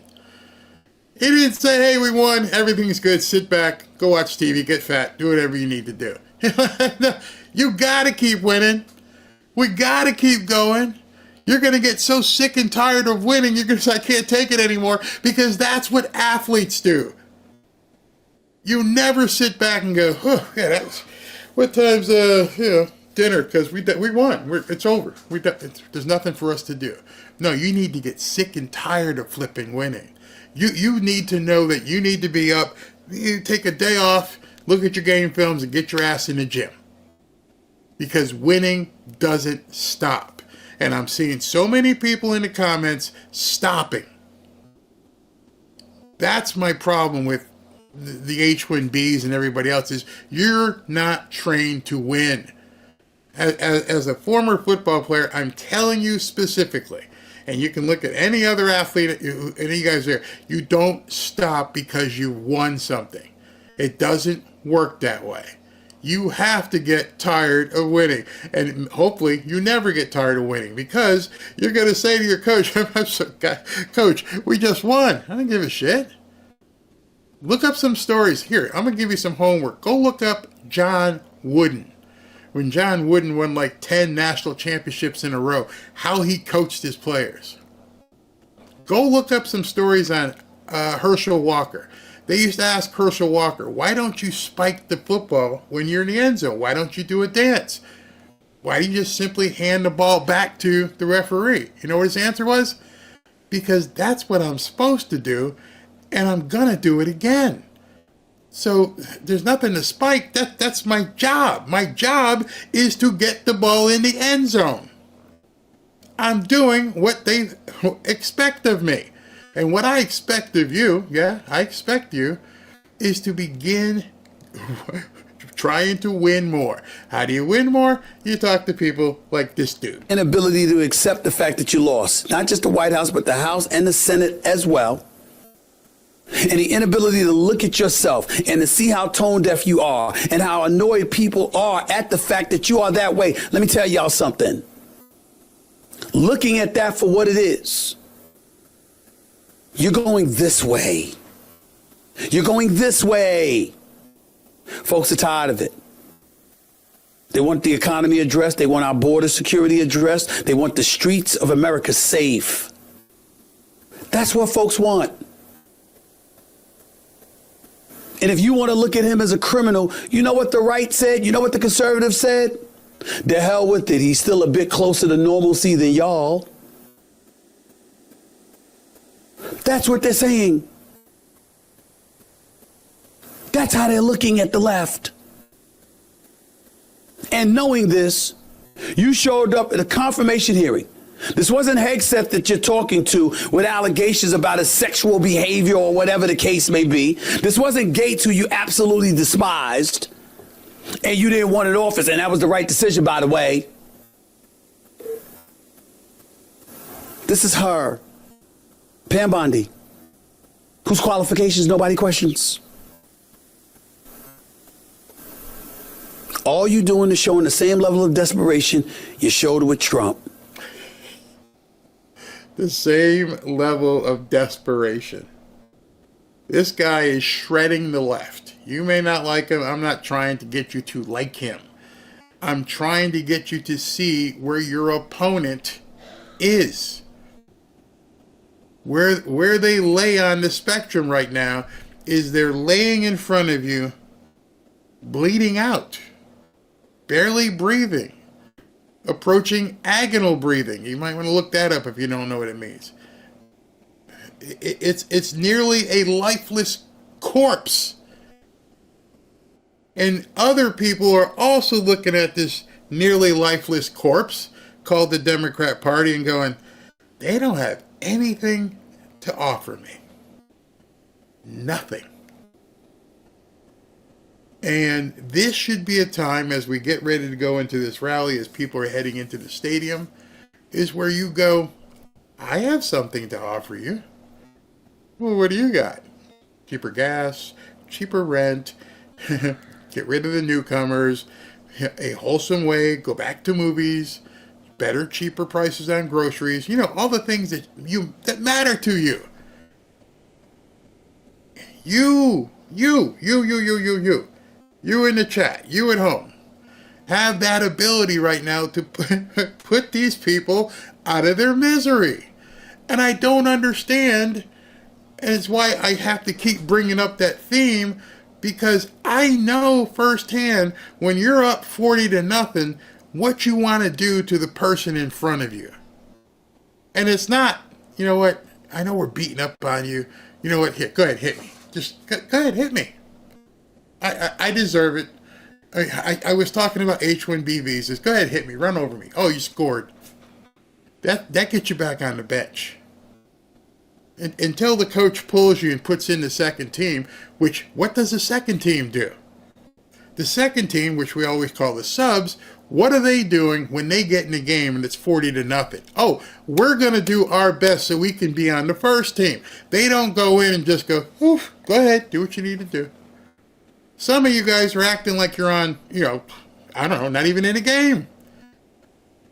Went to North Carolina, watched my grandson play, and they played a very, very, very good team. That team beat them. And I just watched to see what the attitude was of some of these kids as they were getting beat. Because you need to be able to show your coach that you don't know what the score is on the scoreboard. And right now, you need to act as though the score on the scoreboard is 0-0. because somebody somewhere in that Democrat Party is looking and wondering what their opportunity is to step up. Maybe it's John Fetterman. I don't know. But somebody has to be looking and saying, I think I can take him. I think I can beat J.D. Vance. I think I can do it. Your job is to make sure that nobody he talks to, or as few people as possible he talks to, or she, understands that's not the way. That's just it. And he beat you anyway. Until you learn to live with it, all of you Democrats on Capitol Hill, until you learn to live with that reality, you're not going to resonate with anybody. A matter of fact, you're going to lose a lot of people. Because I ain't about to call myself a Republican. And I ain't about to swear to you that I'm going to vote conservative and Republican everywhere down the line. But I will say this. I've got no problems avoiding supporting you based on what I'm seeing. That was a mea culpa. I have no problems avoiding you. I don't want nothing to do with you based upon what I'm seeing. I may or may not vote Republican, but I turn my back on you. He did the Pauly and Goodfellas. Now I got to turn my back on you.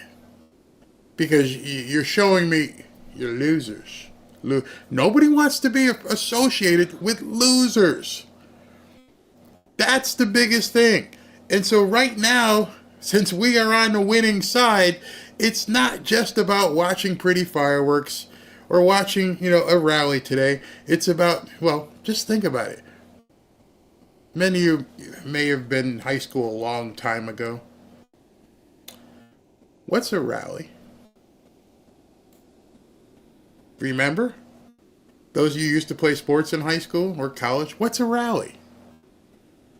A rally is people getting together to celebrate and to motivate people to perform better. When we would have our rallies on Friday afternoon or Friday night, it was to get pumped for that Saturday game. Go ahead and look at Friday Night Lights if you want to dial up a show and see what they used to do. What was a pep rally? A pep rally. Get you pumped up, ready to go out there and run through a brick wall and win. Or as Trump said, fight. That's what a rally is. So he's holding a rally today with tens of thousands of people in there. And these people stood in the cold. They stood in line for hours. They did whatever they could. They know he's not going to be holding the inauguration outside tomorrow. They don't care because they want to keep winning. And if you want to keep winning, you got to keep doing what winners do. And one of the things winners do is they obliterate the losers. So, Luke says, I broke my wrist sacking a quarterback. It was pretty vicious. When the kids are going to play in the streets again? Yeah, I remember that, playing football in the street. A pep rally, they would call it when I was in high school. Yep, you remember pep rallies. All the kids on a team would wear their shirt to school, and they would be the big men walking around and everything. And it was a pep rally. It wasn't a loser rally. Nobody holds rallies when they're losing. Well, Kamala did, I guess. Graduated in 1981. Well, understand right now, this is what we need to be doing. The other side doesn't understand anything but pain, and we must give them pain and more pain until they understand. You remember the Rocky movie? And when, what was the guy's name? It was Mr. T. I forget his character. And he's like, the guy puts a microphone. What's your prediction for tomorrow? Pain. Although I was rooting for Rocky, I just thought that was the best answer I'd ever heard. What's your prediction in tomorrow's fight? Pain. That's what you just said, Mark. I don't want to just kind of squeak by. I want to annihilate you. You just watched John Voight start crying. An 86-year-old man was brought to tears about the home of the brave, land of the free. They almost took that away from you. Yeah, we're celebrating today, but damn, you got to get that November 4th mindset. Go for the jugular. Yep, we always had pep rallies. What you're saying, Barry, is do not give the Dems a chance to come back. Exactly. We want them raising the white flag. Because right now they're broken. They don't know what to do. And like Stephen A. Smith said, are you really talking to the proposed Attorney General, asking her what happened in 2020? And it's 2025? Are you that much of a loser? Are you really watching a game film from 2020 and asking me what I think about the game film today? What? Do I look stupid? You want me to follow you when you're still playing the game from 2020? Get the hell out. Clubber Lang, that was his name. Clubber Lang, yeah. A pain. I love that. Yep, you got it too. Clubber Lang, that's what it. What they did in 2020 gave Trump more power. Yep, sure did. And then what they continued to do, they did loser stuff and try to arrest him and put him through court. Nothing mattered. Nothing. 1987 here, pure blood. Yeah. So I'm not trying to give people a hard time. Yeah, I graduated in 1976 and they called them pep rallies. Those of you who were there, you know. It is what it is, and it is how winners win, and how people around you pump up the winners. Do I expect you to go into the hood and talk to some people? No, but what you can do is be very vocal and let people see what you're all about. And right today, I'm telling you, there's a ton of people out there who are pulling their hair out, whether it's pink, blue, or green, who were terrified as of 24 hours ago that, their beloved TikTok was going to be going away, and then they were screwed. And now Donald Trump is saving the day. Explain to them why. Well, Barry, I don't know why. Well, yeah, you do. He actually posted it. I showed you earlier what he said. Why are you not posting this all over the place? Where is it? Where's my thing? Why is it not showing in here? Why does it just keep showing this one thing? Anyway, I'll have to fix that. Why is it not showing this? Hold on, I'm trying to bring up this. Nope, it's not showing. It's not showing. You know what? I think I hit the wrong button and it's not doing well. Anyway. We'll figure it out. We'll figure that out. Hold 1 second here. Number 25. Cut 25, 23, 24, 25. And why is 25 stuck? 1 second. Okay. All right. Anyway, so I can't show it to you. All right. So while we're waiting, John Amanchukwu couldn't make it. He had a death at his church. Looks like he's going to try and come on at 3:15, Ashley said, which, the rally will have started, but we'll go ahead and bring him on anyway, because I want to get a prayer in before everything. So let me just tell you, I'm going to be giving away hoodies today. So if you want to get a hoodie, go to fanfareshop.org so that you can register to win a hoodie. We already gave away a couple earlier. And also, if you'd like to go to join us on Twitter /X, go to fanfareshop.org /group so you can join us there. So we'd love to have you. All right, let me continue. Libs claims they are losing their rights and freedom. It's disillusion yeah, exactly. Ashley, can you tell Barry Tommy Robinson's in jail? He got 18 months.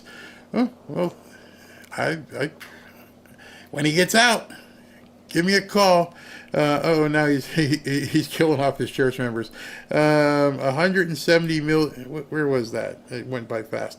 170 million users. I think he said making a living. Yep, that was from the CEO of TikTok.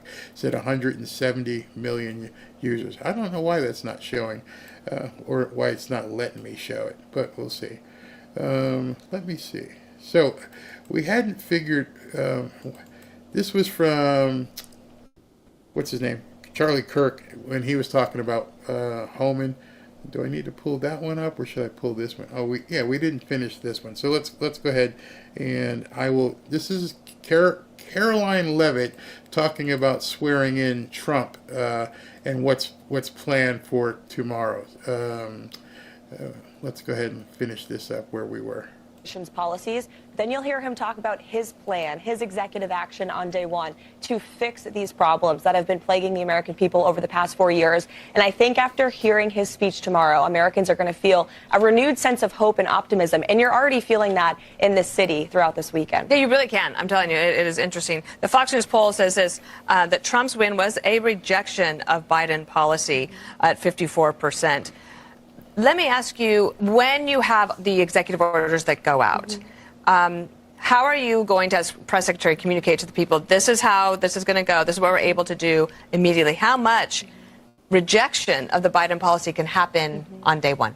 A lot. And the American people should expect that President Trump is going to deliver on many of the promises that he made to them within the first 24 hours of his taking back the Oval Office. Our policy team has been working diligently on putting these orders together for him so we can immediately shut down the southern border, reinvigorate our energy industry, reverse many of the disastrous Biden administration executive orders that Joe Biden signed on day one 4 years ago, which have led to the increased cost of living and inflation in this great country. So there's a lot for us to message. It's a big responsibility. We don't want the details to be lost on the American people because every single one of these executive actions that President Trump is taking are monumental. And they are truly going to transform the way that this government here in Washington, D.C. works, how the bureaucracy works, and how it's been ripping off American taxpayers. So here are the top priorities. Call for number 5, immigration deportation, 13%. Let me come back to that. Economy and jobs, same, 13. Inflation, high prices at 11. Make America great again and resign or quit at 9% with an even score there. On immigration and deportation, it seemed that Tom Homan made some news yesterday.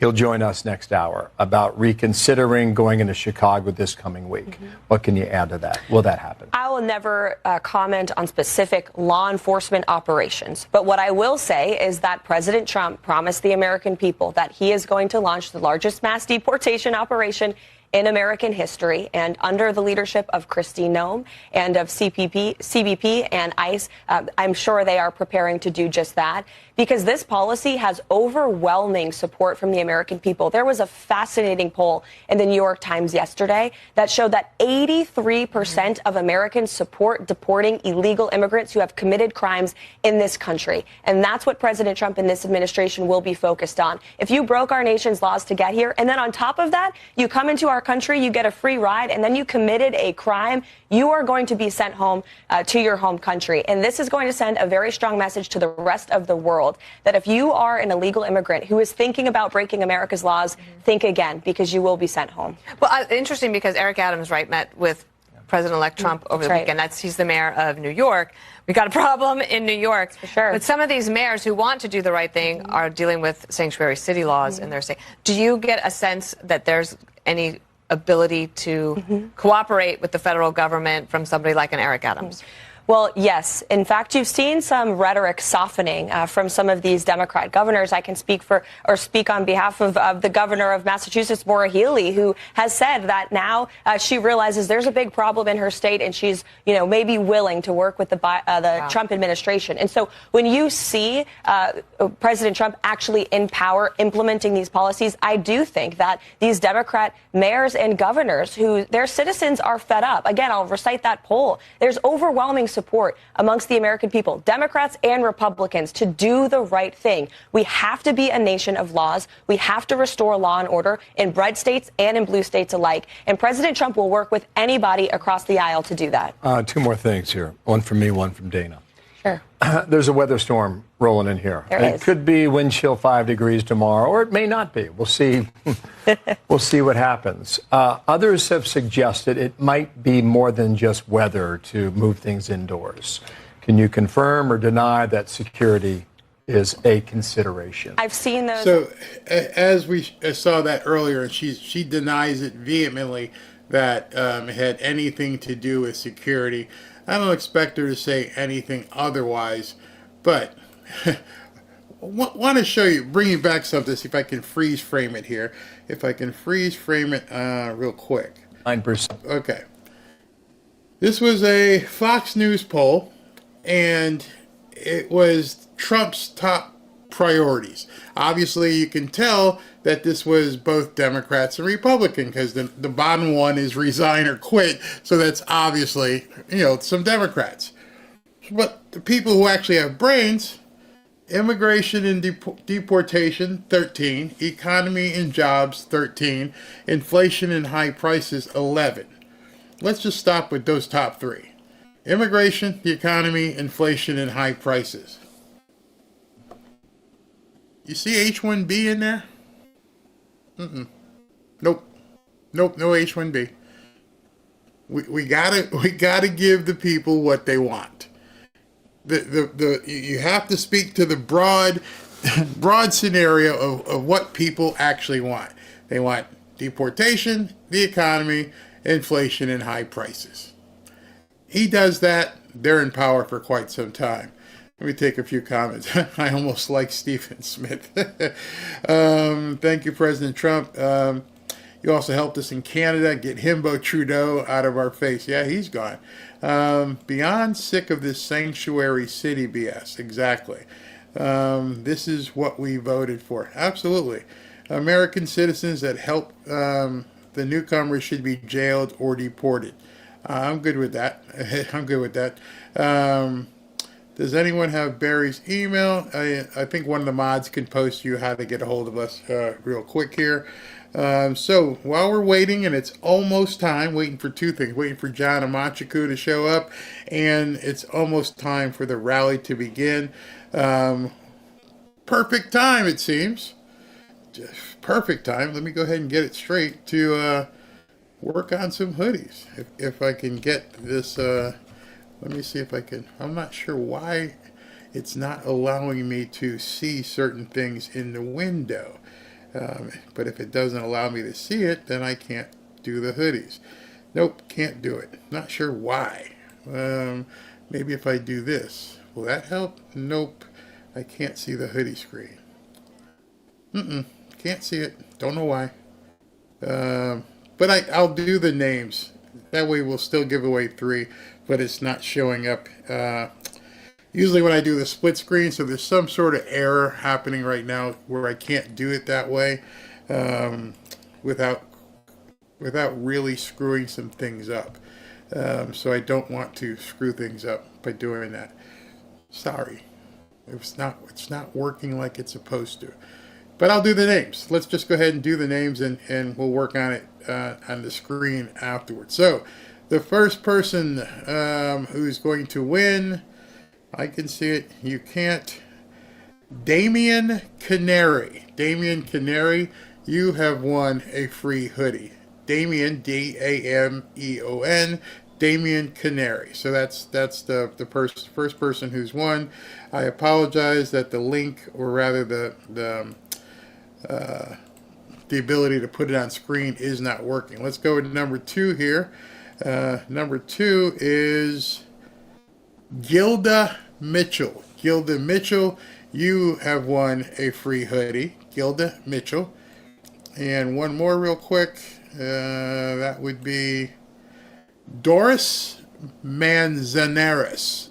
Doris Manzanares. And I'm not sure why my screen isn't allowing me to pull other things in, but it is.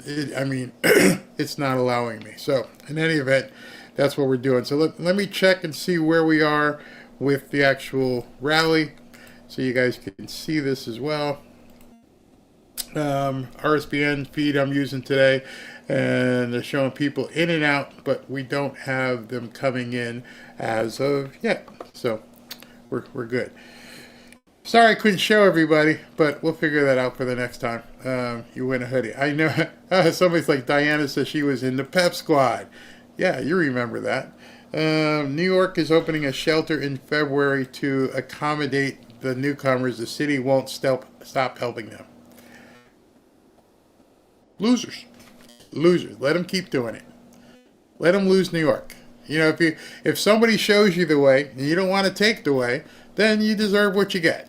And New Yorkers, that's it.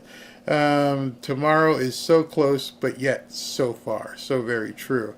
Thank you for today, Barry, as we roll up to see when this thing is about to start.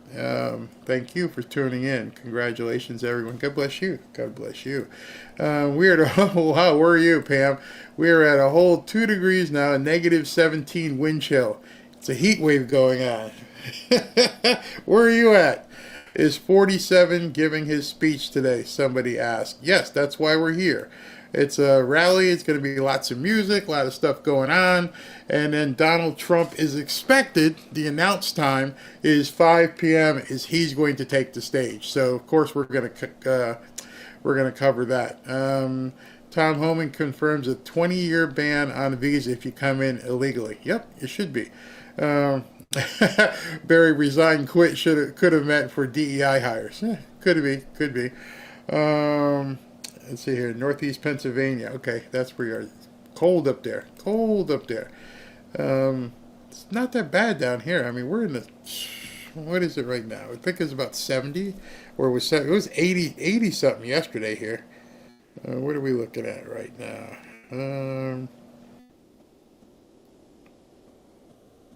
Oh, I don't know if you can see that. Can you see that? I don't know if you can. 84 right now, but it feels like 87. We have a feels like temperature of 87. Sorry, I didn't mean to do that. I didn't mean to. Woo, 84. Oh, wow. Enjoying this channel. Thank you very much. Let's see what we got here going on. Globalist politicians are like a drain clogged for the drain now. Have you heard anything about Kamala's house being looted in the LA fires? I guess they arrested the people that were trying to break in. So they got them. Anymore? See, I've been waiting for this. This is what everybody should be waiting for. When are Biden's pardons? They're coming. You know for sure they're coming. Love what you just said here. Let me. When your enemy is destroying themselves, don't stop them. When is Tommy Radcliffe going to be on? Tommy, I haven't heard from him. He was going to do a test to see if he could log in wherever he was. Maybe we'll have to do that tomorrow before the inauguration. But we'll see if we can't get him on. Wish you could do a show about crypto coins, when and where to buy and sell. I don't really understand how that works. Well, we actually did one. Some people didn't like it.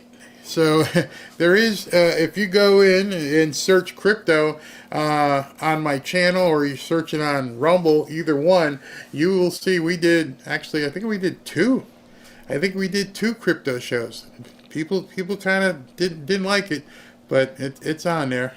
All right, so he's pardoned a lot of thugs so far. Yeah, I understand he didn't pardon the guy. I guess there's a guy who did murder, and he pardoned him, or whatever you want to call it. He doesn't have to face the death penalty, but he's not getting out of jail. You can tell your success by the reaction of your opponent. You can also tell your success by the reaction of your opponent's fans. And people like Stephen A. Smith and how they're reacting, they're disgusted. They're sick of it. They're done. They don't want to deal with it anymore at all. Let's see, can't they swear Trump in at January 19th at midnight? No. See, that happened a lot yesterday. A whole lot. And people were talking about, he may have been sworn. There were a couple of misnomers yesterday. People said he was on Air Force One. No, he wasn't. Number one, Air Force One is just a moniker. and it's any plane that the president is on. He was not on Air Force One, and he was not on the jumbo jet. He was on one of the presidential planes, which doesn't carry an AF-1 or AF-2 moniker because he's not AF-1 or AF-2. So people were telling half-truths there. The other day, and then people were saying that they think he was already inaugurated. Well, you might want to go dig into the Constitution.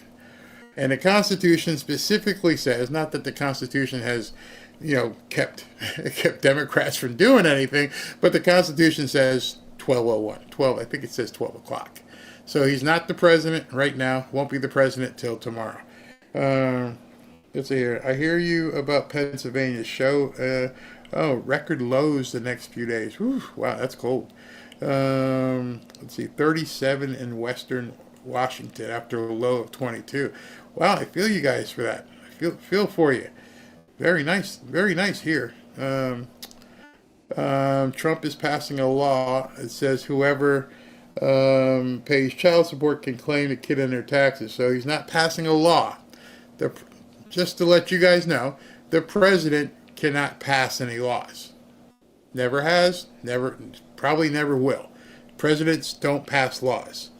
Presidents issue executive orders, or presidents can support bills that the House or Senate can put together, but they can't make laws, which is why the other day when Biden got up on stage and said, I'm making the 28th Amendment. No, you're not. What an idiot. And whoever typed that into the teleprompter and said, it's now the law of the land. No, actually it's not. It's not. They just made you look even stupider on your way out the door. Crazy. Mayor Bass canceled the fire, caused the fires. Okay. Let's see here. I haven't been outside yet, so I don't know the temperature, but none of the heaters turned off automatically yet. 65 in Ponte Beach, Florida. Where is that? Sounds like that might be on the West Coast. Actually, Biden may be done with the pardons since he's been signing things without having any knowledge of exactly what he's doing. He might actually be against the law, but who knows? I don't know. I mean, we got to see him either later tonight or early in the morning. You know what I mean? It can't be. We got till 12 o'clock, so I guess he could wait till like 11:55 and drop a whole bunch. Somebody just checked, and TikTok is back online now. So all those people there who were, for Trump, or just not for Trump, but on TikTok, they now have somebody who supports them. Kendall says, I tried to join the group on X, but wouldn't let me. I sent a request to join, but don't have a paid account. You don't have to have a paid account. It's free. And if it didn't let you join yet, it means, obviously I didn't, because I haven't been on. I'm doing this show, but none of the mods have approved your application. Not really an application, but they haven't hit the button. Sorry about that. No, you don't have to apologize. Trump is wanting to pass. No, he's not passing a bill. He's going to do an executive order. You're right, Barry, about lawmaking. That's why the U.S. president has to have it passed in the Senate and the House, then signed to him. Yeah, I don't know who told Biden he could make a constitutional amendment. That's crazy. Please, Barry, give Tommy Robinson a voice on here. It will blow up in the millions. He was the man. So I'm telling you, there's no way possible that I could do it on here. These people would go absolutely nuts. They'd shut it down almost immediately. But we can do it on Rumble and X. I'm wondering if this is Ashley or SV texting me. Let's see what we got here.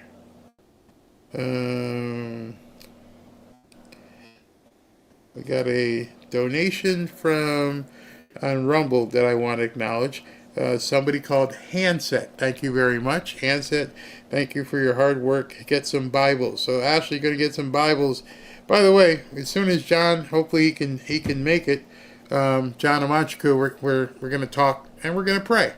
So if you guys want to stick around for that, and we're waiting for the rally to begin. It is now 3:02. As soon as somebody walks up on stage, we will cut specifically to them. Biden pardoned Virginia House Speaker Don Scott. Don't even know who he is. Let's see.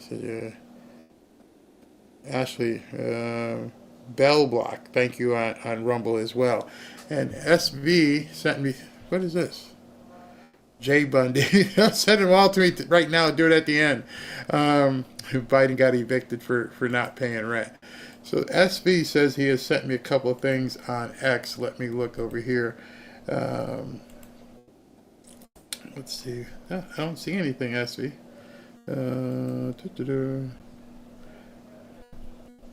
Hold on. Nope, SB, I don't have anything from you, so sorry. Let's keep going here. I watch you all the time, Barry. You're awesome. You give the best news. Thank you very much. John Voight, where'd that one go? John Voight has always been so patriotic. He loves our country. I think he, Mel Gibson, and Sylvester Stallone, I could see the three of them like creating a production company and making some really good movies.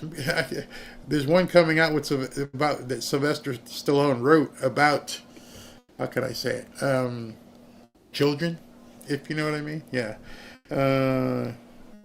Hi, Gina. How are you? Thank you for always letting me on. I live alone. Oh, Gina, you're amongst friends, so thank you. Let's see here. No, that was a while ago about TikTok. Okay. What is this 28th Amendment Biden was being about?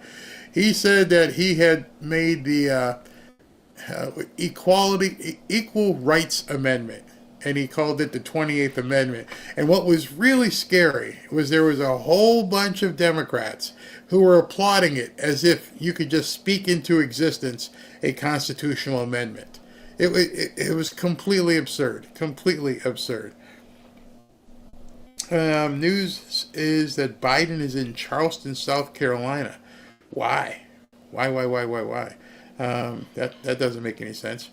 All right, so waiting for someone to take the stage. Let's listen to a little bit of what RSBN is playing. And I'm doing this because I'm going to check my computer as to why I can't bring certain things up on screen. Hold on. Donald Trump, the great negotiator, the businessman that he is, he's doing what he can to work with the Chinese to make sure that we can keep TikTok in the United States, but do it safely. The adults are back in town and in charge, and it's so refreshing to see that. And what a pile to have before you as you're eager to go to work, right? For President Trump, so much to fix in these next few hours. And we've even seen with the Israeli-Hamas plea deal that took place, we now will be receiving 3 female hostages. Thank God they're coming home. 30 will be then released over the coming days and weeks. In turn, 700 Hamas really bad guys, murderers, will be released back into freedom. But there was a rabbi speaking this morning regarding that situation, and he said that because of Donald Trump coming back into office, they should run as fast as they can because they will be hunted down once again. This was all about getting those hostages home into freedom and safety. And this is eerily reminiscent of what happened in 1981 when Jimmy Carter, his failed foreign policy led to Ronald Reagan coming into office and the hostages in Iran being finally returned home upon President Reagan taking the oath of office. It's definitely a delicate situation when you're trying to negotiate what you're going to do with these other world leaders. It's a terrible situation, and I trust Donald Trump is the man to do the right thing on behalf of the United States citizens that are still hostages over there. So he's going to bring them back, and he said if they're not released, then there's going to be hell to pay. So we'll see what happens. And we will have a heavenly presentation today, as you see in the background, maybe here in the back. So these guys are trying to burn time. These things never start on time, and I think today's going to be worse. I mean, it's 3:07, and it was supposed to kick off at 3 o'clock, but You know the security concerns. Who knows what's going on in the background there? But we shall see. Great day, fit everybody. Thanks, Mr. President. By this time tomorrow, we shall have President Trump. I can't believe it. I can't believe we've gone through 4 years and have gotten all this, actually 4 years of Biden, and then 4 years of them trashing Trump. And finally, we're now at the point where he's going to be back in office without all the baggage that they tried to stick on him. I just saw the lights flashing over the stage, and from my previous life as a concert promoter, that usually means they're ready to take the stage, because that's how they communicate with the people in the back and people doing the spotlights. You blink the lights and let everybody know 30 seconds. So let's see if it comes out. Conservative women are so pretty and strong, confident. You go, conservative ladies. You guys noticing that? Huh? I had put up a picture this morning which showed Melania and Michelle side by side and going, oh my God. Yeah. What kind of brainwashing did it have to be for people to think somehow that Michelle was a stunning fashion queen, but last 4 years, Melania wasn't able to get anything. The people, didn't in Vogue and Cosmo didn't want to have anything to do with Melania. Talk about the difference now. Now they're all fighting over Melania. I'm telling you, the cachet is back. Everything about Trump and being worried about Trump, that is now back. And we're going to be seeing a whole different attitude. People are going to want to be around. Yeah, are there going to be, what do you call it, Klingons? People who just want to be a part of something? Yeah, I don't care. Just vote. Just vote and help. If you vote and help, I don't care if you're just a Klingon at this point. Oh, you guys are being mean to Michelle. Biden thinks he could have beaten President Trump. You know why he thinks that? Because they never told him that he was getting crushed. I think we're going to see a whole bunch of stuff come out that they didn't think would ever come out. I should have put up Jill. Okay, they're blinking the lights again. Here, let me show you. See, look up here above her head, and you'll see these lights blink.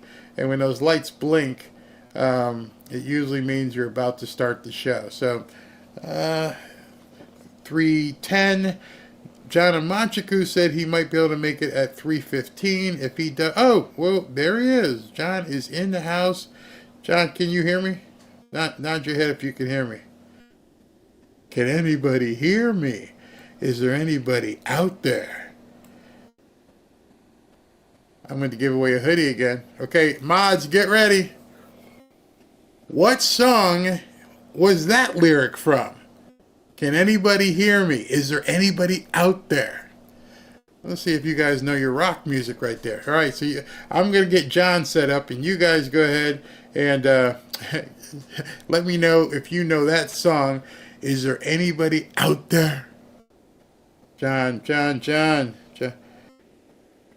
Oh, hold on. I got to fix something, John. 1 second here. I got to put the right bottom screen up.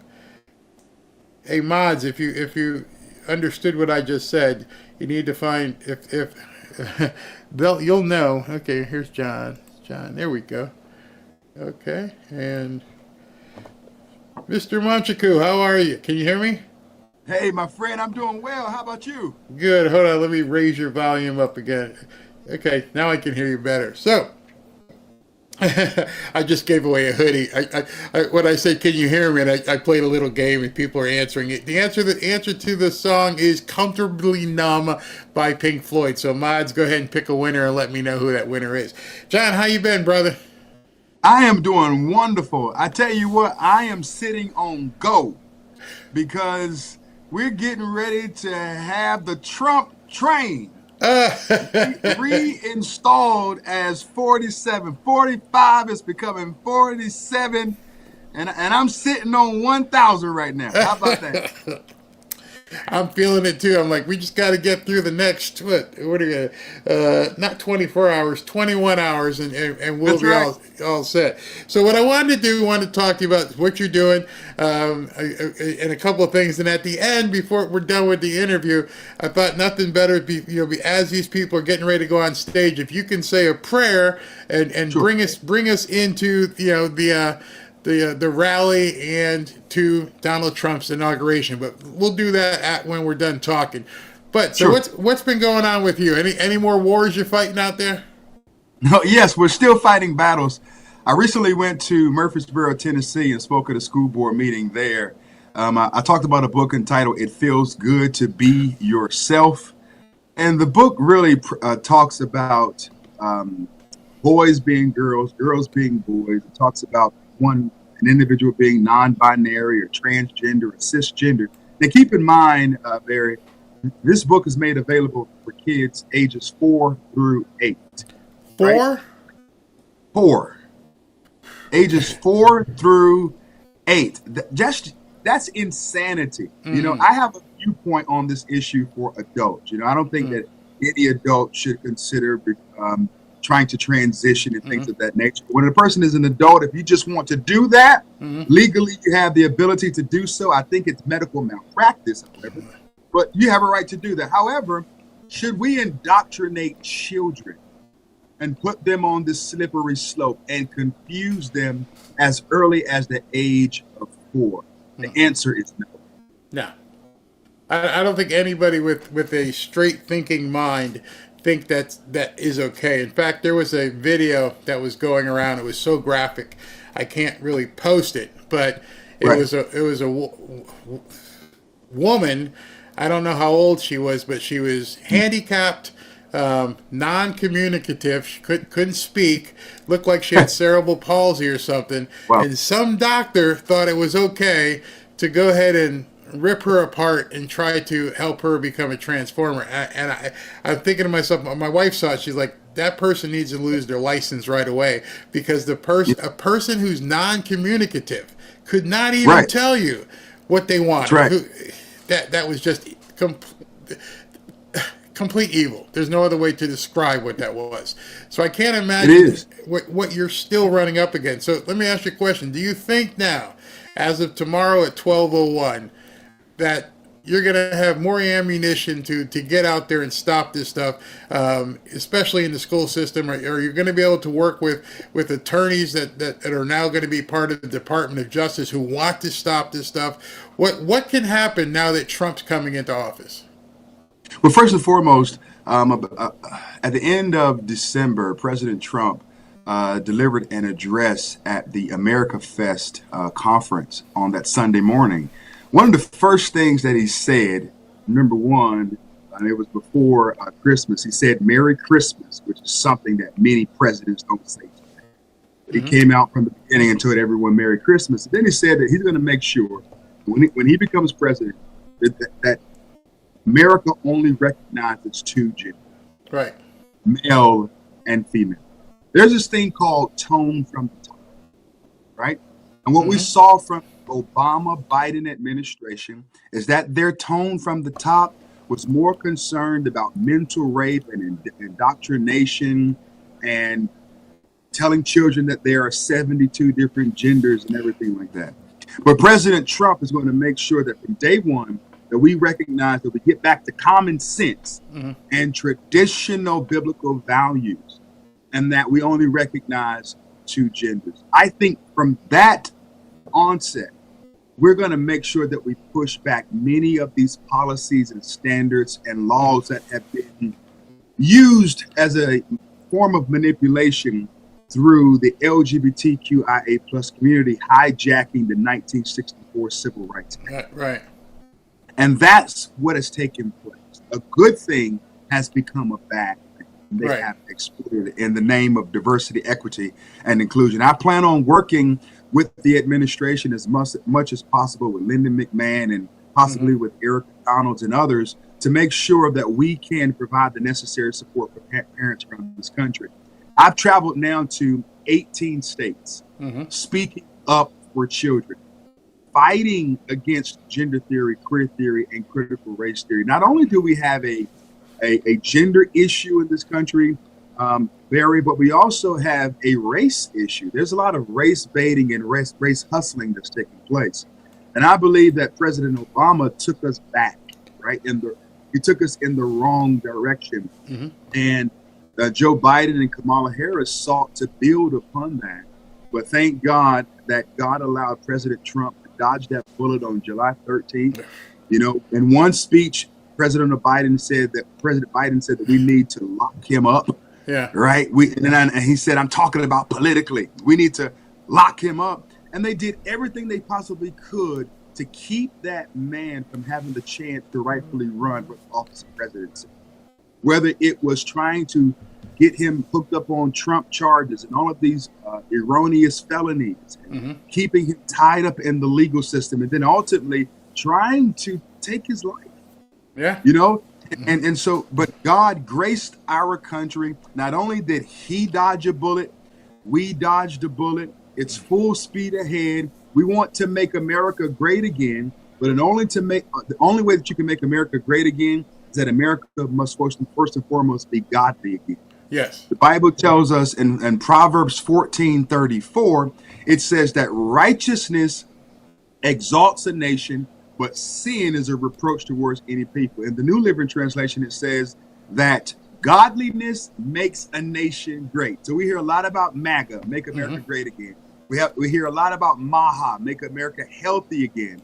Yeah, but we also want to make it godly, because if it's godly, it's going to be great. Now, I've spoken to Nancy Mace, spoke yesterday to Tim Burchett, want to talk to Anna Paulina Luna. All of them seem to be pushing for actual laws. In fact, Tim Burchett yesterday blew me away, because he's actually going after children who have been trafficked who are black. And so he was telling us how that's like one of the biggest groups out there in terms of the demographic, because people are selling their kids and, you know, things of that nature. Have you thought to work with any of these guys to try to affect any legislation instead, you know, in addition to what you're doing at the school level, but actually, you know, now we've got an administration that wants to stop this? Yes, I do. I do want to work with the administration on legislation. You know, I do believe that we need to have stronger and harsher punishments for people who manipulate and defraud children sexually. I do think that they deserve capital punishment for doing so. I do think that we need to round up these individuals who are coming in through drug cartels and bringing in criminal illegal aliens into our country that are doing these sinister things. We need to be tough on crime, hard on crime. But today, we give the criminal a slap on his wrist. Yeah. Look at the crisis that's going on in California. The reason why you're dealing with looters on scooters is because they have poor laws in California. And Gavin Newsom would give people a slap on the wrist for theft. They had to move it down to $950, where a person could be charged for a felony for doing so. Right. So there have been countless videos where people are just walking. I mean, literally walking into Apple, stealing 50 phones, and then walking out. They don't even bring in bags. Yeah. When they go and steal merchandise, they walk in and grab it and stuff it into their pants, and they walk outside past police vehicles to their vehicle that they parked in the front, and they walk away in California. That's crazy. You know, I really think that we do need to punish the criminals. Tone from the top works, but you have to be tough on crime and on these issues. And when that happens, you begin to make the weak people have their backs strengthened, and they fall in line because they know that if you cross the least of these, we're going to penalize you. I think at this point we're in a good situation with the new administration coming in, with a new attorney general, being able, with a new FBI director, to actually affect change that's needed. do you think you'll still get pushback at the local level with these school boards, or do you think they're going to basically wave the white flag? I do believe that I'm going to get more pushback. I think that when they dissolve the Department of Education, is going to be quite similar to what happened with the overturning of Roe v. Wade. Essentially, that was intended to send it back to the states for states to decide what should take place. The same thing is going to happen with the Department of Education. When it's dissolved, it's going to be sent back to the states. But I think if they eliminate funding from many districts for implementing policies that go against Constitution and or the given statutes of each individual state, I think that is the way to make sure that we hold people's feet to the fire. I will continue to have pushback because the education system today, as we see it, is dominated by Marxists. Cultural Marxism is the theme of the day, and they're not going to go away overnight, right? In the same way where President Trump is going to have to round up people and send them back to their country, we're slowly but surely going to have to weed out these Marxists who have a stronghold on the American education system. That's what I've been telling people, and it's a theme I want to continue to stress, is we won one battle. There's still a lot of battles yet to fight, and these other battles are at the local level. And so if you don't know what's going on at your school board, if you don't know what books are in the library and what these kids are doing, how can people get involved at the local level to actually start seeing some of this stuff? Because there's not like a website you can go to and put your zip code in and say, listen, we need help here. That might be a good idea. But how do people at a local level understand how to get involved? Well, if I have a website, it's called, the website address is iknowgod.us. You can go there and you can receive some of my resources. I have two resources on my website. I have a battle plan that teaches you really just a general overview of what is going on in the public school system and why we need to fight against cultural Marxism, gender theory, queer theory, and critical race theory. And then I also have the most comprehensive toolkit in the country that trains people who want to run for school board. It teaches you how to coalesce and build networks. The toolkit also gives you a crash course into cultural Marxism and gender theory and queer theory, so that you know that when that is being taught in a classroom. It also creates a numbering system for school board leaders, so you know who to vote out first. Oftentimes people don't know which school board leader to target as relates to, for the lack of better words, cutting the head off the snake. Yeah. But you have to target the ring leader, right? And on these school boards, there are activists who are funded by George Soros, right? And these individuals have a strong hold on many of our large cities around this country. Right. And so we need to target those people. We need to primary those people. We need to vote them out. And I'm seeing this around the country, that more left-leaning Democrats are beginning to wake up as you show them what's happening to their children. Now, they'll play funny business with everything, but when it comes to little Johnny and Sarah and Thomas and Ben, right, they want to do what's best for their child. And so my mission nationally has been bringing people to common sense by exposing what's going on with our children. I've been saying that. I've been telling people that there are not, I won't call them leftists, but there are Democrats who are seeing some of this stuff and they're like, this ain't what I signed up for. I may not be a Republican, but I'm not one of these nuts, and I'm not all about this. And I keep telling people, start talking. You got social media, let them know let them know, number one, what's going on. They may not know, and number two, send them to John's website so they can see what they can do. I think it's really important to begin communicating that. So you mentioned the head of the snake. So locally, who is the head of the snake? Is it the superintendent of schools? I mean, who is it that's effecting this nonsense into the curriculum? Oftentimes, it's whoever's leading the Democrat Party. So they fall in line. The Democrat Party is a cohesive unit And they don't do the online rifting and fighting that conservatives do. Right. Right. They are very much so organized and structured.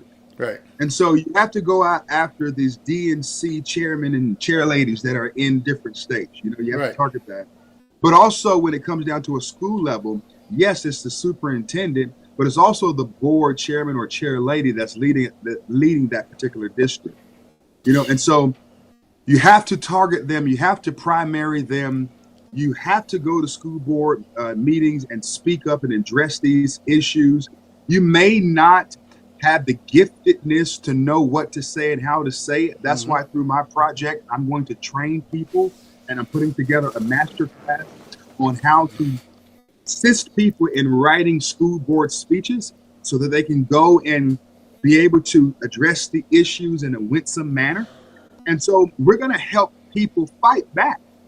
I'm talking to parents all around this country, and they're saying, Pastor John, we want to get in the fight, but we don't know what to do and where to start. Right. So my battle plan and my toolkit that's on iknowgod.us, my website, helps people get started in this fight.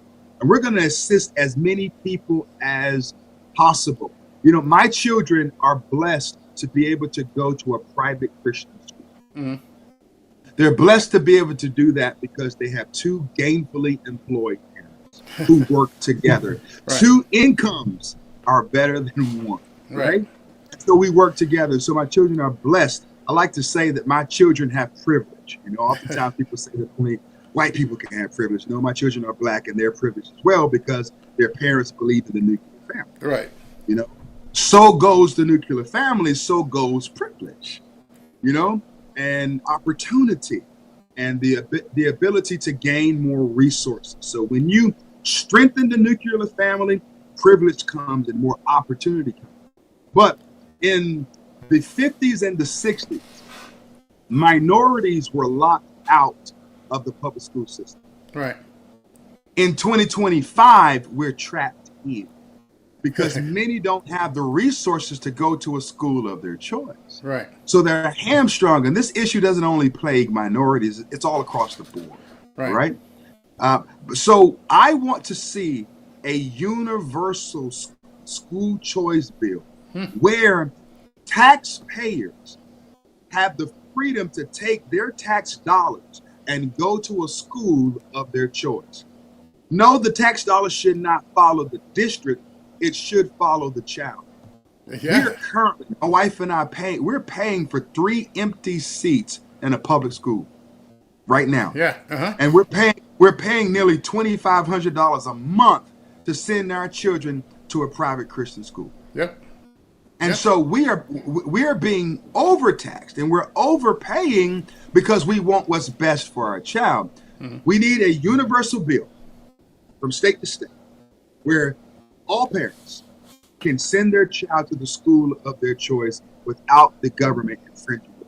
Oh, got to make it happen. Got to make that happen. I am a huge proponent and advocate for school choice.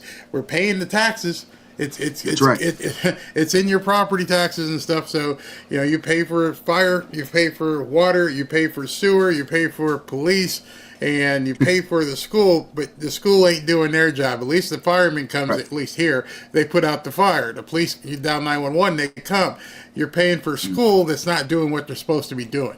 And so I think that has to change. So, John, we have an inauguration tomorrow. We have Trump coming up to speak in about 90 minutes. What I'd like you to do, if you don't mind, if you could, I know you had a trying day today with somebody in your parish. If you could take us out in prayer and let us know, you know, what God has in store for us tomorrow and for the next 4 years. Yes. Dear Heavenly Father God, we thank you right now because you do all things well. You are concerned about this nation. You are concerned about this country, and we are blessed to have the opportunity to live here, to be born here, and to have the freedom and the liberties that we have because of our Constitution. God, we know that the enemy is angry, and he will seek to do anything to pervert the plans and the order of structure that you have deemed for this season in this nation. So God, first and foremost, we pray for everyone that has gathered in Washington, D.C. I pray against any attack. Lord, they've had to move from the National Mall over to an arena. God, I pray that you would keep everyone safe. I pray that there's no mentally ill or deranged person who seeks to harm anyone. I pray that law enforcement and everyone that's gathered there that has the authority to govern the city, to protect the city, that everything will go smoothly, that you will keep hurt, harm, and danger away from everyone. God, we pray for this nation, that we will continue to live up to the laws and the standards and the creed of being an American. God, we pray that you will allow ingenuity to flow. God, we pray that you would keep this nation safe. God, we pray for our children that they won't have to go to school and be perverted by people who have special interests. God, we pray that you would keep the family unit strong in this country, that America will be the model nation for people to look upon, for them to look at healthy marriages and healthy families who are all working together for one common goal. God, we pray for people who are on this call today, who may be concerned, who may be disturbed in their spirit and in their heart on how are things going to fare for them. We pray for people who have been impacted by this sluggish economy that the Obama-Biden administration has caused to foster in this nation. We pray, oh God, that greatness would come back to this nation, that we would reduce inflation, that we would put more American citizens back to work. God, we pray that you would give the leadership that's coming on board, that you would give President Trump and Vice President J.D. Vance the wherewithal to be able to govern this nation in a manner that pleases you first and foremost. God, we thank you for all of these things, and we ask that your will be done in this season. And we glorify you, God, because you do all things well. In Jesus' name we pray. Amen. Brother, thank you very, very much. And I just want to, on behalf of everybody here, say God bless you for your work and what you're dealing with in your community with your church and somebody passing. And so thank you for, with everything you're going through, thank you for taking the time to come on. Greatly appreciate it. And we'll make sure we get that website in the description. And also, we're going to start pushing that movie trailer as well. Yes. All right. Thank you so much. All right, brother. Thank you very much. You too. God bless. All right, everybody. That was John Amanchukwu. Wanted to hear a prayer before everything started, and the timing couldn't be perfect. We have our first guest coming out right now.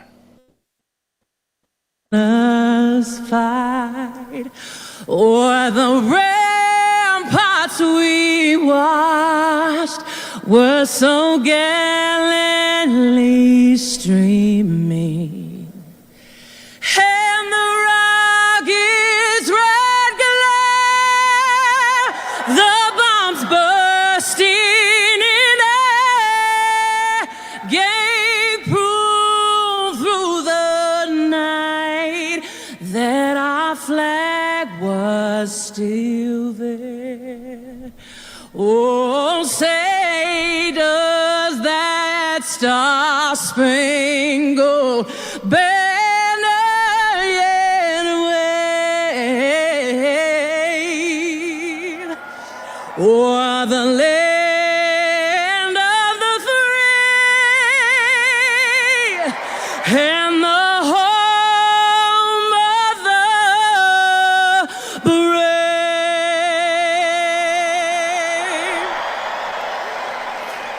You go. Way to bring it. So just to let you guys know, as I said earlier, I'm going to say it again now. There's going to be a lot of music playing. Today, I'm not stopping the music. I'm going to play the music and let it go. So the guys upstairs may not like it. They may flip a switch, and who knows what may happen. If that were to happen, If things go dark here on YouTube, you need to jump over on Rumble or X. I'm broadcasting on both those platforms.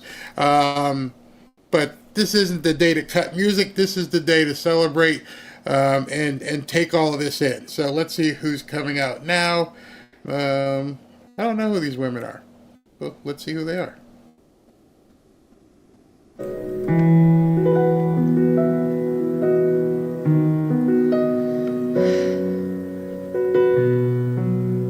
Thank you, Jesus. Anybody here love Jesus? That's right.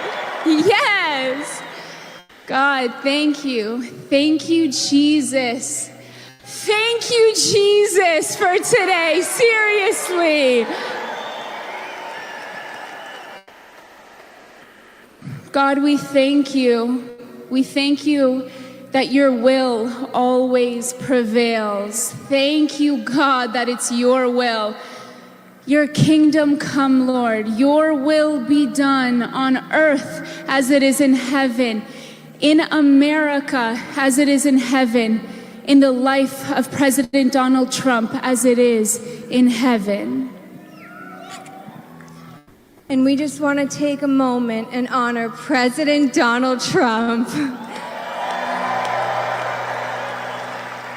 We thank you for your relentless love and devotion you have given to this country.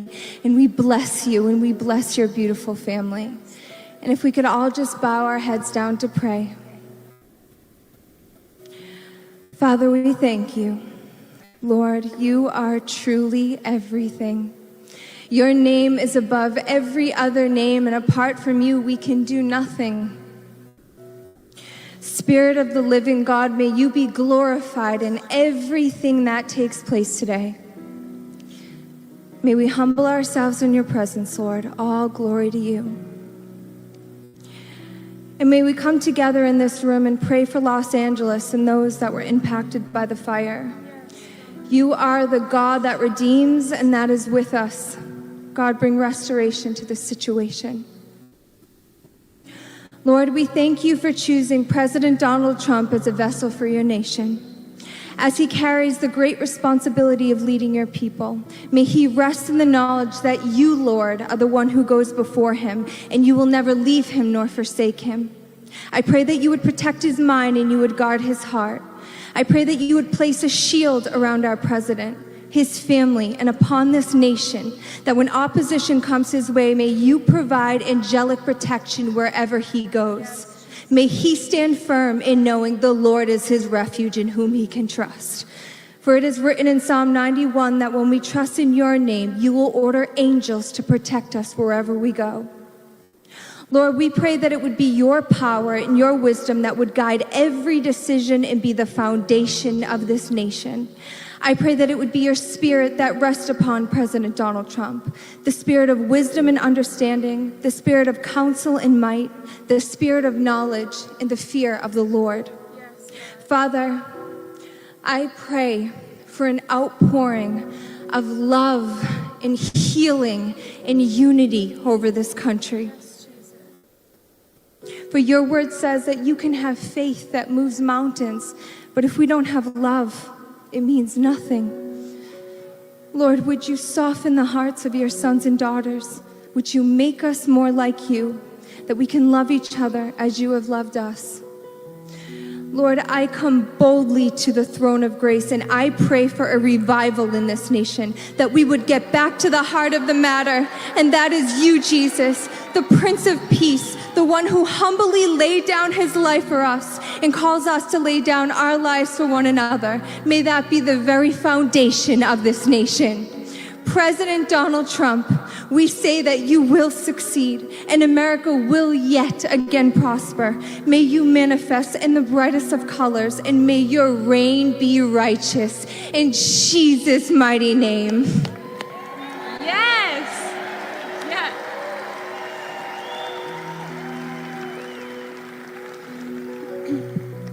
Second Chronicles 7:14 says, "If my people who are called by my name will humble themselves and pray and seek my face and turn from their wicked ways, then I will hear from heaven and I will forgive their sin and I will heal their land. We call on the God of Abraham, Isaac, and Jacob, and we pray that you'd heal this land and the people who inhabit it. Lord, I ask that you would release your power upon this nation. I pray this country be washed by your blood, your precious blood. I pray that a holy fire would rain down to produce a move of purity and holiness in this nation. I pray that eyes would be opened and salvation would sweep across America. I pray in Acts 2 outpouring of the Holy Spirit and a mighty move of God to take place in America like we have never seen before. Jesus is the lion and the lamb on the same day at the same time. Powerful enough to raise the dead with a spoken word, and humble enough to wash feet. I pray that this would be the heart of America, powerful beyond belief, more powerful than any adversary, and with a true heart of humility to serve one another and provide for the poor, care for the sick, and bring justice to the oppressed. In Matthew 25, Jesus says, "For I was hungry, and you gave me something to eat. I was a stranger, and you invited me in. Whatever you did for one of the least of these brothers and sisters of mine, you did for me." I thank you, God, that this is not just a moral religion or a cultural belief, but this is worship of and relationship with the crucified and risen Christ. There's a throne in heaven, and it's not empty, it's occupied. The worthy is the Lamb that was slain, but he is standing.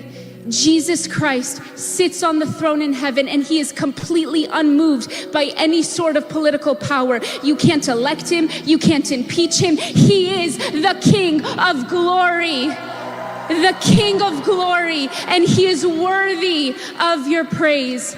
So President Trump, we set the name of the Lord upon you, and we declare that no weapon formed against you will prosper, that every tongue that rises up against you in judgment will be condemned. And if God be for you, who can be against you? We bless you, President Trump, in Jesus' name.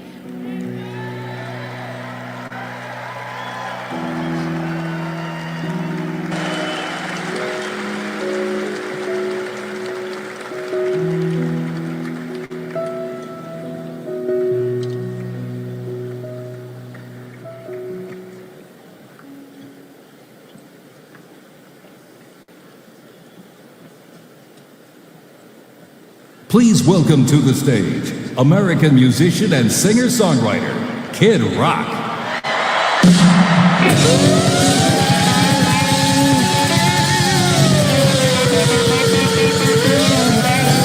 All right, remember, if they do something and flip a switch, go over to Rumble or to X.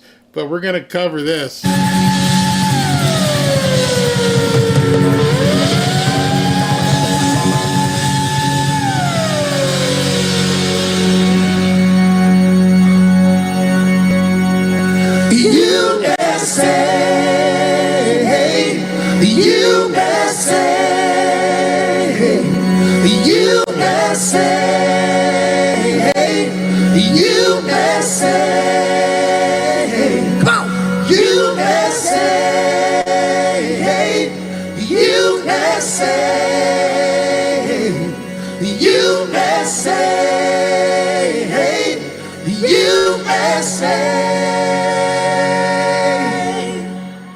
Well, come on! Let's go! You ready to celebrate here tonight? Come on!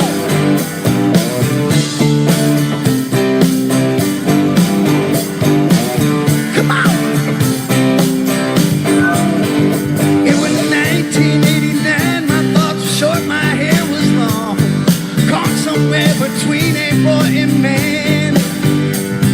She was 17 and she was 5 from in between. It was summertime in northern Michigan.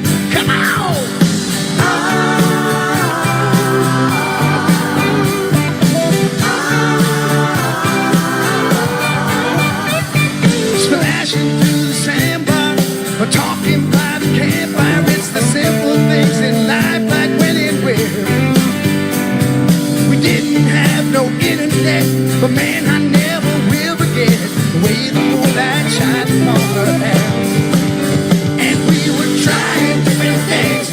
We were smoking funny things, making love out by the lake to our favorite song. Sipping whiskey out the bottle, not thinking about tomorrow. Singing Sweet Home Alabama all summer long. Put 'em up like this, come on, come on. Singing Sweet Home Alabama all summer long. Catch you walk out from the dock, watching the waves roll off the rocks. She'll forever hold the spot inside my soul. We'd blister in the sun, we couldn't wait for night to come. Head on up to Washington, D.C. and play a little rock and roll. Hey, we were trying different things. We were smoking funny things, making love out by the lake to our favorite song. Sipping whiskey out the bottle, not thinking about tomorrow. Singing Sweet Home Alabama all summer long. Put 'em up like this, let's rock. Come on, let's rock. Singing Sweet Home Alabama all summer long. Turn it up.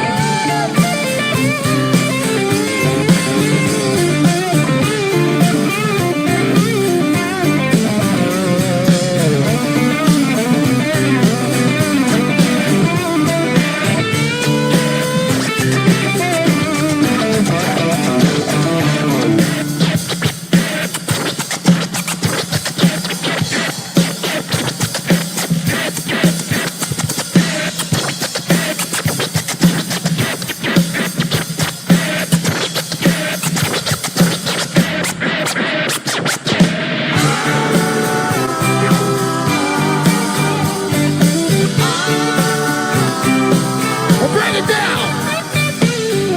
Well, welcome to the Make America Great Again Victory Rally. Do you feel good?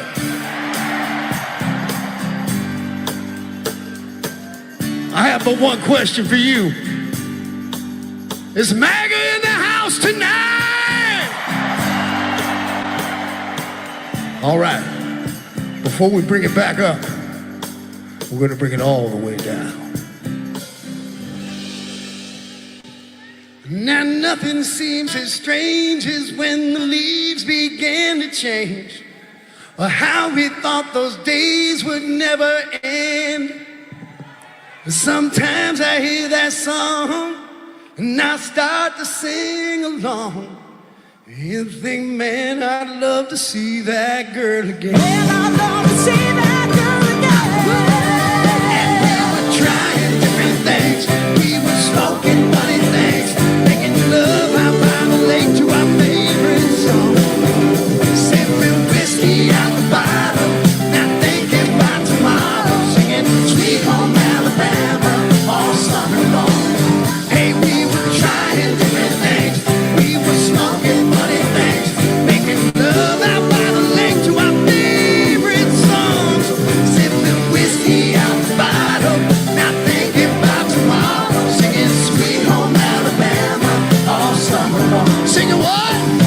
Sweet Home Alabama all summer long. Say what? Sweet Home Alabama all Come on, give me a good one.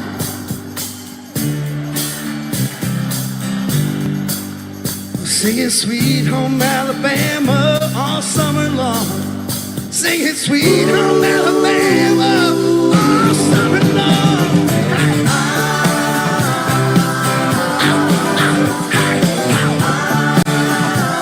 Singing about Sweet Home Alabama, yeah. All summer long. Singing about sweet.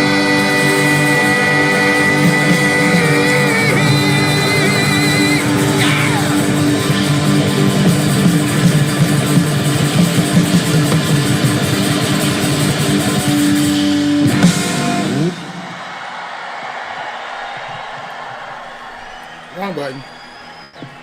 Hello, everyone. I love you all. I know you're having a great time at the Kid Rock concert tonight.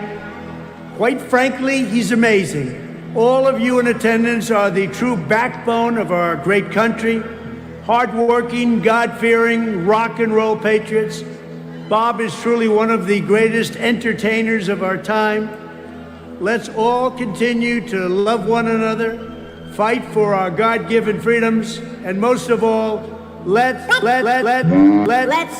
make America rock, rock, rock, rock, rock. Let's make America rock again.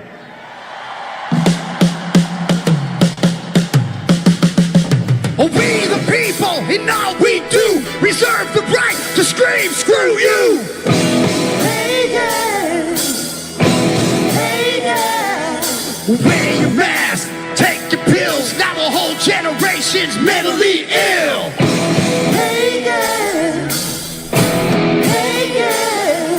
But COVID's near, it's coming to town. We gotta act quick, shut our borders down. Joe Biden does, the media embraces. Big Doc does it, and they call it racist.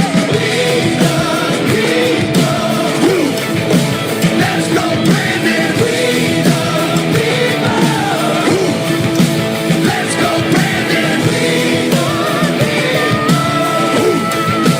Let's go, Brandon. We the people.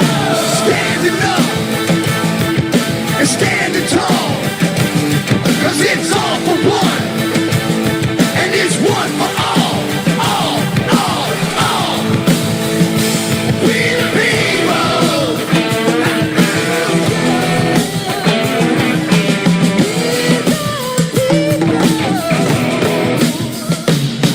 Inflation's up like the minimum wage, but that BS is about to change.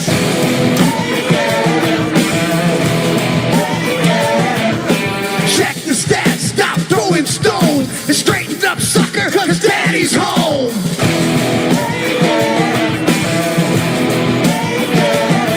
But we gotta keep fighting for our right to be free, and every human being doesn't have to agree. We all bleed red, brother, listen to me. It's time for love and unity. Woo. Let's go, Brandon. Let's go, Brandon.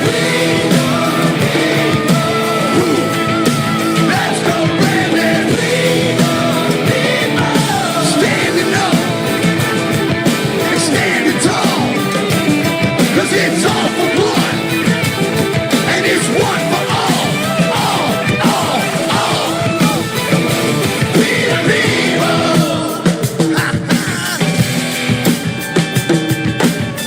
Get down, y'all, go ahead, get down.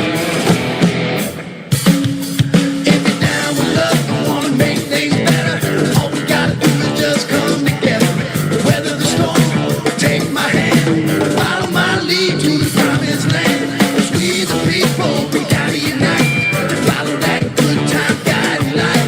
'Cause I'm a force, this love force, and rock that thing up and down the coast. Now I need somebody. I need anybody. I need everybody to scream.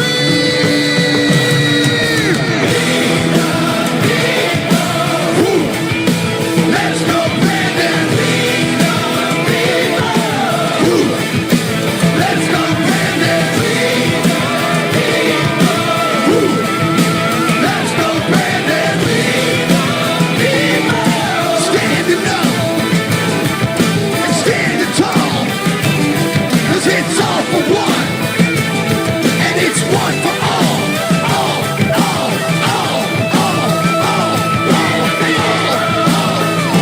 We the people.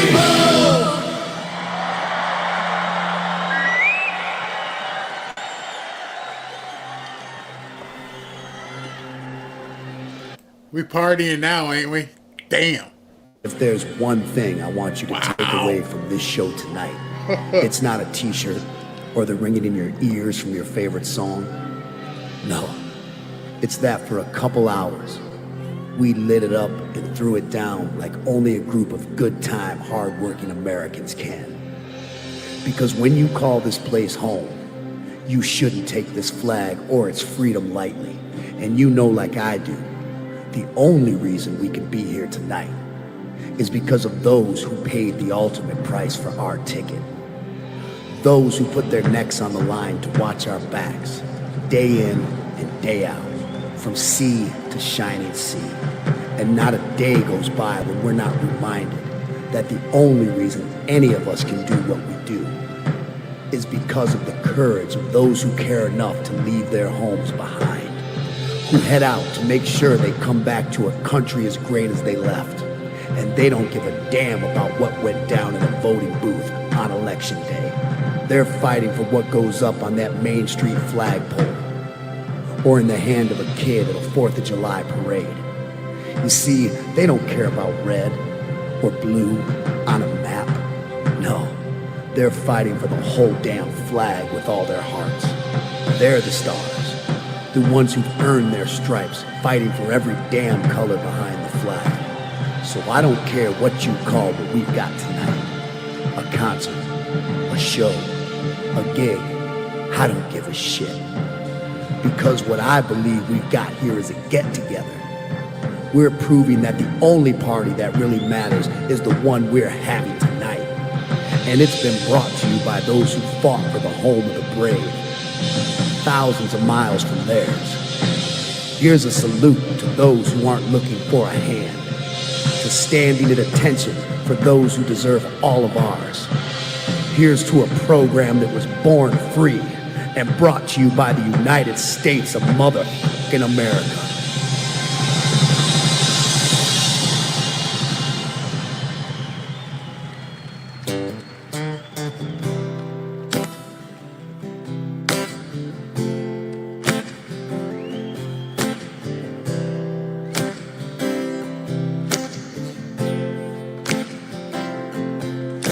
Midnight riding in my old two-seater, rolling down the boulevard.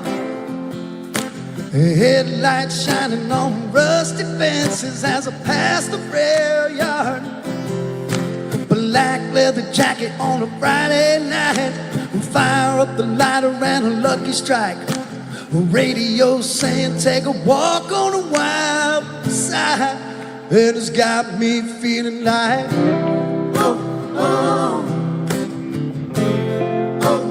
got me feeling like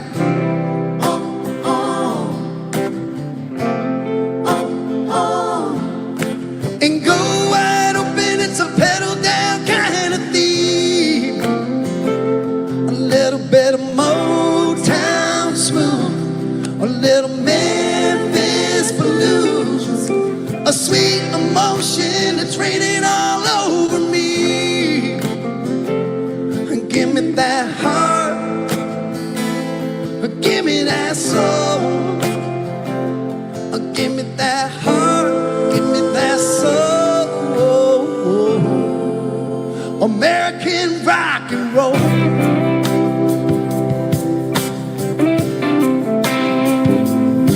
I can see the banner on the courthouse flying, pride, red, white, and blue. I can see her waving on the corner, smiling, cause it feels just like I do. Now she's sitting right next to me. Everything's how it ought to be, being young in the land of the free. Yeah, she's got me feeling like she got me feeling like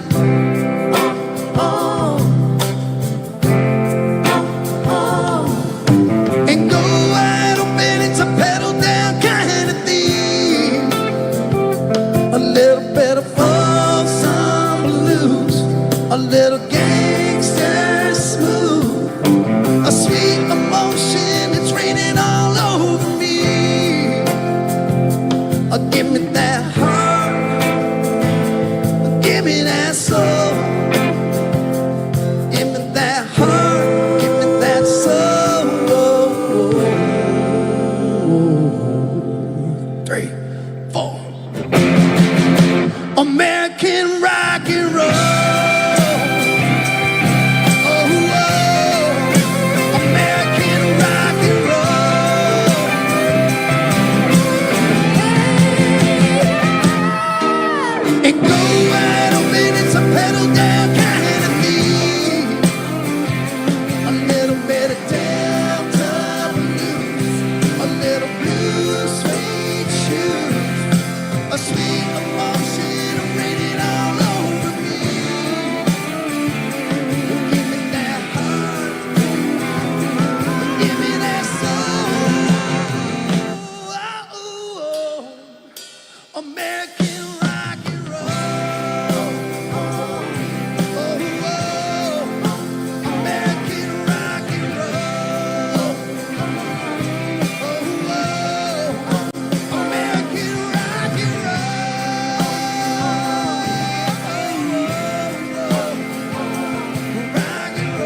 American rock and roll.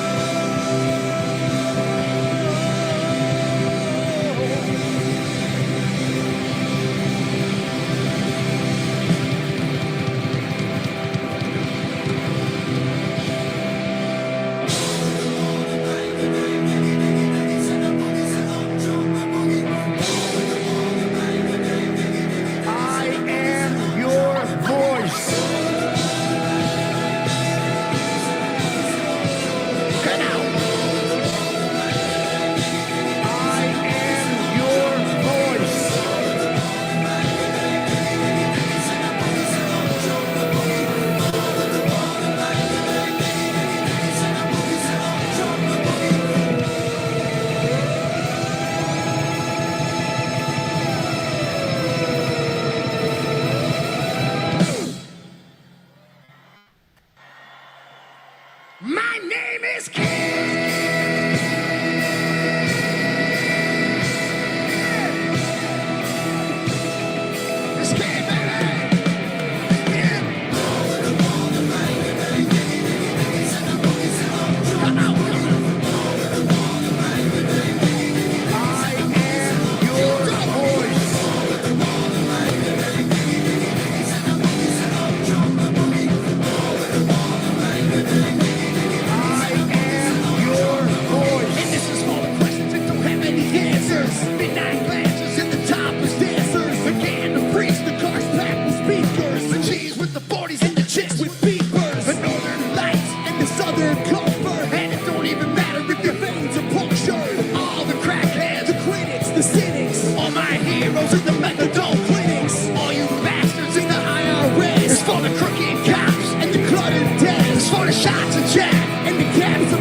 And if you think that's worth fighting for,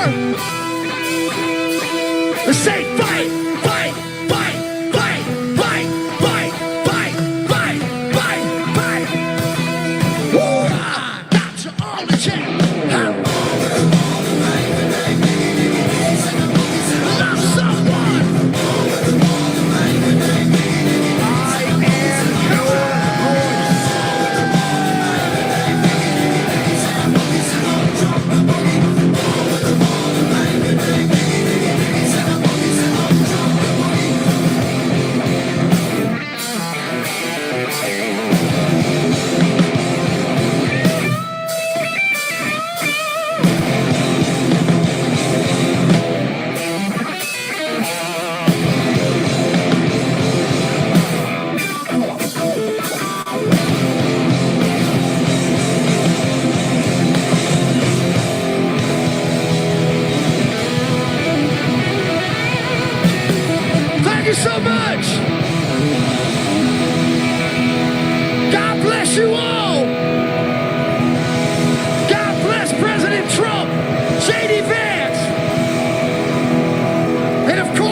Okay, we're done. That's enough. We can just stop right now.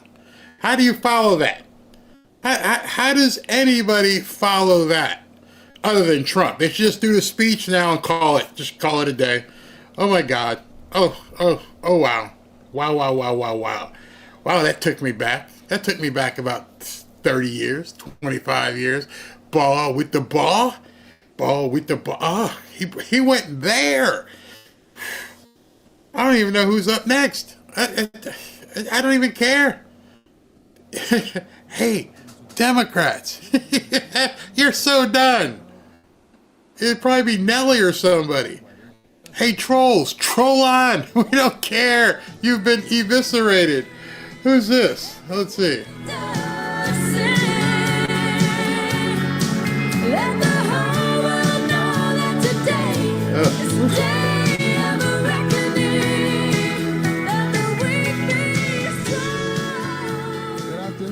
Good afternoon, world.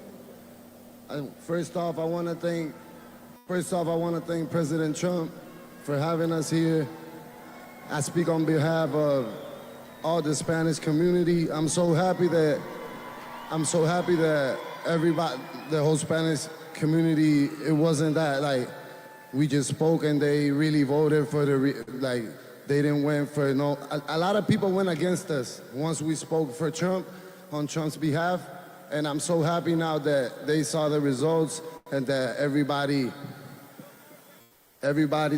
ignored a lot of attacks that Trump was receiving. Everybody was trying to dirty his image, and all that was in vain. I want to thank my Spanish community. We stood tall, we stood together. Now we have the strongest president of all time taking care of us.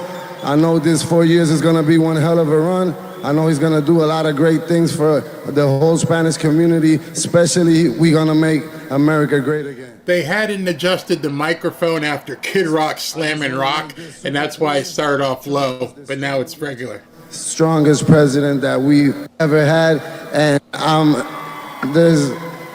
just happy we in good hands. There's nothing better than to have a strong president taking care of the strongest nation in the whole world. Hello, America. Hello, Washington. So you're probably wondering what these two Puerto Rican artists are doing here. Well, it all started in Georgetown, Pennsylvania, during the president's campaign, where we show our support to the president and make sure our Latino community came through and showed lots of love to Mr. President Trump so we can get that W. I'm glad to be here just like everybody else up here. I always say I love President Trump because he's not a puppet, you know? I love that about him. And this was my first time voting for any president in the United States, so, you know, first time voter, so I'm glad I give that vote to Mr. Trump, and me and Anuel AA are here supporting. Que viva Puerto Rico, and let's make America great again! Congratulations, President Trump.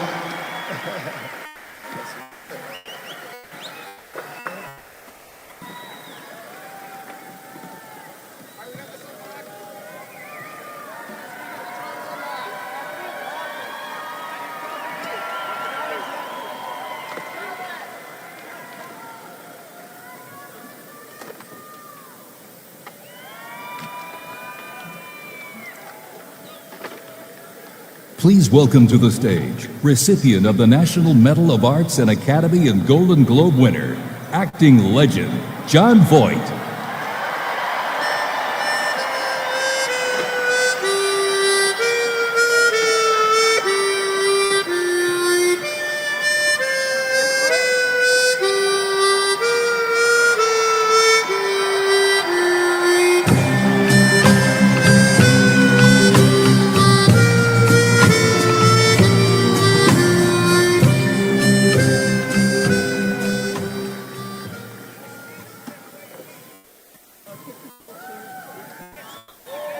Hi, everybody.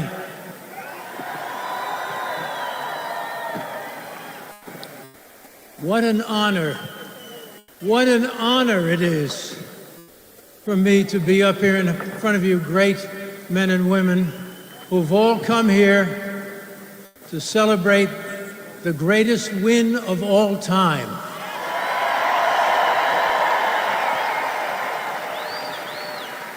The greatest win of all time. The victory we were all fighting for to save our country, our democracy. And I'm so grateful that I'm able to say that Donald J. Trump is the 47th President of the United States of America.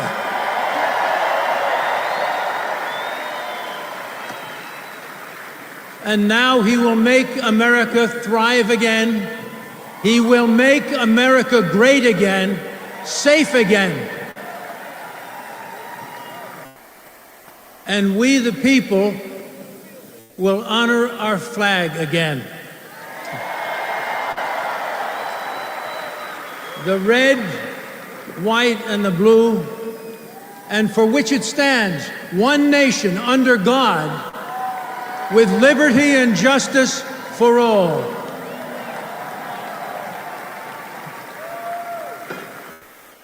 Donald J. Trump fought hard to save this country, and now he will bring God back to our nation's truths.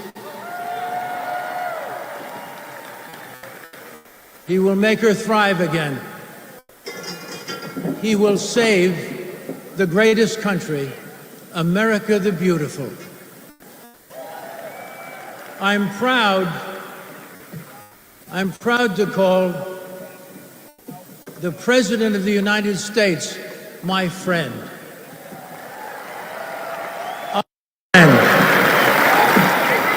My hero, our hero. A man who never gave up on the American people. And we, the people, never gave up on him.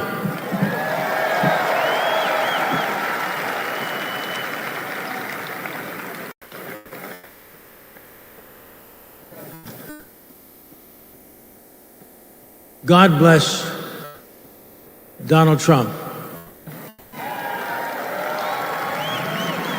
And may God watch over him, and may he be sworn into the White House with the blessings of the Almighty.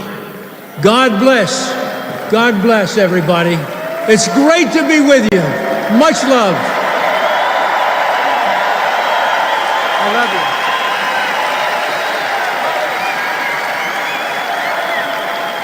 Some of you were remarking about the background noise. That's because while he's speaking, the stagehands are setting up the stage for the next act. So they're moving drums and speakers and all kinds of stuff around in the background, and the microphone's picking it up. So this isn't a concert stage, so you got speakers talking in front of what's ever going on in the background. So there's going to be a musical guest coming up right now, and they were setting up for it. So not sure who it's going to be. Let's see when they announce it. To the stage, Senior Advisor to President Donald J. Trump, Stephen Miller. Okay, after him we'll probably hear. Oh, now they got AC/DC playing. Oh yeah, this may go down at any second.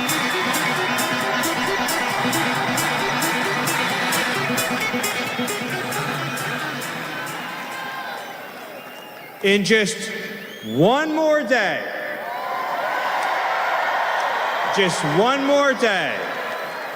it's goodbye Joe Biden, goodbye Kamala Harris,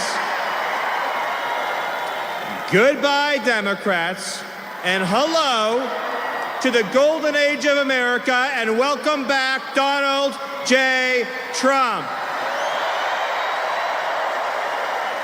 It's been 4 long years. It's felt like 400 years. 4 years of weakness, 4 years of humiliation and embarrassment, 4 years of persecution, 4 years of inflation, poverty, incompetence, 4 years of betrayal, 4 years of wide open, undefended, unprotected open borders. But tomorrow, at 12 p.m., that's all going to end. Because after 4 years of fighting, after 4 years of struggle, after 4 years of pain and yes, suffering, after 4 years of trials, we are now at the dawn of our greatest victory. And each and every one of you shares in this victory. Your hopes, your dreams, your sweat, your sacrifice, your devotion, and those of millions of patriots around this country has delivered America to this moment where we can proudly say that the 47th President of the United States is Donald J. Trump. And the Vice President of the United States is J.D. Vance. America, ladies and gentlemen, is about to become strong again. It's about to become proud again. It's about to become free again. And it's about to be a country that is respected by every other nation around the world. They're not going to kick us around. They're not going to abuse us. They're not going to exploit us. Because they know if you mess with America, then you're going to have to deal with President Donald Trump. And Donald Trump will never apologize for this country. Donald Trump will never, ever, ever allow other countries to dictate to us, to tell us how to run our economy, to tell us how to police our borders. Because Donald Trump believes in two simple but powerful words, and those words are America first. Let me remind you of all that transpired to arrive us at this moment. The Democrat Party and the radical left did everything in their power to try to put President Trump in jail. They lied about him, they framed him, they smeared him, they defamed him, they indicted him, they tried to imprison him and to take away his freedom, to take away his family, to take away his business, to take away your voice, your future, to take away your hopes, your dreams, your government, your country. And Donald Trump nearly lost his life on a stage in Butler, Pennsylvania, and then again a few short weeks later. And no matter what they threw at him, no matter the danger, no matter the horrors, no matter the abuse, no matter the corruption, the persecution, no matter how much the broken system tried to stop that man, he would not be stopped. Because he has always been fighting for you. He has always been fighting for all of us. And what is that going to look like come Monday afternoon? It's going to mean an executive order ending the border invasion, sending the illegals home, and taking America back. It's going to mean the eradication of the criminal cartels and the foreign gangs who are preying on our people. And it's going to mean justice for every American citizen who has lost a loved one to an illegal alien. It's going to mean justice for Laken Riley. It's going to mean justice for Jocelyn Nungary. It's going to mean justice for every precious soul stolen from us by Joe Biden's open border. Accountability is coming. Justice is coming. The whole federal bureaucracy is about to learn that they don't work for themselves, they work for you, they work for President Trump, and they work for the American people. We are about to get our country back and our democracy back. And we are about to have a government at every level that is fighting for you, your family, and your future, lowering the cost of living, lowering the cost of health care, defeating inflation, getting criminal thugs off our streets and behind bars so that our kids can live in safety. We're not going to walk over piles of needles to take our kids to the park. And we're not going to let the radical left indoctrinate our children into believing there's 435 genders. Because President Trump knows there are men and there are women. And it is not up to you whether you're a man or a woman. That's a decision that's made by God, and it can't be changed.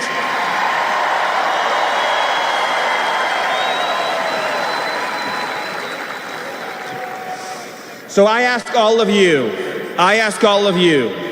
to embrace this moment for all it represents and everything it means.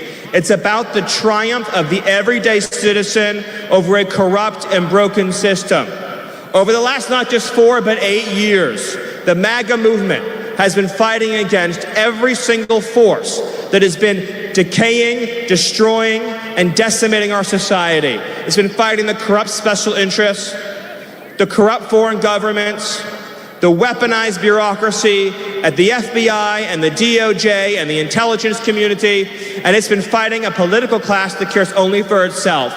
And they were so sure they were going to beat us. They were so sure they were going to stop Donald Trump. They were so sure that they were going to crush this movement out of existence. And yet, here we stand today, and MAGA is stronger, more powerful, more united, and more determined than ever before. And Donald J. Trump is about to save this country.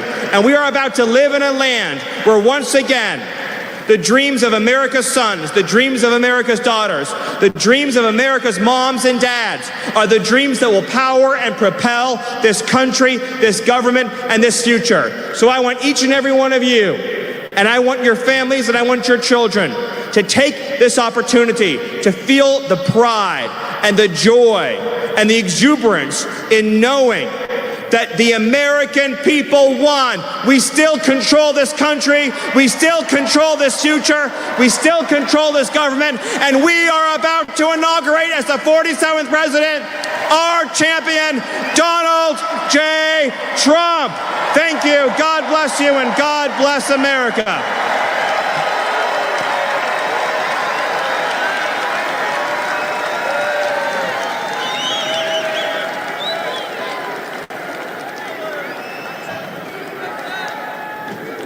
Please welcome to the stage journalist, political commentator, media personality, and host of The Megyn Kelly Show, Megyn Kelly. God bless you for standing out there in that weather and all these hours to get in here today. As Stephen Miller said, we have 20 hours until our long national nightmare is over. We're almost there. By the way, Stephen Miller, if you like what Trump did at the border, you have that guy to thank in large part. That's the guy. He's the magic behind the man. And he's back, thank God. Him and Tom Homan together. Oh. The goodness, Scott Pressler, good to see you. The goodness that is about to rain down on us after Trump is inaugurated tomorrow is already starting, and I've got to tell you, I am so pumped up about it. Things are already happening in anticipation of Trump being sworn in, like Facebook and McDonald's getting rid of their DEI programs. Good for you, McDonald's workers. Looking at you, Kamala Harris. Really? No, not really. Wasn't true. You got universities from University of Michigan to North Carolina to all the public universities in Iowa, all the public universities in Texas getting rid of DEI. You have got, yes, you've got a bill that passed the House this week, the Protection of Women and Girls in Sports Act. Yes. Now, it passed once before, but this time we control the Senate. We have a much better shot. Still have to get 60 votes to get a vote. We're looking good. You've got a judge who struck down Joe Biden's disgusting changes to Title IX, which has been stopped in its tracks, and it will be killed entirely, those changes, as soon as Trump gets in there. Have no doubt whatsoever. Good things are happening all around the country. Pete Hegseth was testifying this week that military recruiting is already going up in anticipation of their new commander-in-chief. The deal in Gaza, right before Trump takes office, as he said, if it's not done by the time I get there, all hell is going to break loose. The goodness just keeps on coming. I woke up this morning, I was 2 inches taller, a pound thinner, and I had skin like Jennifer Lopez. That last one's not true. Okay, speaking of J-Lo, how happy are you that her candidate lost? It's so delightful. These Hollywood celebrities who get up there and try to tell us how to vote, really? I mean, like those celebrities who know nothing about anything. All J-Lo knows about what to do is to ruin marriages. She's an expert at that. Why does she have to try to ruin the country too? So goodbye, J-Lo, it didn't work out for you. Goodbye, Meryl Streep, who showed up at that Oprah event saying, "Oh, Madam President," to Kamala Harris, "Madam President." How'd that work out?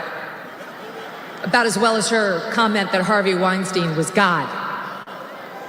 And maybe we should stop listening to her. Maybe we shouldn't be going to her for our political advice. And then you had Oprah herself. Oprah, she'll interview you if you pay her $1 million too. Yeah, it's a low fee of $1 million to sit down with Oprah Winfrey, apparently. That's what the Harris campaign paid her production company, she says. And for that, you know what you get? You get Oprah yelling at you. Kamala Harris! Why are you doing that? So calm down, madam. Didn't work out for her either. But of course, the fakest person involved on that side of the aisle was the woman at the top, Kamala Harris herself. Thank you, who pretended that she wasn't the border czar, who pretended that she was middle class, who pretended that she was smart. And the American people did not buy it.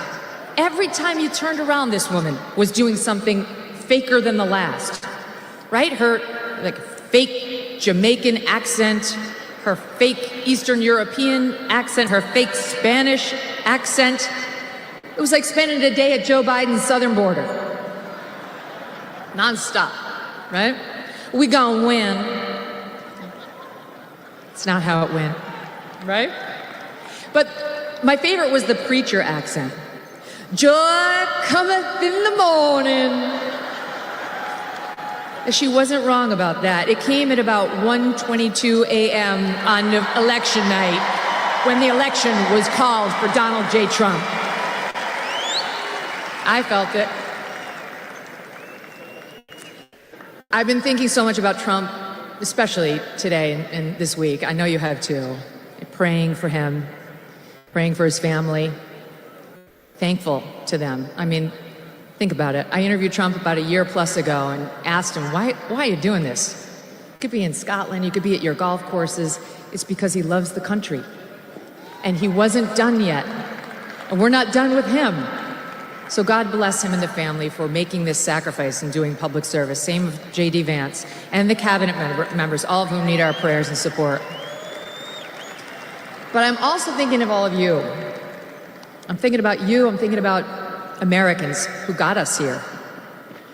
Because the things that Trump is accomplishing already, some of the things I mentioned in anticipation of him taking office, that ball got rolling, yes, with Trump, but also with regular American people who stood up here, there, and everywhere to make a difference in their own communities.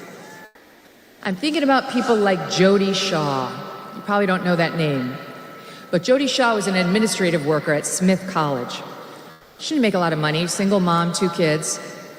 And in late 2020, early 2021, she had it with the DEI nonsense at Smith. So she made a Facebook video and she posted it. And little Jody Smith, who is sweet and quiet and not one to shake the tree, said, "I don't want to be forced to talk about my race at work anymore. I don't want to be told that I have implicit bias because I'm white. I don't want to have to enforce segregated dorms. Please stop making me do this." And Smith unleashed holy hell on her. Smith, this super tolerant college, okay, made it, she alleged later, untenable for her to stay. She got forced out of her job. And I'm honestly not sure whether Jodi's fully recovered. So she got hurt. And she got hurt for all of you and for us and for the rest who are at Smith. She's a hero. Jodi Smith is a genuine hero for doing this. But it wasn't just Jodi. I mean, I'm thinking about people like Andrew Gutman, who had a daughter at a posh school on the Upper East Side of Manhattan and pulled her, but he didn't go quietly. He wrote a scathing letter, ripping them to shreds for what they're doing to us with this race essentialism nonsense. He went out with a bang, and he made sure other parents knew what the problem was. Jason Riley of the Wall Street Journal, you may see him on Fox News sometimes, and his wife Naomi Schaefer Riley, who pulled their mixed-race daughters from a school in Rye, New York, and made a point of doing it because that school thought that their mixed-race daughters were desperate to talk about their blackness all the time, and they found out the hard way those kids really just wanted to learn math. These battles are being won piece by piece, one at a time. And there are so many others. I'm thinking about the 14-year-old girls in Wisconsin who had an 18-year-old guy come in there naked into their showers after gym. I'm thinking about the young woman in Massachusetts who just wanted to play field hockey and suddenly got all of her teeth knocked out because a boy played for the other team posing as a girl. How do we know about these stories? Because people were outraged.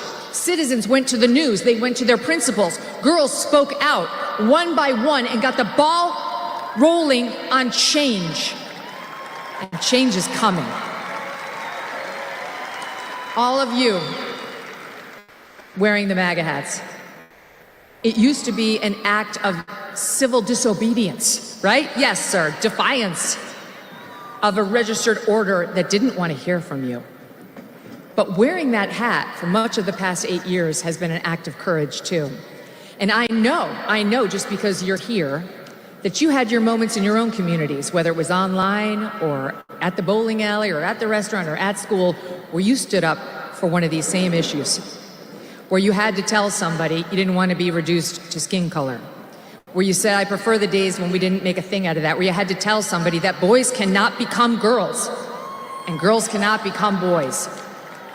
Those battles, one after the other, have been fought, and this anti-DEI momentum has been built brick by brick, thanks to all of you. And you who listened to Donald Trump, who, when a reporter asked him at a presidential debate in 2015 about some of the language he used, responded by saying, what I say is what I say. And if you don't like it, too bad. That was more than just a quick comeback. That was a reminder of what America is. In America, we have the right of free speech. We have the right to offend, to provoke, to annoy, and to stand up for what we believe in, even if you find it controversial. We have the right not to use the words you try to force on us, like your preferred pronouns or words like anti-racist or chest feeding. We are reminded of that daily by President Trump, who would never bow to the woke mob. Just ask Brett Kavanaugh, who will be swearing in J.D. Vance tomorrow as he, Kavanaugh, sits in his robes as an Associate Justice of the U.S. Supreme Court. So I thank all of you for being part of the Trump movement and for bringing these changes upon us and for bringing Donald Trump back into the office. And a reminder before I go, stay strong. We haven't won the war. We're winning. We won a bunch of battles, but he's going to need all of you every step of the way. We're going to have to be patient. We're going to have to steel our spines. Do not bend. Never bow. What I say is what I say. God bless you. God bless President Trump. God bless the United States of America. On Rumble is the most they can ask from you. But if you really believe in this fight, and if you have the means, one major way you can help Rumble survive is by joining Rumble Premium. Join a community that believes in the First Amendment and believes in our human right to free speech. Rumble is offering $10 off with the promo code STUDIO when you purchase an annual subscription.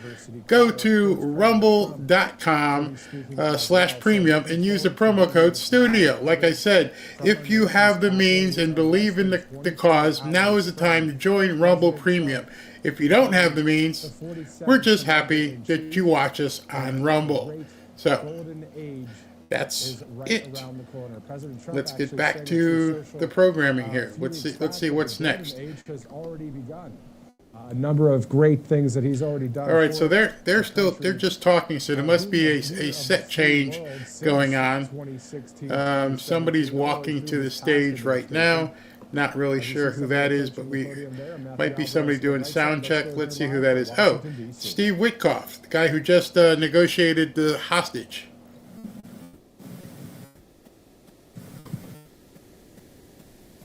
Good evening, everybody. Just a few things I want to say before I get to speak about my dear friend, the 47th President of the United States, Donald J. Trump. I just received on my phone pictures of the first 3 hostages who were released.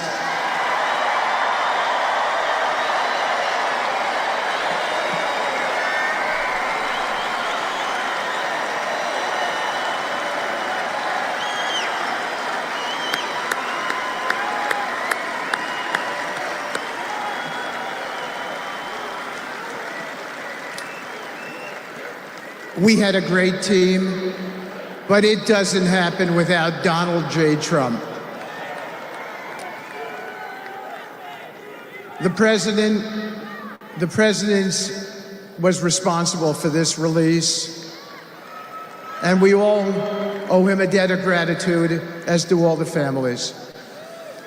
Mr. President, distinguished guests, and my fellow Americans, today we celebrate not just the inauguration of President Donald J. Trump, but the enduring values of American strength and leadership, and the vision that he represents.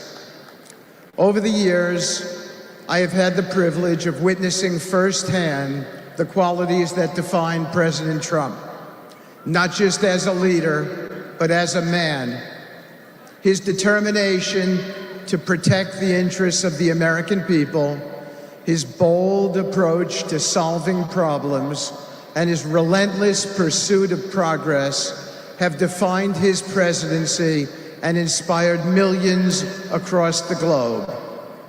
President Trump has always understood that leadership is not about following trends, but about charting a new course.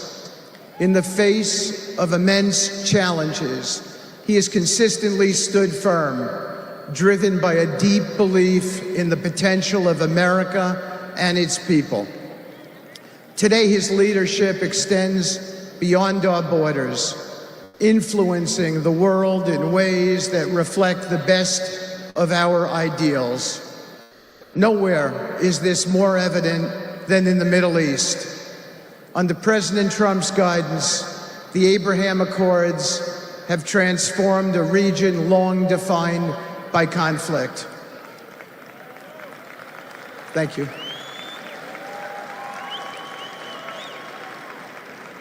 These historic agreements have brought together nations that once stood divided, fostering cooperation, trade, and understanding.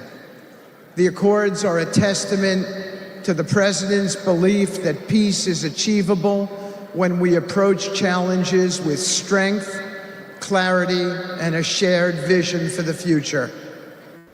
As the Special Envoy to the Middle East, it is my honor to carry forward this mission on behalf of the President. Thank you. The work we do in this region is not just about diplomacy. It is about creating a legacy of hope, stability, and opportunity. The Middle East is home to extraordinary potential, and through President Trump's leadership, we are unlocking that potential in ways that benefit the region and the entire world. President Trump's achievements are not just the reflection of his policies, but of his core principles.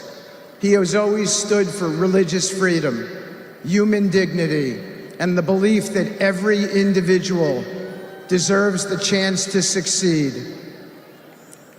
His efforts have strengthened alliances, encouraged economic growth, and ensured that America remains a trusted partner on the global stage.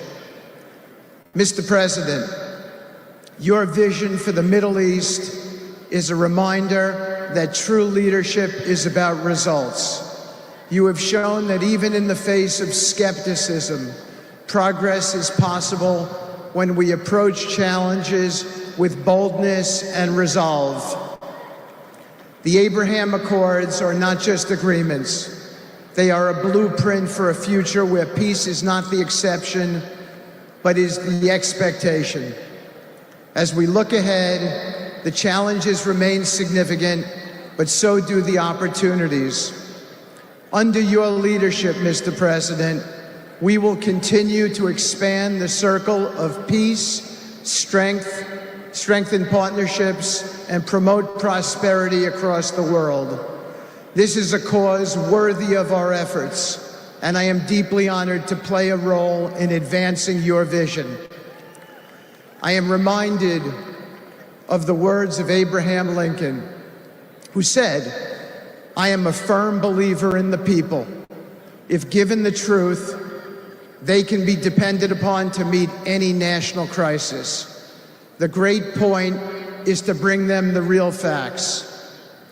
Mr. President, you have always trusted the American people with the truth, even when it has been difficult.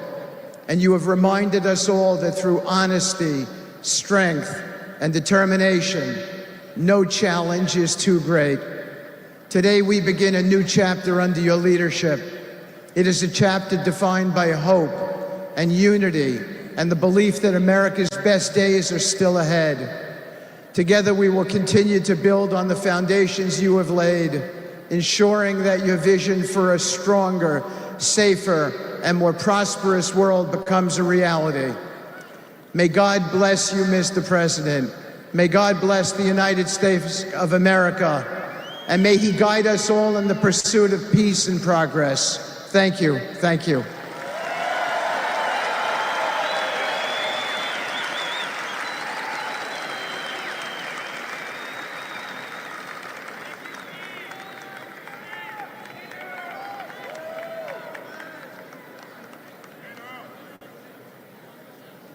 American businessman who is CEO and president of UFC, Dana White.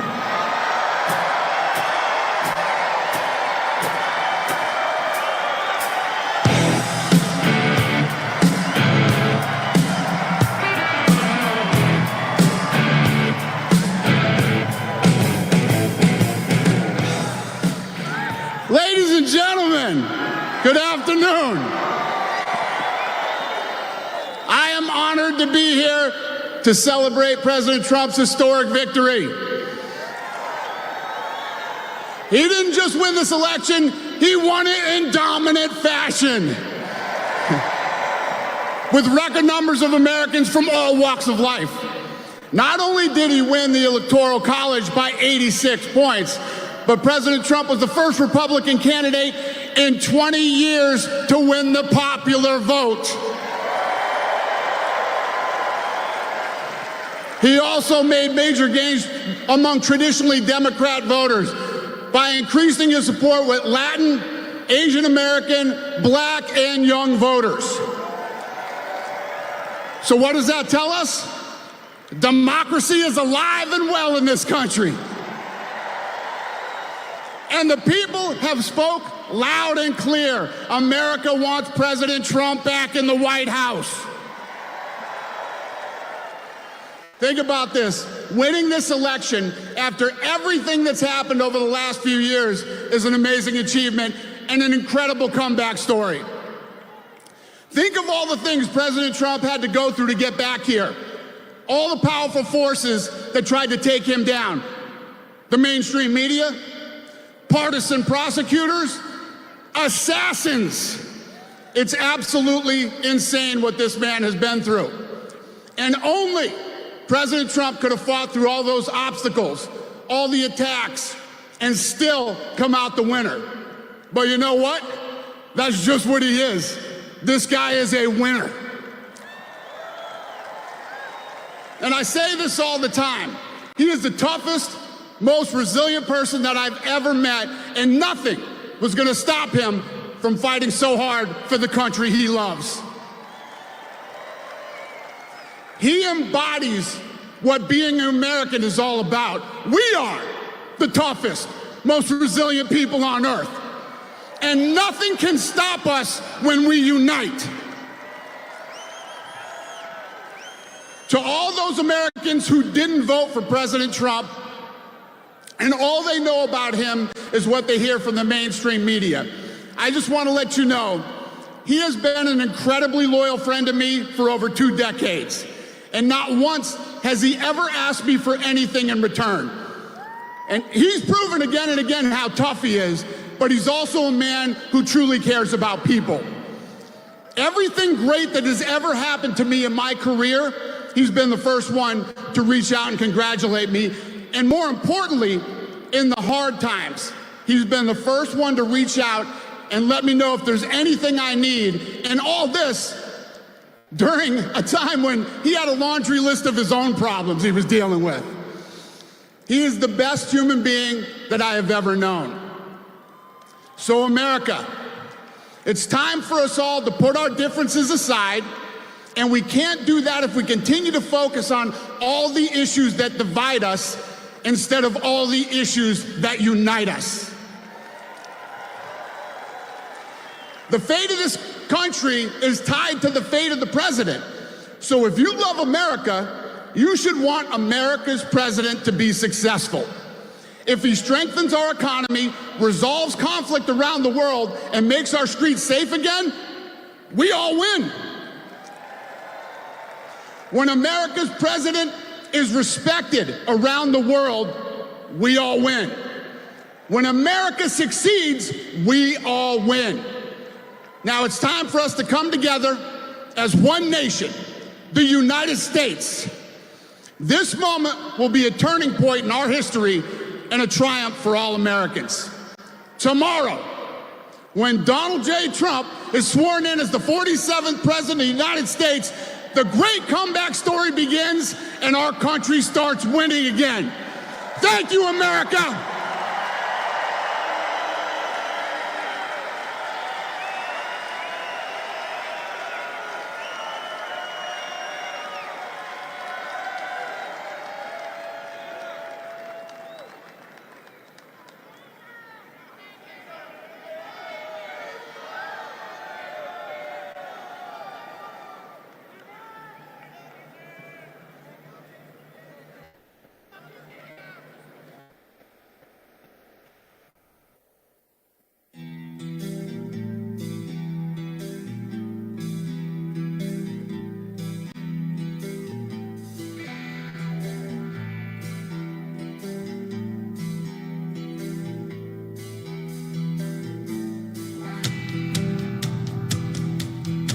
January, actually, of course, Sunday now, January 19th, we are live in Washington, D.C. News we're following here at Right Side Broadcasting Network as we get ready to see President Trump take the stage there. A number of great performances still to be had and also some speeches. We're hearing that President Trump is to declare a national emergency on the southern border when he is sworn in as the commander-in-chief tomorrow. That will be one of his first actions.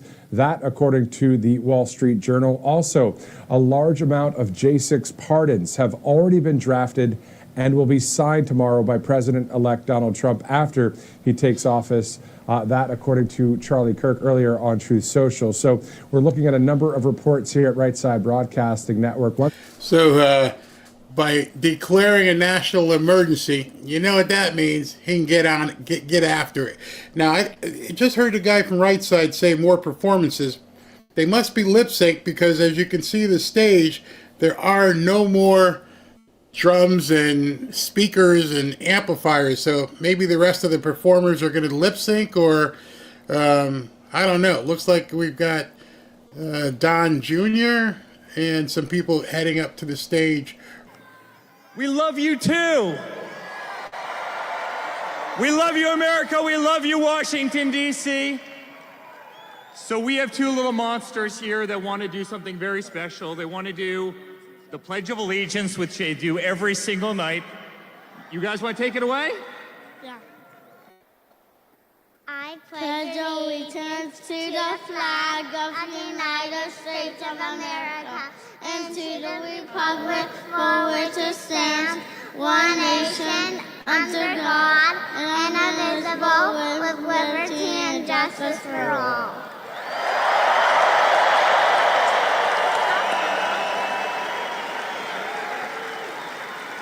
That's real America, ladies and gentlemen. That's America. That's what we love about this country. And guys, we as a family love you so much. This is the greatest political movement ever created. And you know what, guys? They tried to stop him. They tried to indict him. They tried to take him down. They raided his home. They went after his children. They tried to bankrupt him. They tried to imprison him. They did everything they could to stop this movement, and they failed. And here we are in Washington, D.C. on this beautiful day, and Donald J. Trump is about to take back the White House.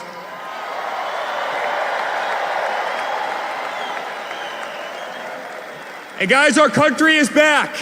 Our country will be respected again. We as Americans will be proud again. America will be feared again.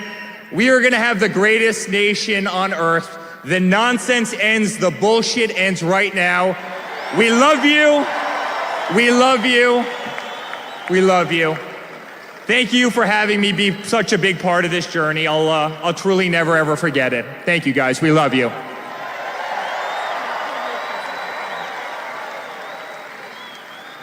Ladies and gentlemen, less than 24 hours from now, we will call Donald Trump President of the United States of America.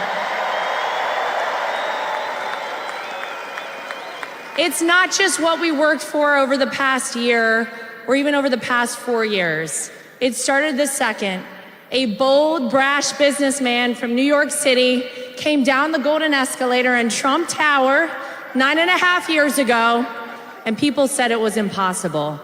And yet that man is the one who will save not just our country, but will save the entire world. And so I just want to quickly say thank you. Thank you guys for continuing, despite all you heard out there, to believe in Donald Trump, to stand by our family throughout this fight. Thank you for trusting me to be your co-chair of the Republican National Committee. I hope I did you proud. I made promises all over this country when I went and spoke, and I said, you're not going to cheat in this election.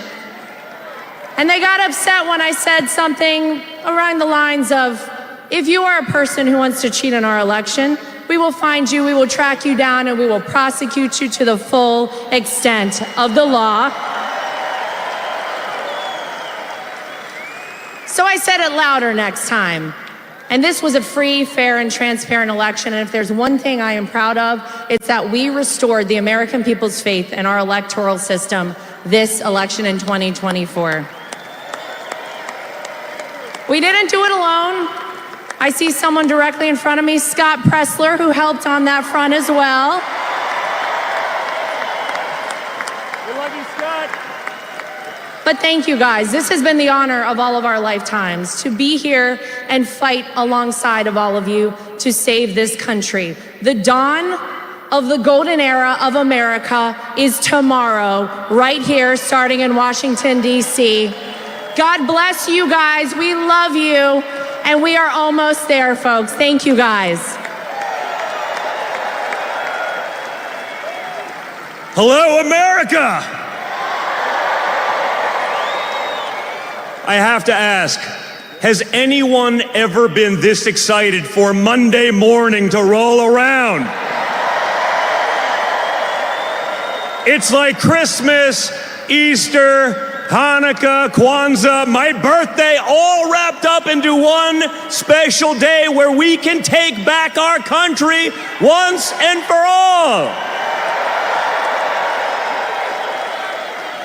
But guys, we could not have done this without all of you. Those who stood steadfast and loyal, who wanted to fight for that next generation, to fight for the incredible aspects of this country that have been squandered, that have been crapped on, that have gone by the wayside. No more. That ends tomorrow at noon. Now, perhaps unfortunately, it took the last 4 years of hell that they put my father through, that they put our family through, that they put all of you through for us to fully understand just how fragile everything we believe in is. But I truly believe the opportunity we have now to start anew, not to keep the old administration from 16 to 20, the bad actors and the can kickers and those who are just trying to wait it out till we get back to normal. But now, with the knowledge of that 4 years, in conjunction with the knowledge of the last 4 years, we can truly make a difference forever. When you look at this cabinet, when you look at the fighters, you see people who truly all believe in the America First movement, and that's what this is about. Putting America first, putting our families first, putting the Constitution first, and putting our children first. So with that, I have to introduce a young lady, my oldest daughter, Kai. Pretty good, Kai, I don't know. With that kind of applause in the Trump family, it creates some problems. But she was with me. She was with me when we found out about my father, her grandfather, and best golfing buddy was shot. And she called me the next morning and said, "Dad, I must speak at the RNC this week. I don't care." And I said to her, "Are you sure you want, your first speech ever, you wanted to be in front of 50,000 people and tens of millions on TV?" And she goes, "I don't care." So I called my dad. I said, "Listen, she wants to do this." And he goes, "Whoa, that's a big one." And he just said, "You know what? That kid is an absolute winner. Let her do it." And that, again, is the fight that we all need in our country. That's what we want for all of our children. So with that, my daughter, Kai. Hi, everyone. Thank you all for the support for the past decade, and we're looking forward to the next 4 years, and God bless America. Thank you. Thank you, guys. You are the best. No one will fight harder than my father for all of you. There is no more resilient man in the world than Donald Trump. Every time they tried to take him out, every time they said he was finished and we're moving on, he came back bigger, better, stronger than ever before. And this next 4 years, with this incredible team that we've assembled, is going to be the pièce de résistance. This is going to be it. We're going to win for all of you. So thank you, and God bless. House and Senate GOP leaders today about a blitz of executive orders that will be signed tomorrow. And there's a bunch of them here, so I'm going to go through them. Ready? Number one, Trump is going to declare an emergency at the southern border, which allows him to do a bunch of other stuff. Like number two, he's going to prepare military deployment to the border, which is allowed that this guy was going to declare it a national emergency and start drilling right away. He's going to speed up pipeline licensing construction. He's going to do reforms to help remove government employees, and he's going to rescind DEI and gender-related orders previously put in place by Biden. Maybe the same thing. So in any event, those are just a few of what's been released thus far. That's huge. That's absolutely huge.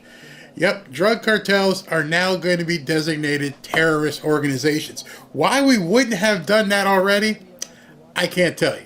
I can't tell you why we would not have, with all these tunnels and everything else they're doing. Now they're going to have to, forget Border Patrol. Now you got to face the full power of the American military on the border. Ooh, boy, boy, oh boy.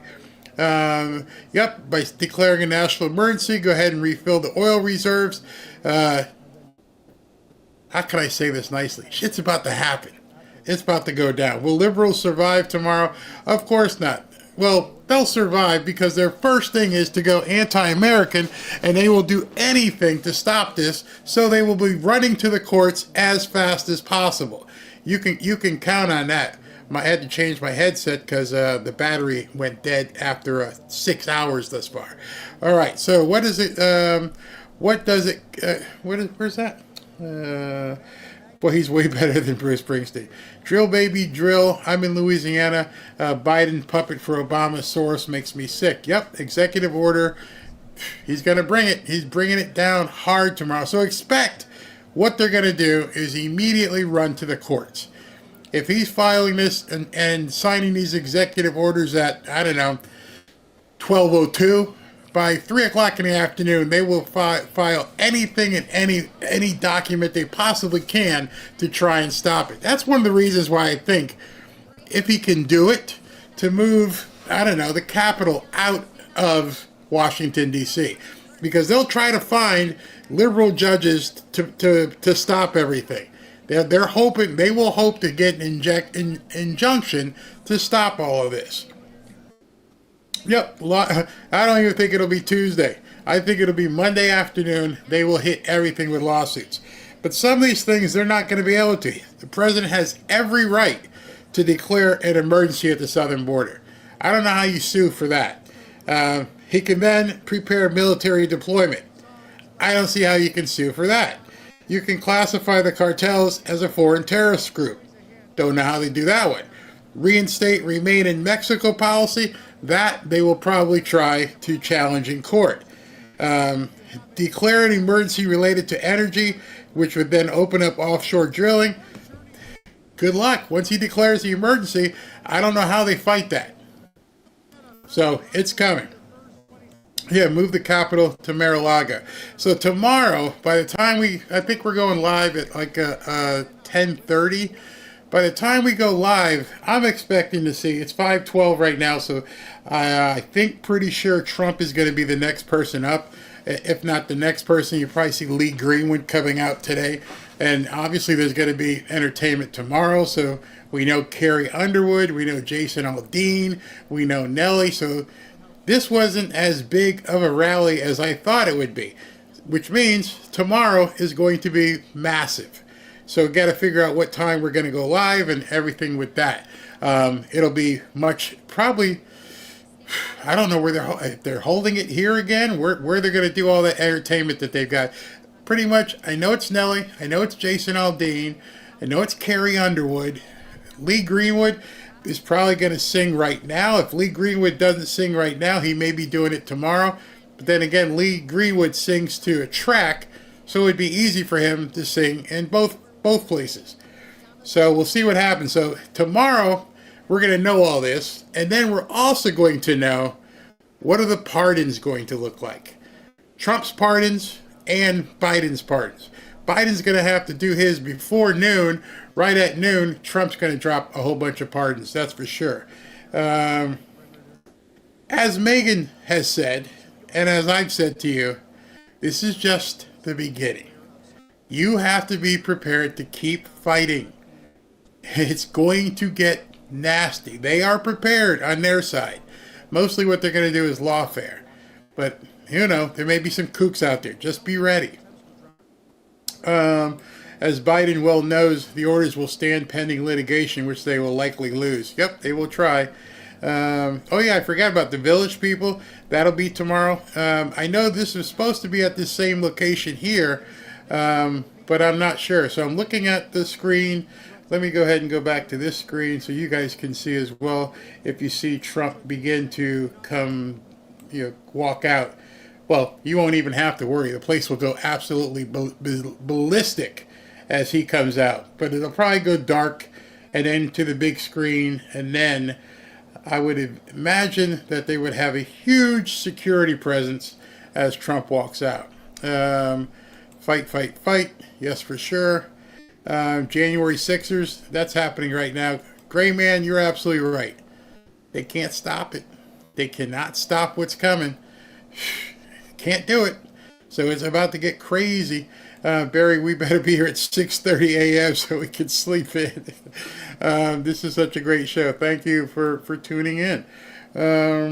We're just getting started. You're absolutely right. Village people, you think tonight they'll come on tonight after Trump? Okay, here comes Lee Greenwood. Let's turn it up. For all my life, and I had to start again. Just my children and my wife. Thank my lucky stars to be living here today. 'Cause the flag still stands for freedom, and they can't take that away. And I'm proud to be an American, where at least I know I'm free. And I won't forget the men who died, who gave that right to me. And I gladly stand up next to you and defend her still today. 'Cause there ain't no doubt I love this land. God bless the USA. Ladies and gentlemen, President Donald J. Trump.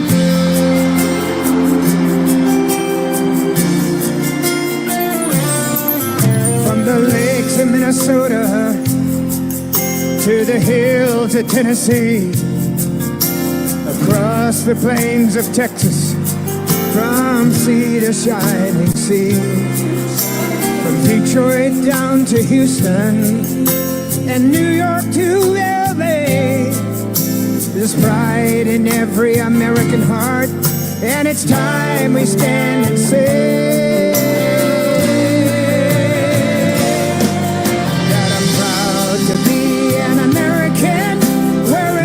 I know I'm free, and I won't forget the men who died, who gave that right to me. And I gladly stand up next to you and defend her still today. 'Cause there ain't no doubt I love this land. God bless the USA.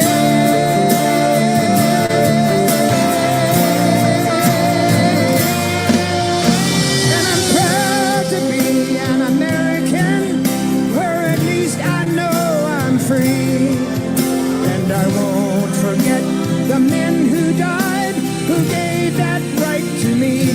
And I gladly stand up next to you and defend her still today. 'Cause there ain't no doubt I love this land. God bless the USA.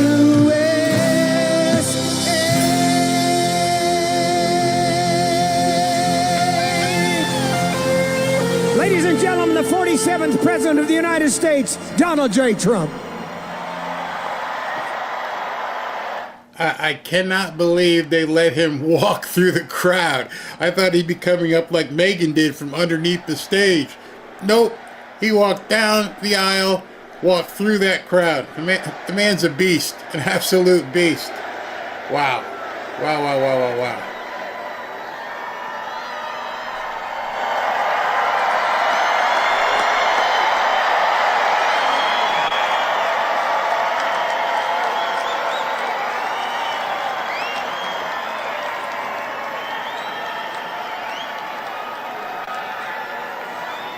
Well, thank you very much. Thank you. Thank you very much. We won. We won.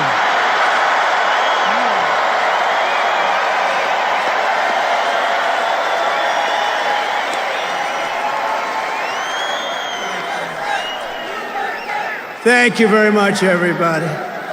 What a good feeling. We like winning, don't we, huh? We're going to make our country greater than ever before. Hello, Washington, and hello, America. We're all over America. I'm thrilled to be back with so many friends, supporters, and true American patriots on the eve of taking back our country. That's what we're going to do, take back our country. Tomorrow at noon, the curtain closes on 4 long years of American decline, and we begin a brand new day of American strength and prosperity, dignity and pride. Bringing it all back. Once and for all, we're going to end the reign of a failed and corrupt political establishment in Washington, a failed administration. We're not going to take it anymore. We're going to stop the invasion of our borders. We're going to reclaim our wealth. We're going to unlock the liquid gold that's right under our feet, liquid gold. We're going to bring back law and order to our cities. We're going to restore patriotism to our schools, get radical left, woke ideologies the hell out of our military and out of our government. And we are going to make America great again.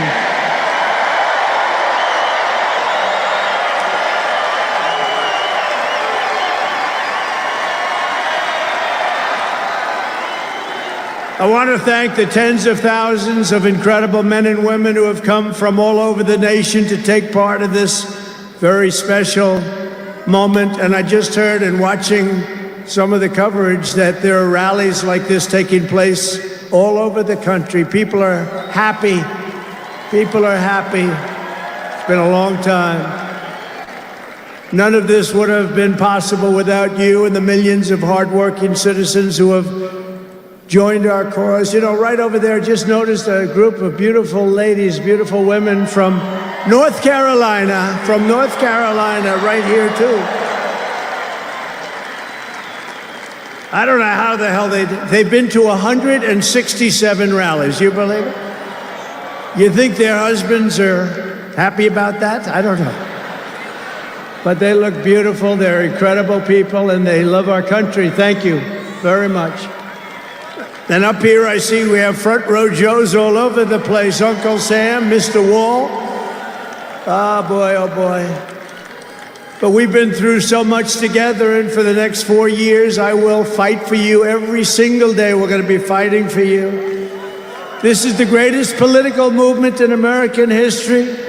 And 75 days ago, we achieved the most epic political victory our country has ever seen. That's what they say. We won the popular vote for the first time of any Republican in many, many years. We swept all 7 swing states by big numbers. We won Pennsylvania, we won Georgia, we won North Carolina, we won Michigan, we won Wisconsin, we won Arizona, we won Nevada. We won them all by historic margins, and we won the great state of Florida by 13 points. Nobody's done that ever.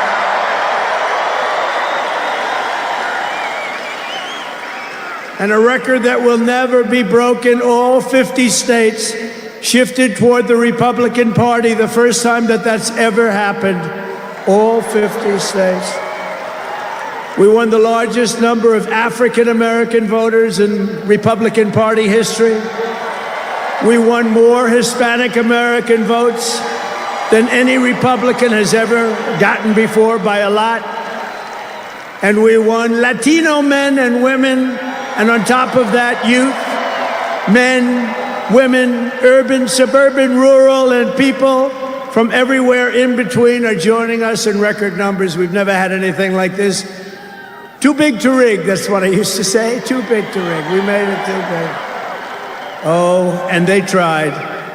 They tried. It was too big. Around 9:02, they just said, let's get the hell out of here. This isn't working. They were swamped, to put it nicely.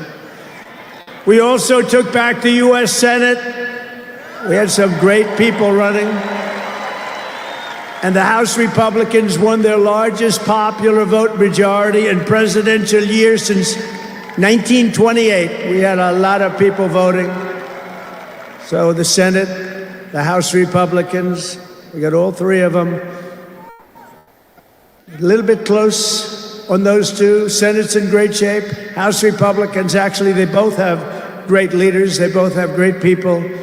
Heading John Thune is fantastic. And if you look at Mike Johnson, he's got a pretty tight majority, but actually it's very tight, but it's very good because we vote unified. We're really voting unified, and so it doesn't make much difference. In the election of 2024, which will be the most consequential election in American history, we not only won a mandate, but we built a new American majority that will lead our country to unparalleled success for generations to come. That's what we want to do. And someday, in 30 years from now, 40 years from now, 50 years from now, some of these young people are going to say, I remember Donald Trump, he did a good job. He set us on his way. He told us, he gave us a path. Our new administration will inherit disasters at home and abroad, an economy plagued by inflation and high interest rates, a catastrophic border crisis. Nobody can believe they let people in. They have an open border policy. Do you think that makes sense? Open borders. Anybody wants to. Jails, prisons, mental institutions, gangs being emptied right through that ugly open border, a government that cannot care for its citizens in a time of emergency. Look at what's happening in Los Angeles. Look at what's happening in North Carolina. They've treated them so badly. In a planet on the brink of World War III, it's not going to happen. That's not going to happen. But starting tomorrow, I will act with historic speed and strength and fix every single crisis facing our country. We have to do it. We're not going to have a country left. Before even taking office, you are already seeing results that nobody expected to see.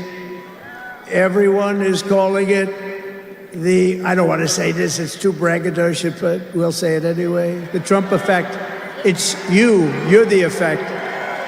Since the election, the stock market has surged and small business optimism has soared a record 41 points to a 39-year high. Bitcoin has shattered one record high after another.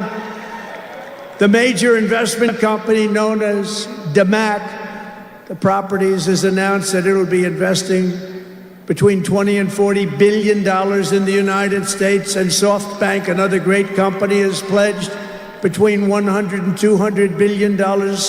These are all investments that are only being made because of the fact that we won the election. Going to create jobs for hundreds of thousands, even millions of Americans. Today I spoke with Tim Cook of Apple. He said they're going to make a massive investment in the United States because of our big election win. And as of today, TikTok is back.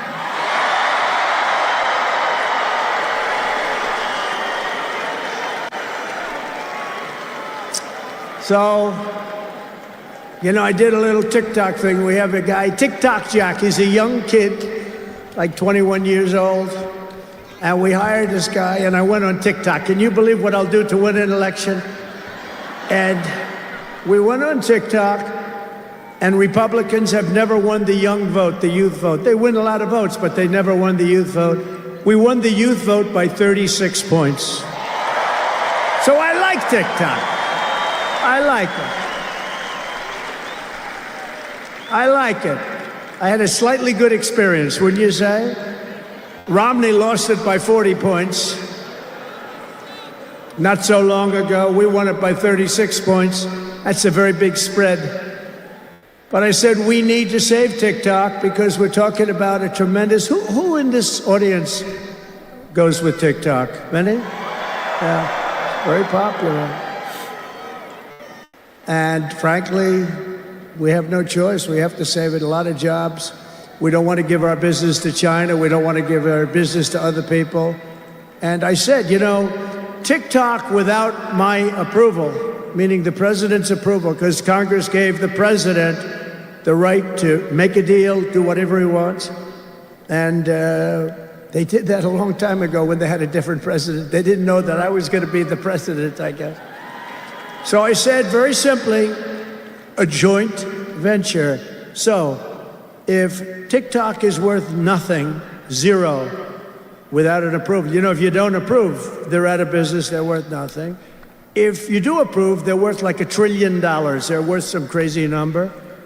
So I said, I'll approve, but let the United States of America own 50% of TikTok. I'm approving on behalf of the United States.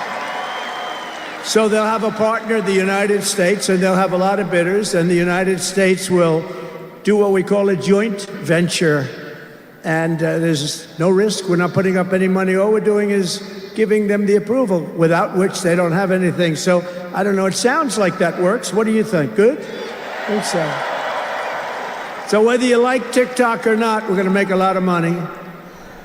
Perhaps most beautiful of all, this week we achieved an epic ceasefire agreement as a first step toward lasting peace in the Middle East. And this agreement could only have happened as a result of our historic victory in November. That was some victory. Was that the greatest? I don't even know which was greater, 2016 or this one. I think this one. Look, Honest Abe Lincoln. We have Honest Abe. We have Uncle Sam. You know, Uncle Sam shook my hand about 2 months ago. He's got the strongest grip I've ever... You are a strong man. I said, what the hell was that? But I'm glad to report that the first hostages have just been released.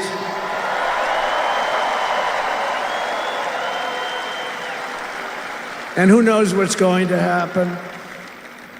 I know that Biden is saying that they made the deal. Well, you know,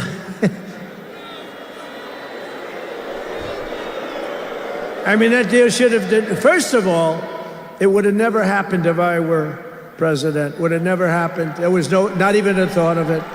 Iran was broke. They had no money for Hezbollah. They had no money for Hamas. They had no money. They were broke, totally broke, and they would have never done anything. But they did it, you know. I like to think back to the past. I said, if only the election weren't rigged, all the things that would have happened that would have been so good, but it was. We're not going to let that happen again. I want to thank my friend Steve Witkoff, who I think is here. I know he made a beautiful speech. I heard he made a great speech.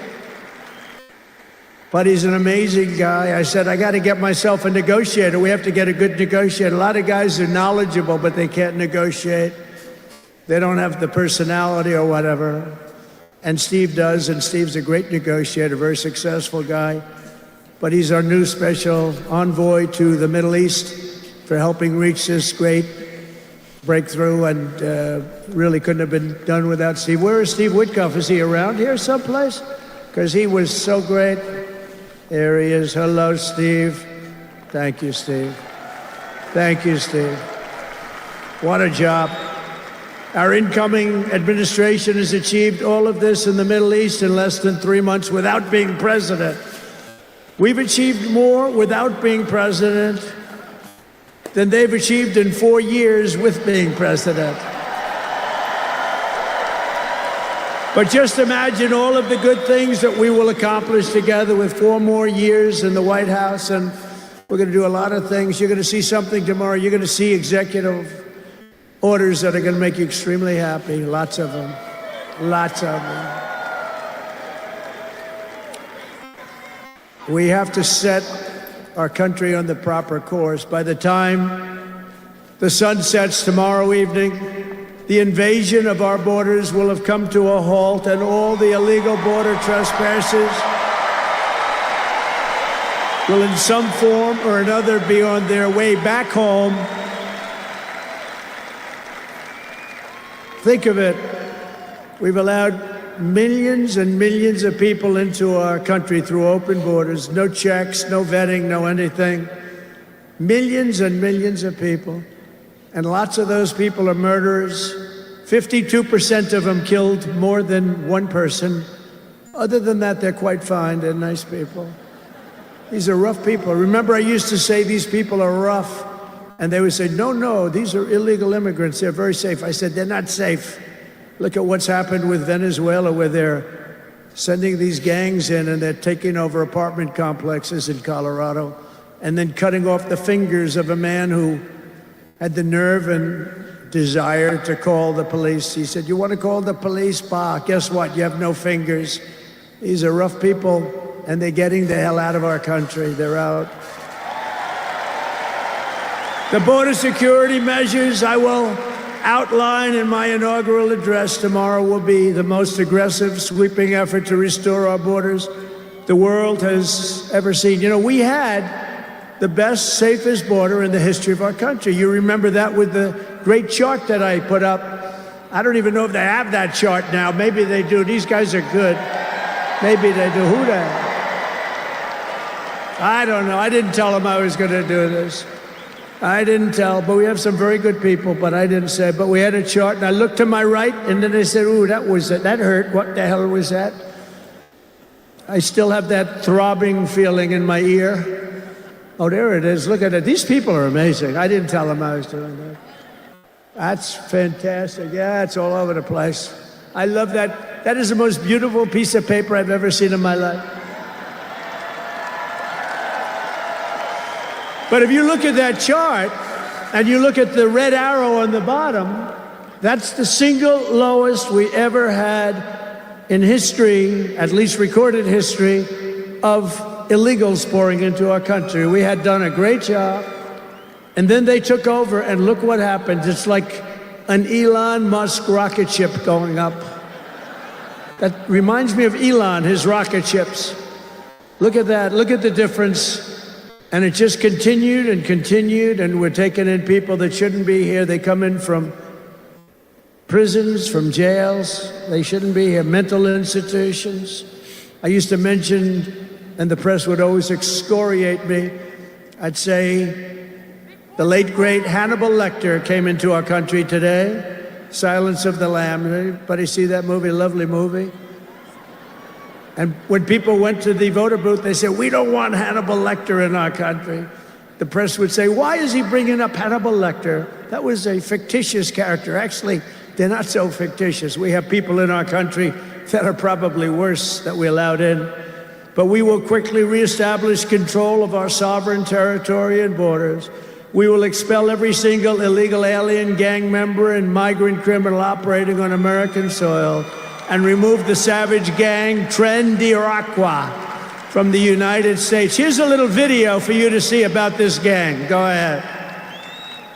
Open borders, deadly consequences. Border crisis. Record high crossings are putting a strain on cities across America. It is a full-blown invasion. Armed Venezuelan gang members storming an apartment complex in Aurora, Colorado. When people talk about lack of crime, this is what they're talking about. San Antonio, Texas, just one of the latest cities to have apartment complexes taken over by members of the Venezuelan gang. Biden and Harris had created a program to bring them in under humanitarian parole. I am in favor of saying that we're not going to treat people who are undocumented and cross the border as criminals. More than 13,000 illegal immigrants convicted of murder have been released into the United States. My 20-year-old daughter, Kayla Hamilton, was murdered in her own room. Kayla's murderer was apprehended by Border Patrol crossing illegally into the U.S. Kayla's murderer had been improperly released into the United States. Abolish ICE.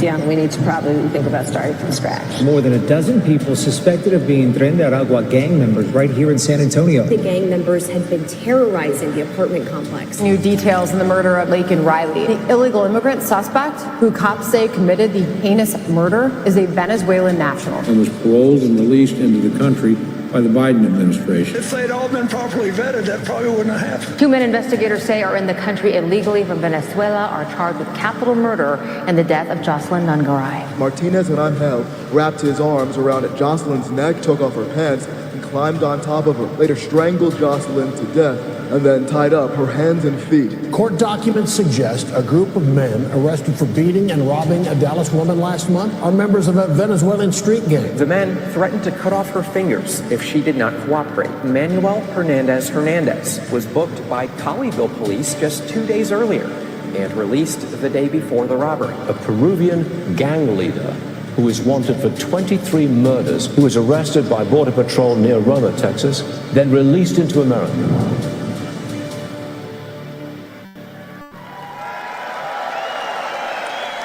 That's what we allowed in, and they're nice people compared to some of them. They're nicer than others. These are really vicious people, gang members, and many, many people from prisons. And crime all over the world is down. You know why? Because they got their criminals into the United States of America. You look at Venezuela, they've emptied their prisons into our country. Many other places the same. I would have done the same if I headed up any of the countries. I know most of those guys. They're smart. They're leaders. They are smart, streetwise people. As soon as I heard they were going to have open borders, I said, if you do that, every prison all over the world is going to be emptied out into our country. They come in from the Congo. The Congo's big on emptying their prisons. The only thing good about it is they make our criminals look like really nice people.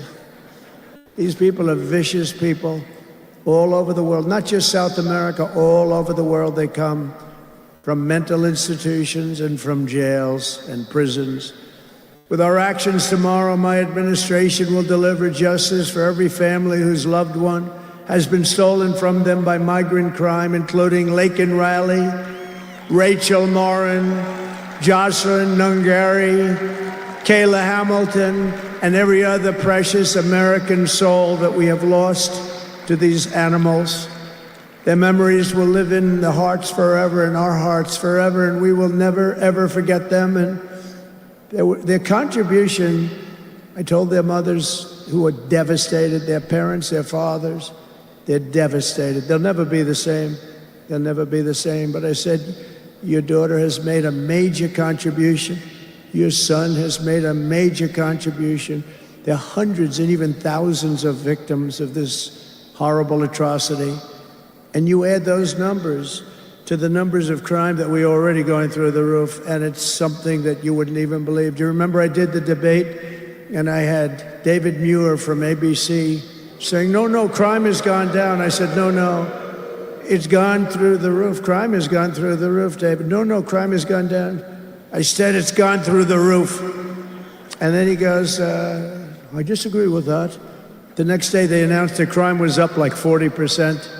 This guy is, the whole thing is it's so bad. You can't even imagine how anybody could be for these things of, think of it, open borders, prisons and mental institutions, men playing in women's sports, transgender for everyone. Transgender. And very soon we'll begin the largest deportation operation in American history, larger and even larger than President Dwight Eisenhower, who has the record right now. And we're going to end the Biden war on American energy and unleash our energy resources to quickly defeat inflation and achieve the lowest cost of energy and electricity on earth. And we're going to be using our emergency powers to allow countries and entrepreneurs and people with a lot of money build big plants, AI plants. We need double the energy that we already have, and it's going to end up being more than that. And we're going to slash the regulations, environmental regulations that are really put in there in order to stop progress in this country. We're going to also slash something else, the waste in our bloated federal bureaucracy. We will create the new Department of Government Efficiency, headed by a gentleman named Elon Musk, who's here someplace. I don't know where the hell he is. He's here someplace.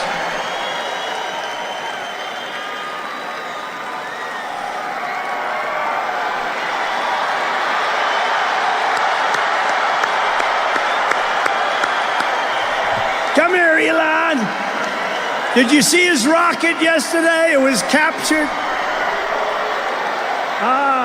And X is with him. X. Come on, you let's say a couple of words. Okay. Thank you, Mr. President. Sorry, little X just followed me on the stage here. He's a very enthusiastic supporter, as you can see. Woo! Yeah.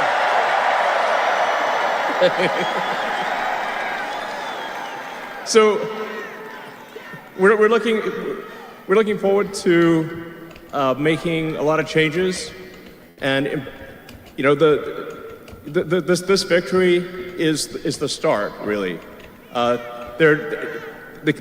What matters going forward is to actually make significant changes, cement those changes, and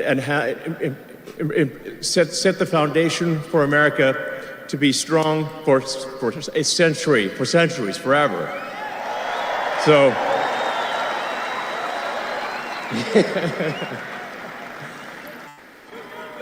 And make America great again. Yeah.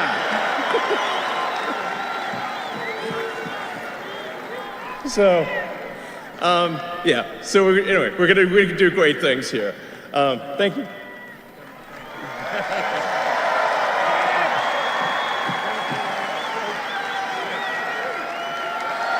Thank you, Elon.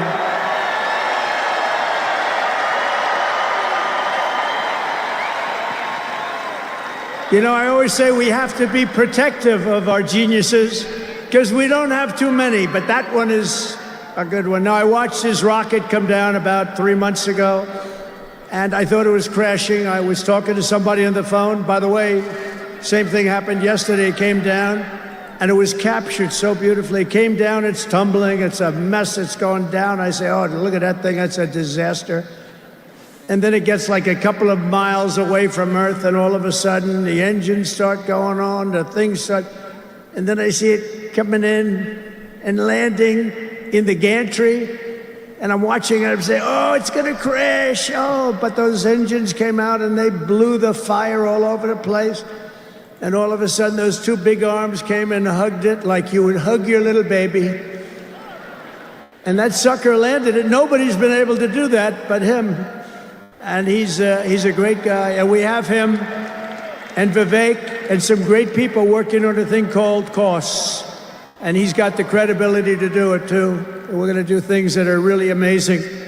But he went out to Pennsylvania after that. He landed that rocket nobody had ever seen. By the way, China can't do it, Russia can't do it, or come close. It'll be 10 years before they can do it, and the U.S. can't do it except for him. And it's pretty amazing. But he did that, and then he journeyed to Pennsylvania, where he spent like a month and a half campaigning for me in Pennsylvania. And he's a popular guy, and he was very effective. And he knows those computers better than anybody, all those computers, those vote counting computers. And we ended up winning Pennsylvania like in a landslide, so it was pretty good. It was pretty good. So thank you to Elon. And his son's name, who's cute as a button, his son's name is X. He's the only guy who could get away with the name X. But his son is a great guy. One thing we know, his son is smart. If you believe in the racehorse theory, he's got a nice, smart son. But thank you very much to Elon and everybody. We've had so much help. Every radical and foolish executive order of the Biden administration will be repealed within hours of when I take the oath of office. Oh, you're going to have a lot of fun watching television tomorrow. Somebody said yesterday, sir, don't sign so many in one day. Let's do it over a period of weeks. I said, like hell, we're going to do it over weeks. We're going to sign them at the beginning.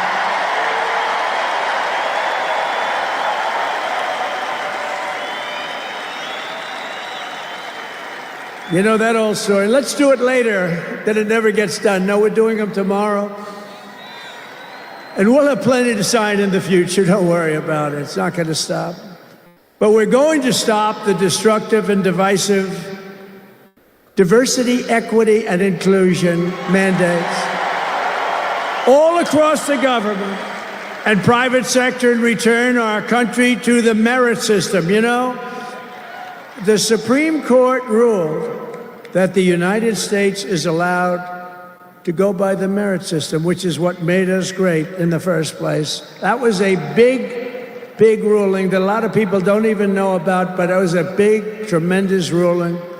And you're focusing on character, competence, and qualifications in all hiring decisions. Now you're allowed to go by competence and ability and genius. You don't have to hire somebody to send up one of his rocket ships that doesn't know anything about what's happening. As a first step toward restoring transparency and accountability to government, we will also reverse the overclassification of government documents, and in the coming days, we are going to make public remaining records relating to the assassinations of President John F. Kennedy, his brother Robert Kennedy, as well as Dr. Martin Luther King Jr., and other topics of great public interest. It's all going to be released, Uncle Sam.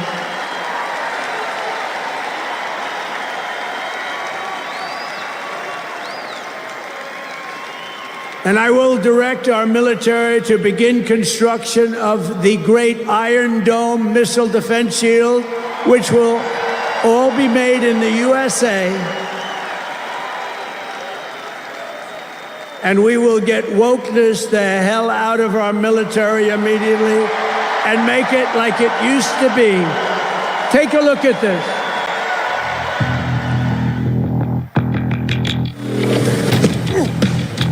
You little scumbag!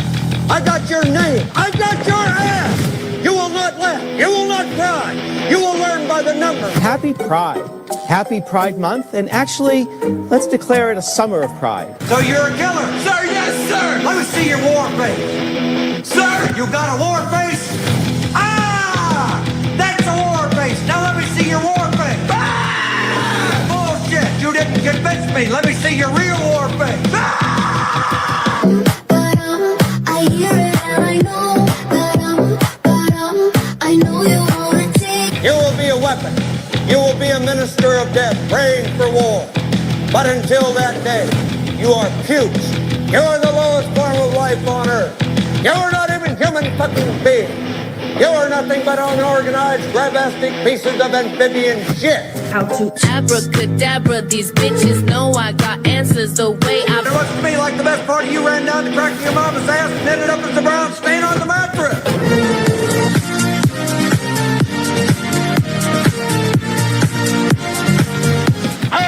Working for Uncle Sam. I love working for Uncle Sam. Lets me know just who I am. Lets me know just who I am. 1, 2, 3, 4, United States Marine Corps. 1, 2, 3, 4, United States Marine Corps.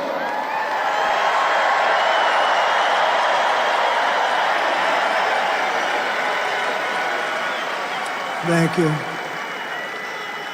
So we won 2 world wars with that, and that's the way it's going to be. The American people have given us their trust, and in return, we're going to give them the best first day, the biggest first week, and the most extraordinary first 100 days of any presidency in American history. To implement this historic agenda, I've assembled an all-star cabinet of patriots and visionaries and reformers who will fight for America, and together we will win for America. To restore the spirit of American armed forces, I have appointed Pete Hegseth as our next Secretary of Defense. Where's Pete? Where's Pete? Pete's here someplace. Where is he?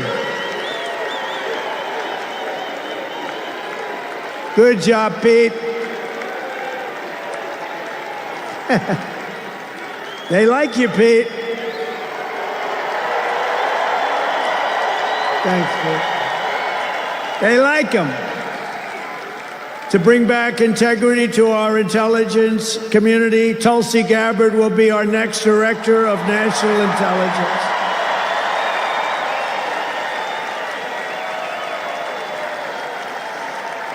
To make America healthy again, we will have Robert F. Kennedy Jr. as Secretary of Health and Human Services.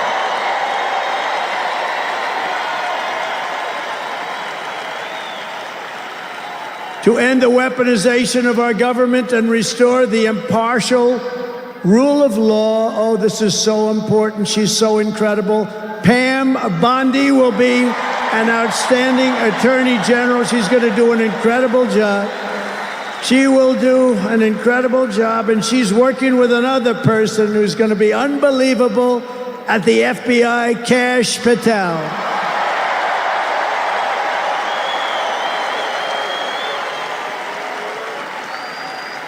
And tomorrow, everybody in this very large arena will be very happy with my decision on the J6 hostages. Very happy. I think you'll be very, very happy. I would say about 99.9% in this beautiful arena. And by the way, I want to thank the owners of this arena. They are great. They're up here someplace in one of those beautiful boxes. And their team is doing very well, and Ovechkin is a great player, right? But I want to thank Ted and all of the owners for allowing this to take place. It was really great. And thank you. It's a hell of an operation. Great place. Fantastic arena. Thank you, Ted. Thank you, everybody. At Homeland Security, we will have a tough leader in Kristi Noem, and we will have an outstanding Secretary of Transportation in Sean Duffy, Congressman Sean Duffy. Great people. And we're going to win so much that Governor Burgum of the Interior, you know Governor Burgum, one of the best governors in the country, is in charge of Department of the Interior, and the hottest man anywhere in the world for energy. When I announced him, people couldn't believe it. You didn't hear of him, but if you're in the energy business, he's considered the absolute best. Mr. Chris Wright of the Energy Department. He's going to head up the Energy Department. He's the hottest guy, and there is anybody in the energy business. They said, I can't believe you got Chris Wright. And a man named Marco Rubio is going to be our great future Secretary of State. And Howard Lutnick, a tremendous success on Wall Street, is going to be our Secretary of Commerce. They have to go through these drills, but they're going to. And I want to thank the Republican senators. They've been doing great. And John Thune has been doing a great job in moving the process along quickly. We're going to have a lot of them hopefully approved very quickly. And a very special woman, Linda McMahon, is going to be our future Secretary of Education, which we're going to be giving back to the states. Let the state run education.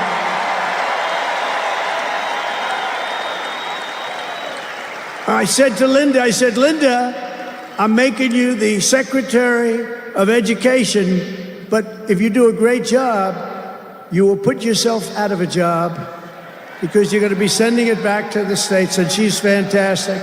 And her staff, which has been largely hired, is fantastic. And all of the other leaders will come to me and they're going to say, do you remember I used to do this for fun? But it's really not fun, it's fact. Because we have to do some of best of, right? But they're going to come and say to me, sir, we're winning too much, sir.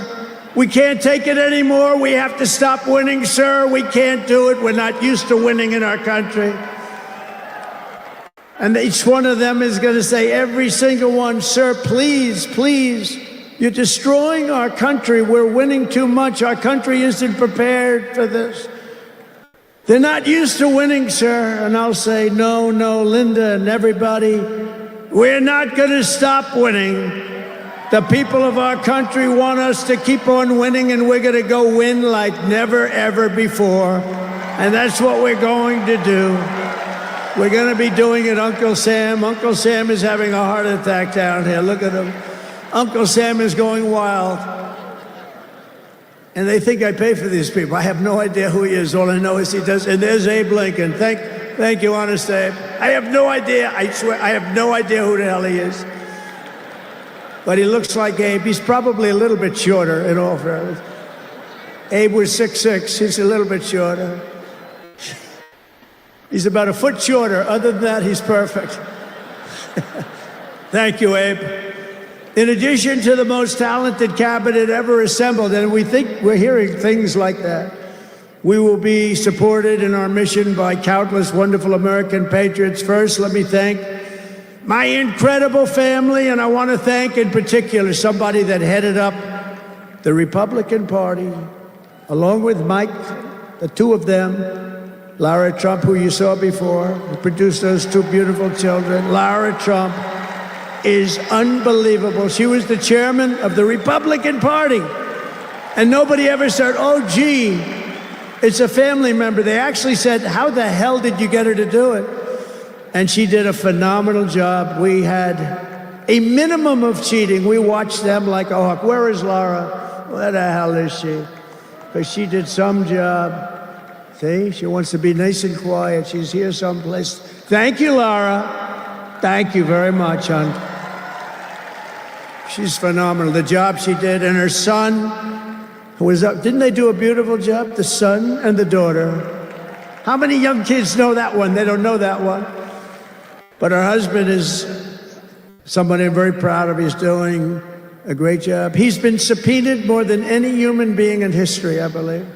Every day he'd get a subpoena from Congress on something, all bullshit, but he'd get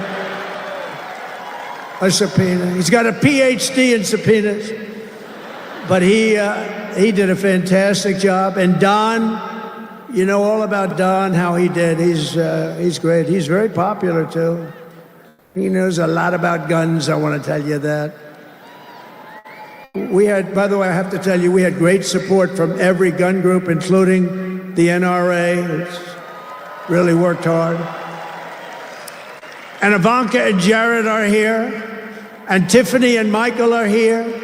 And Barron and my 10 incredible grandchildren, and another one coming through Tiffany. And of course, I want to thank our next Vice President of the United States, J.D. Vance. Wherever he may be, there's a lot of people. Wherever the hell he is, he's here someplace. It's a lot of people. It's a little tough when you say, where is he? You know, you got a lot of people in here. But J.D. Vance has been extraordinary. And he's got an unbelievable wife, the Second Lady of the United States, Usha Vance. So, Usha, thank you very much. It's a beautiful couple, great people. We're also pleased to be joined tonight by Hulk Hogan, the Hulkster. The Hulkster. One thing, it's not hard to find him.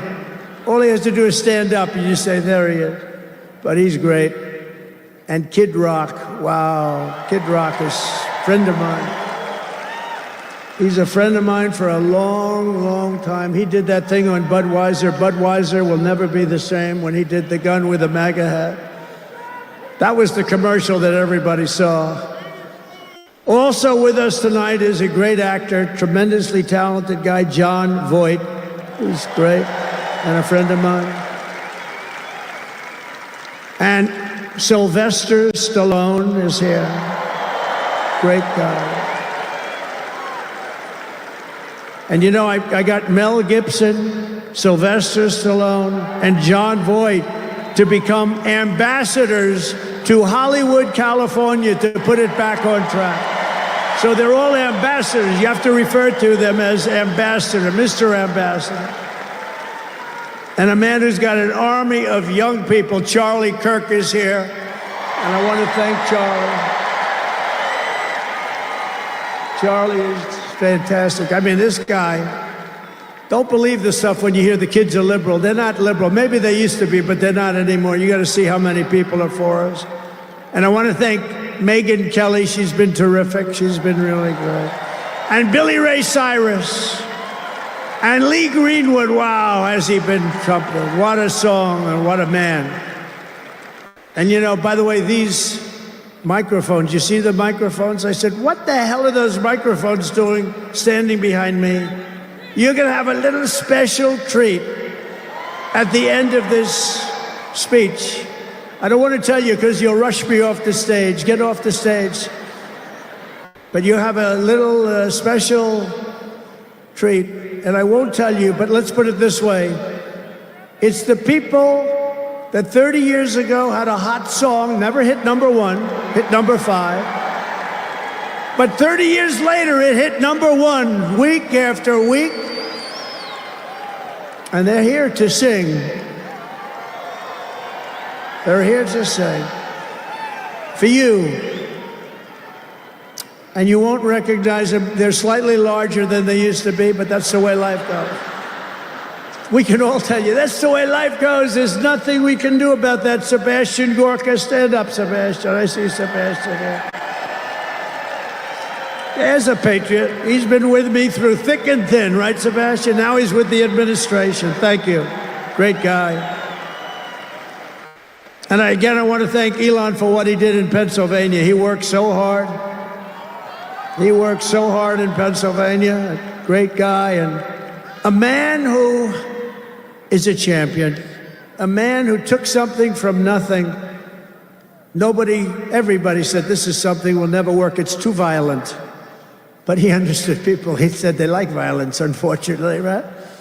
But a man who understood fighting better than any man ever. There's never been anything like this. What Dana White did with the UFC and building it into a monster sport franchise. So I want to thank Dana White of USC for being here. And Dana, you've done a job like nobody could have done. Thank you. He's a great guy and a friend of mine. A great friend of mine. He's a tough cookie. You want him on your side at all times. Every one of those people you want on your side.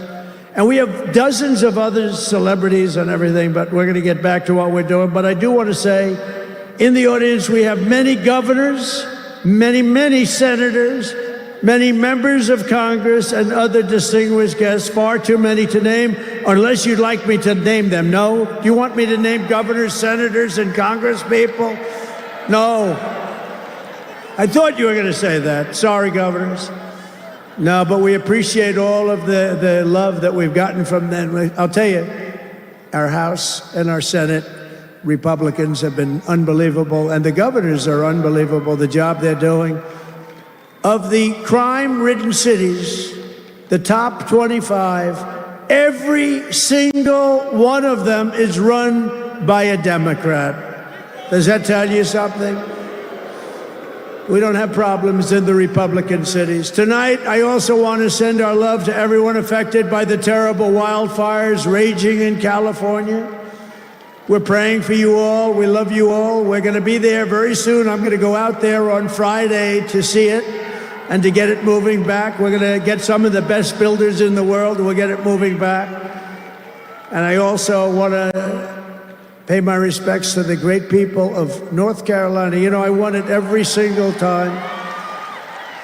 And they've been treated very badly. FEMA almost didn't know it existed.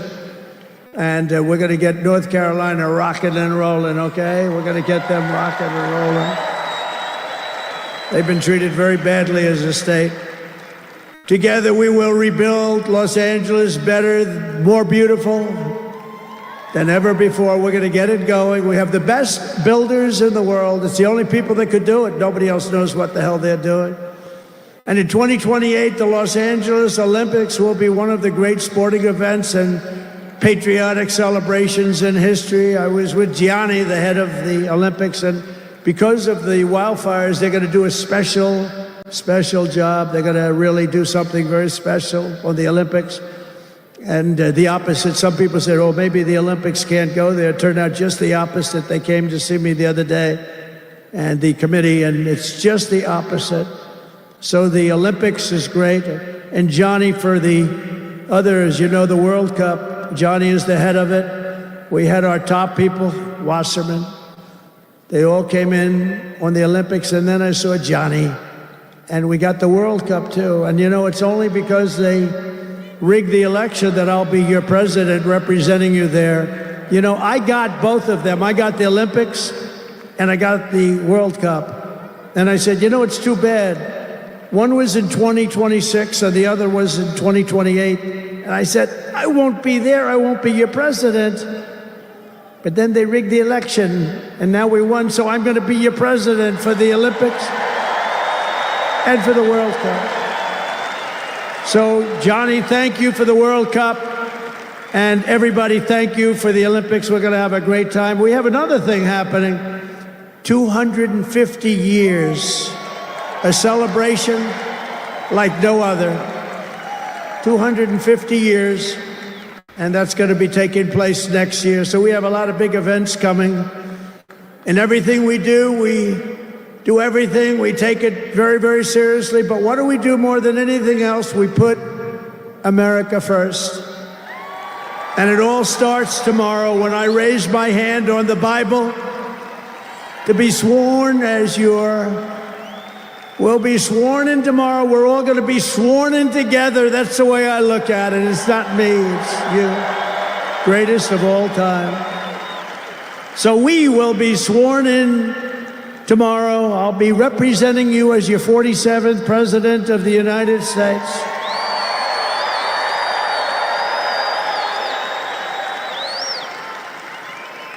And just in conclusion, together, we're going to cut your taxes, end inflation, slash your prices, getting them back down, raise your wages, and bring thousands of factories back to the USA, right where they belong, and that'll be done through tariffs and smart policy. We will build American, we will buy American, and we will hire American. I will end the war in Ukraine, I will stop the chaos in the Middle East, and I will prevent World War III from happening, and you have no idea how close we are. We will crush violent crime in our cities and give our police the support, protection, resources, and respect they so dearly deserve. We will strengthen and modernize our military again. We did it. We rebuilt our entire military.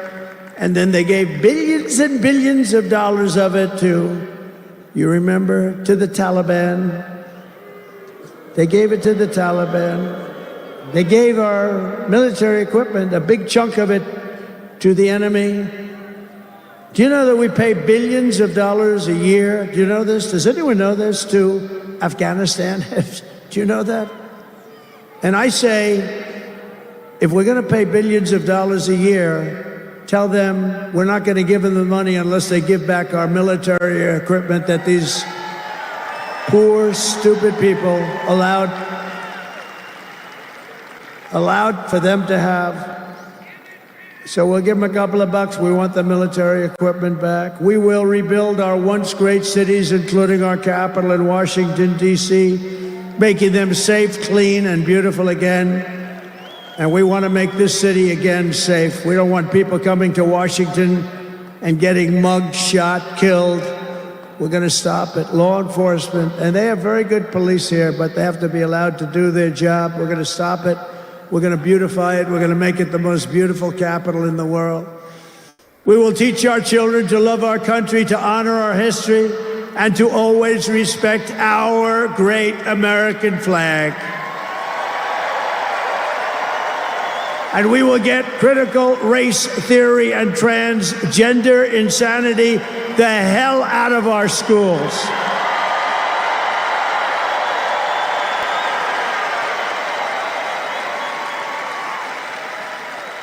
And always remember, this is so easy, this will be done tomorrow. We will keep men out of women's sports. It's over. I will defend religious liberty, I will restore free speech, and I will defend the right to keep and bear arms. We're going to defend that right. After years of building up foreign nations, defending foreign borders, and protecting foreign lands, we are finally going to build up our country, defend our borders, and protect our citizens. And we will stop illegal immigration once and for all. We will not be invaded. We will not be occupied. We will not be overrun. We will not be conquered. We will be a free and proud nation once again, and that will take place tomorrow at 12 o'clock.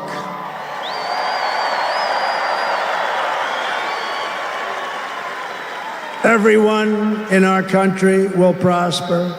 Every family will thrive. And every day will be filled with opportunity and hope, and also filled with a thing called the American dream that you don't hear much about anymore. For the past 9 years, you and I fought side by side against the most sinister and corrupt forces on earth. And in our magnificent victory on November 5th, you showed them once and for all that this nation does not belong to them. This nation belongs to you.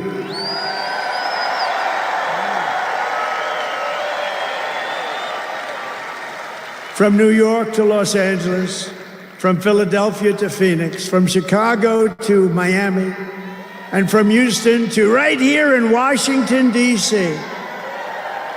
Our country was won and built by generations of patriots who gave everything they had for our rights and for our freedom.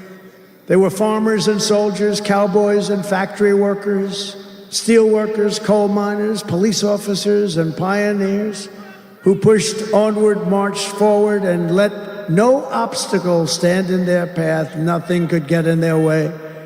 Together they laid down the railroads, raised up the skyscrapers, built the great highways, won 2 world wars, defeated fascism and communism, and launched American astronauts to the moon.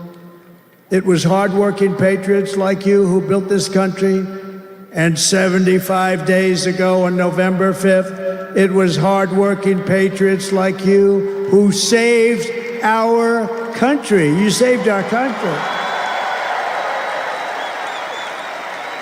Now, after all we have been through together, we stand on the verge of the 4 greatest years in American history.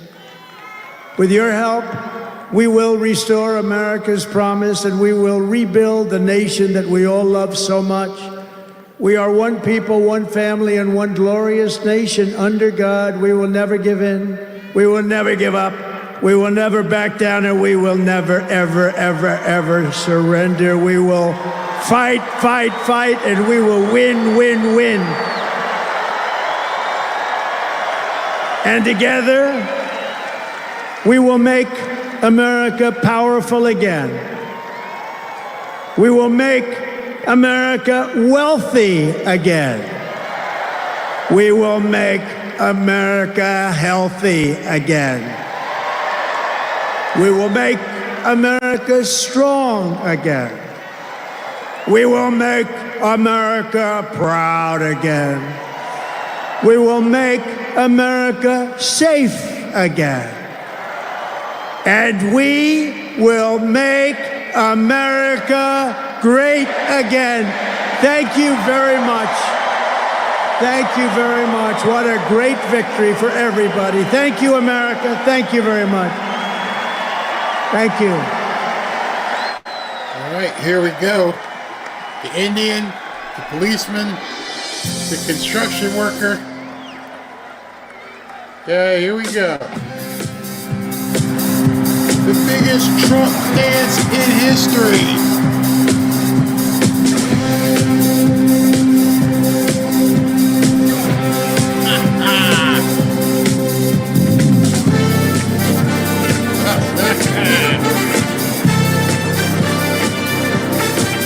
Do it. Young man, there's no need to feel down. I said, young man, pick yourself off the ground. I said, young man, cause you're in a town. There's no need to be unhappy. Young man, there's a place you can go. I said, young man, when you're short on your dough, you can stay there.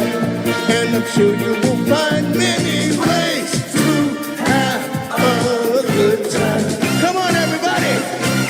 It's fun to stay at the YMCA. Fun to stay at the YMCA. YMCA. They have everything for your men to enjoy. You can hang out with all the boys. Fun to stay at the YMCA. Fun to stay at the YMCA. You can get yourself clean, have a good meal, do whatever you feel. Young man, are you listening to me? I said, young man, what do you want to be? Young man, you can make all your dreams, but you've got to know this one thing. No man does it all by himself. I said, young man, put your pride on the shelf. Just go there to the YMCA until they can help you today. All right, everybody.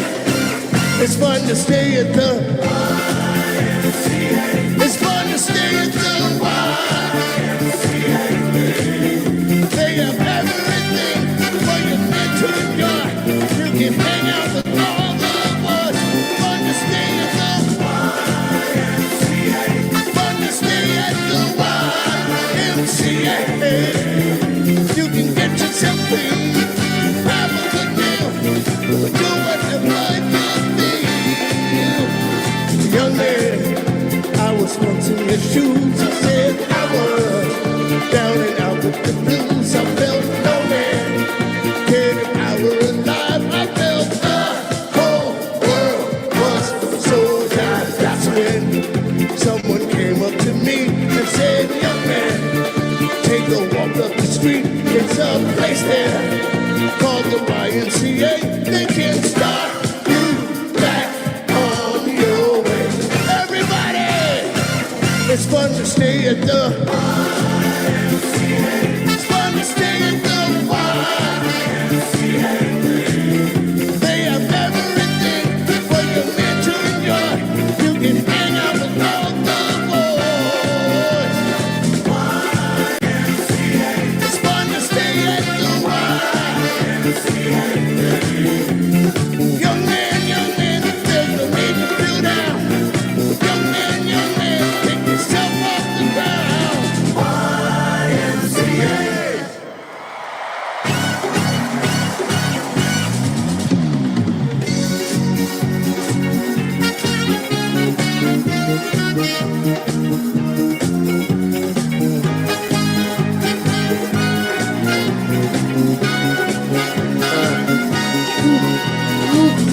Wow.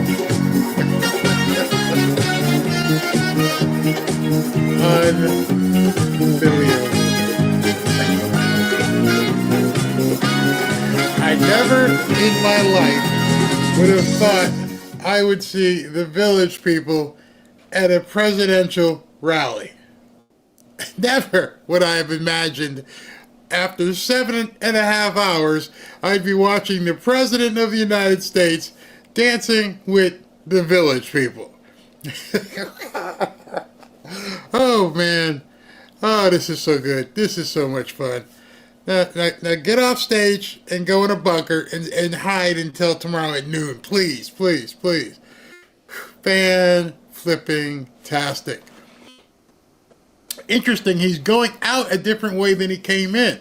So that was different. So he's heading out on stage right. He came in on stage left. Changing things up. Get away from the people, bro. Get away from the people. Please get away from the people. Just save him. Get him. Get him. Oh, they still have a female Secret Service agent there. This guy must be a Secret Service nightmare. He wants to be around the people. They don't want him around the people. Oh, man, look at that. All right, so we got, no, it's not 24 hours. Noon, so 24 hours would be 6. So we got 18 hours to go. 6 to 6, yeah, and take away 4. Man. The entire country is changing. I know you can feel it. I know you can feel it. As I've said, big tent. If you guys aren't familiar with the Village People, maybe you might want to look at where this song, how it was popularized. It was a whole different crowd than you thought, in terms of MAGA. Wow. Wow. So, thank you for being here for 7.5 hours. I am going to try and pry my butt off this seat, go have dinner with the wife, and get ready for the actual inauguration tomorrow. Already gave out the hoodies thus far. We'll give out some more tomorrow. Thank you for tuning in and hanging out for 7.5 hours. And what I'm going to do right now is acknowledge super chats. How many? Let's see here. Oh boy. Let me see if I can do this. All right, so I got a lot of super chats. Thank you very much, because I'm sure YouTube is going to demonetize this video as soon as I click stop. Played all the music, and usually what they do is when they have a problem between the content with talking about John Amanchukwu and talking about the border with Zach and talking about what's going on with California, and on top of that, the speakers and the music. Yeah, thank you very much for your super chats, because damn, they mean everything. Let me first address a couple people who did super chats over on Rumble, because I can't see those. So SV and Ashley always send them to me. So let's see here. We had a super chat, a couple of super chats from a handle called Handset. As I mentioned earlier, one said, thanks for your hard work, get some Bibles. And the second one was, again, thanks for your hard work, get some Bibles. Thank you, Handset. There's another one here, SB sent me. Pet Princess with a nice donation. She said, thanks to Barry, the mods, and the Fanfare family. Thank you very much. Yes, it's 7 hours, so my voice does sound quite tired, but I'm going to make sure I recognize all these people. Ashley had a couple more people from Rumble. Looking for those names. Oh, Dirty Bird 71 and David Lipsy as well. Let's see here. Let's go again. So, KRO. Still here, Barry. Thank you so much. Thank you for hanging out for 7 hours. Linda Melkus. Thank you, Barry. Thank you. Shanta Hanasana. Thank you, Barry. Bunny Rabbit. Thanks to Brad Crane. Awesome, Barry. Thank you. This was so much fun. So much fun. Greatest ever. Now for the next 18 hours, go into a bunker and stay there until it's time. Yeah. I hope they get him protected. Super chat from Neo. Barry, that was so awesome with the village people. Thank you, and Fair team and mods. God bless you, and God bless Trumps. We are happy MAGA. It was awesome. Anyway, you can do it all over tomorrow. Can't call him H-phobic after that performance. He supports the LGBTQ, just not the T. You're right there. Wow, thank you. Jeff says thank you to Robin for standing beside Barry, and to the both of you for what you do, allowing us to be part of your community. And thank you, Ashley, for setting up great interviews. This is your community. You guys make it, so thank you very much. Tommy Radcliffe, Barry, how do you see all the jamming? How do you see all the jamming live to this? Not sure what you mean, but I can see the screen here, so I can see it. Let's see here. Where are we? Jimmy Jonesy. This might be the best rally ever. Very, very memorable moments. Thank you, Barry. Thank you, Beth and mods. Yeah, exactly. Absolutely the best. But I think the best will be tomorrow. Tommy's here with you, but Barry, we love you for passing on the truth about American politics. I'm playing live guitar to this. Oh, that's awesome. Were you playing when Kid Rock was banging? Thank you, Rob. Diane Toroian. We better get ready to do the Trump dance. 4 years. A lot of Trump dancing ahead, that's for sure. I'm waiting for the page to change because there's so many chats. We had over 28,000 comments today. Thank you guys very much. Thank you to Diamond G. This is our last party before it's all business. No, we're gonna party like it's 1999 for quite some time. But yes, we do got to get to work. Absolutely got to get to work. Well, actually, sounds like he's already been getting to work. RC Car Addict, we will win like never before and keep on winning so much you may get tired of winning. God bless. This is what I was telling you guys earlier. Train for it. Do what you got to do. Get ready. Michael Clark, how are you? Please, Barry, cue it up. More winning. Oh, you want to hear the winning? We're going to win so much, you may even get tired of winning. And you'll say, please, please, it's too much winning. We can't take it anymore. Mr. President, it's too much. And I'll say, no, it isn't. We have to keep winning. We have to win more. We're going to win more. Yeah, you're going to hear that a lot as we move forward. Probably a couple times tomorrow, too. Rudd, R1R92, 99 cent will be happy, free January 6ers. I can't wait. Can't wait to see some of those people get set free after what they've gone through for, a couple of years now? Absolutely crazy. Where are we? Oh, okay. Cody Graham, we are so lucky, guys. So blessed. So fortunate. Did that come up or did it not come up? I have to wait. Yes, okay, it came up. All right. Diana Torian again. Taking a second to populate. Boom. So much winning, pure joy and happiness. Thank you, Barry, and your family. You're absolutely amazing. Thank you for watching. Trevor Norse. So let's see if it comes through. Mega, God bless the USA. I think I have to hit the button again for that. It didn't populate. Oh, yeah, it did. Okay, so Trevor, it did come through. Ward Canfield. Ward says, hold on, wait for it to populate. Thank you, Barry, for everything you've done and are doing. You're the best. Thank you very much, Ward. I'm waiting for the page to flip so I can get to it. With all these comments, it would just be, I think the computer just like choked. Del Hole, need to move the capital away from the coast to center of the country like Dakotas. Not only drain the swamp, split it up. I agree. Or at least, at very least, go ahead and do move the jurisdiction of the courts around or something. Just get it out of deep blue Washington, D.C. Barry, can you read a shout out to my parents, Ed and Leslie? They are big fans. We love what you do.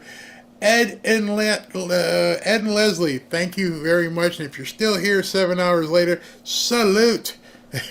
Salute, Ed and Leslie. Thank you for watching. 7.5 hours, actually, which I have to hurry because I don't know how long you're allowed to stream. Thank you, Barry. Look forward to your shows every day. You do an amazing job. That's from Gail. Thank you very much. Pink Lioness. Thank you, Barry and Mods. You are all so amazing. I mean, the whole gang was here today. I mean, Severo, Roaring Rage, SB, Ashley. It's a full team effort. I hope I didn't leave anybody's name out, but man, everybody with this many comments, 28,000. Thank you very much. Where's that say? Where is Lisa? America the Beautiful. Thank you. I think that's going to be tomorrow. Yeah, there's going to be more singing tomorrow. The Village People will be back. Carrie Underwood will be playing. I understand. Jason Aldean will be playing. So it's going to be quite the party again tomorrow. There's another song. Somebody's like, there's another song, Foolin' by Def Leppard, that has a line, is anybody out there? Is there anybody out there? Yep, does anybody wonder? Yes, I am familiar with that song.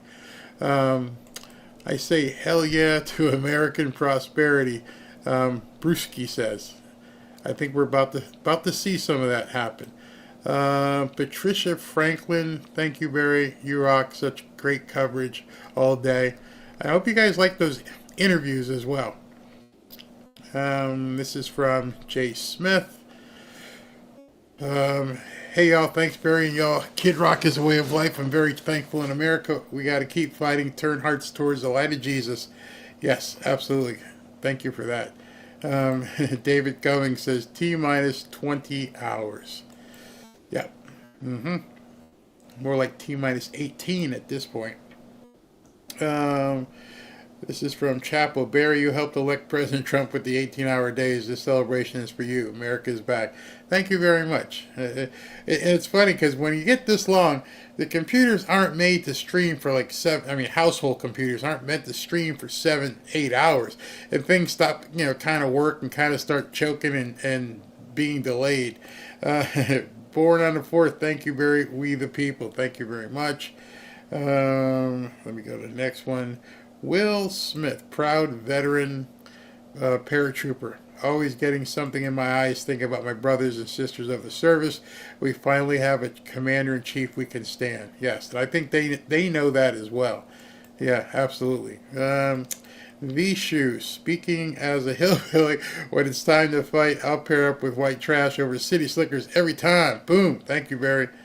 It's gonna get rough. I'm pretty sure they're gonna fight us. Holly Schmidt, bow. Let's dance, Patriots. Fist in the air. MAGA Mama, who won a hoodie this morning. Wow, it seems like it was yesterday. Wow. Thank you, Barry, for taking this chance with your channel for us. You, Robin, Ashley, the mods, and Fanfare family are the best. Thank you for tuning in all this time. Now I need to move forward. Wait for it to populate, and it's taking its time. Okay. RBI Sports, G-MAGA, godliness making America great per Reverend John. Yes, he was very good today. Nathan Hardcastle, wouldn't it be a cool campaign commercial if a person running for president has to hike the presidential mountains on the Appalachian Trail in order to qualify? That would make a great and also cinematically beautiful commercial. Beverly Linton, we also have an identity issue where kids identify as animals and act and dress in costumes that support their pet delusion in public. I don't know if that's so much identity or severe behavioral disorder that needs to be addressed. Mr. Mike, when does Mr. Mike says, Barry, when does President Trump officially become president? At what time? Thanks for all you do. God bless. Okay, tomorrow at 12:00.01. 12 o'clock he gets sworn in. So however long it takes John Roberts to read the oath and Trump to put his hand up and done, that's when he is the president at that time. So let's say 12:02 with everything going on. Sue P, thank you for all you do. Barry and mods, you are awesome. Thank you very much, Sue. Very much. Yeah, 12:02. So we just got to hang on. Could you get a interview with Mayhad Tusi? I have to look that person up. Scarlett says, Tommy Robinson's good friend Tusi TV in the UK would be a great interview. Now, you've explained to me who that Mayhad Tusi is. Ashley, write it down. Let's see. Marcus Anderson would love to have a Bible, Barry. Ashley or mods, hope you're seeing that. Marcus wants to get a Bible, so please write that down. Marcus, go ahead and email Ashley as well. You can do that. So somebody said I had an imposter on X. Oh no, there's not two of me. No way. Robin would tell you. No, there's not two of me. Beverly Litton, Schumer promised to delay and sidetrack Trump's initiatives, wasting precious time. What can be done to stop him and shifty shift? Executive orders, number one. And then number two, the Republicans to get their butts in line. He can't really stop anything if the Republicans are unified. So that's how you stop it. Big Cat, excited to be here with the Fanfare community. Thank you very much. Tommy Radcliffe again. Barry, Tommy, you'd love to be on, trying to figure it out. Tommy, if you'd like to be on, I sent you an email. We'd have to do a practice round, so email me. As you saw, some of the people today even had a hard time logging in. So let's look at that. Suarez, Inauguration Day and Martin Luther King Jr. Day on the same day. Two great leaders connected. I'm going to feature tomorrow, just so you know. I've got a number of Martin Luther King quotes. And when you see these quotes, it's going to be like, they kind of line up together, for sure. Jim Wright, Barry resigned quick could have meant for the DEI hires. You are correct there. He's talking about the poll that took place. We showed it like, I don't know, 12:30. Sherry Clem, hey Barry, did they check the bias couches for Parmesan cheese before they moved them out? Yeah. I hope they just fumigate the whole place. Barry, Elon just dropped the crypto coin. I know Melania just dropped one too. That's why Trump's coin kind of went down a little bit, because Melania dropped the coin. I don't know what's going on, but coins are dropping, baby. Coins are dropping. Suarez, champions aren't made in the gyms. Champions are made from something they have deep inside them, a desire, a dream, a vision. You are correct with that. But you hone your skills in the practice. Kat, thanks for what you do, Barry. I'm a Trump supporter since day one for nearly 10 years. Many of us have supported him even in the face of adversity. God bless President Trump. Yep, I hear you completely. So I'm waiting for the thing to populate. So we're going to get going tomorrow at 11. So if you'd like to join me tomorrow. All right, so what do we got here? I'll go to the next page. What a day. What a day. Thank you guys for hanging in there. So much going on.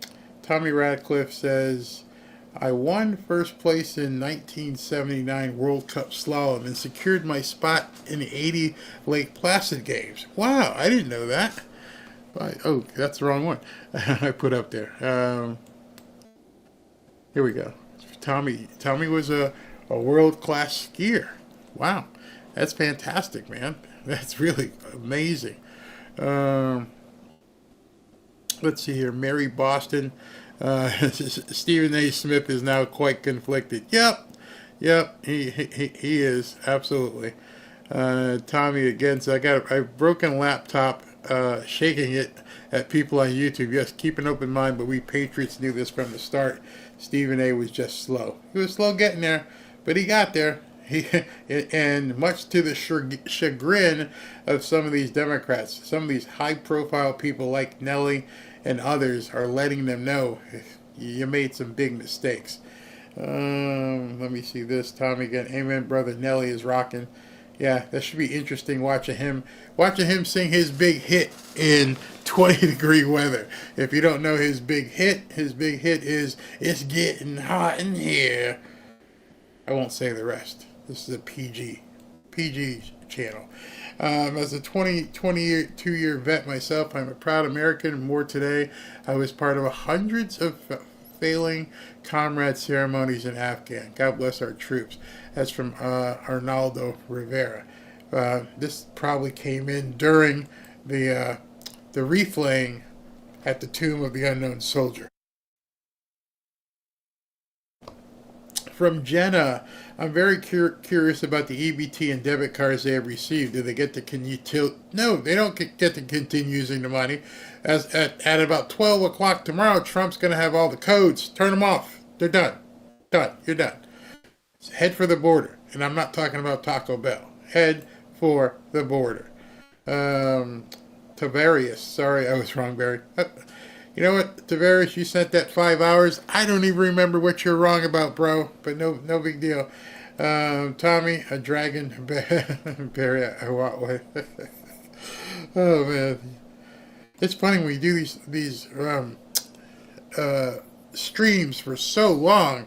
How am I supposed to remember? How are you supposed to even remember what we were talking about at 1 o'clock as we approach 8 hours? Crazy, absolutely crazy. I'm waiting for this to pipe. Okay, Susan Curd. Thank you very much. Tommy again. Tommy Ratcliffe again. This is it. What we worked so hard for, waited and wadded through 4 years of sewer and lies about our fighting president for us. I don't need, maybe I'll save it for tomorrow, because one of the things I want to talk about is I've had to get a little bit more creative in my coverage of stuff because there's nothing to cover from CNN, MSNBC, none of them. All they do is whine. I'll talk about that more tomorrow, but they're completely useless. Nobody cares what they have to say. That's probably why Stephen A. Smith was probably looking at this and going, these people are losers. Oh, that's what happened to you last night. Sorry, hospital last night. Sorry I'm late. I'm okay. I'm glad to hear you're okay, Tommy.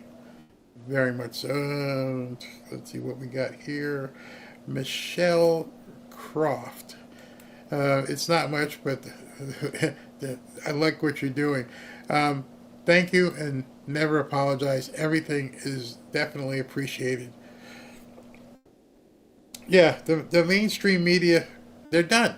They bet on the wrong horse, spent all their capital, whatever capital they had, and they got nothing left. I mean, they're completely toast. And their opinions, nobody wants to hear what they have to say anymore. All right, Mark of Reality, where'd that go?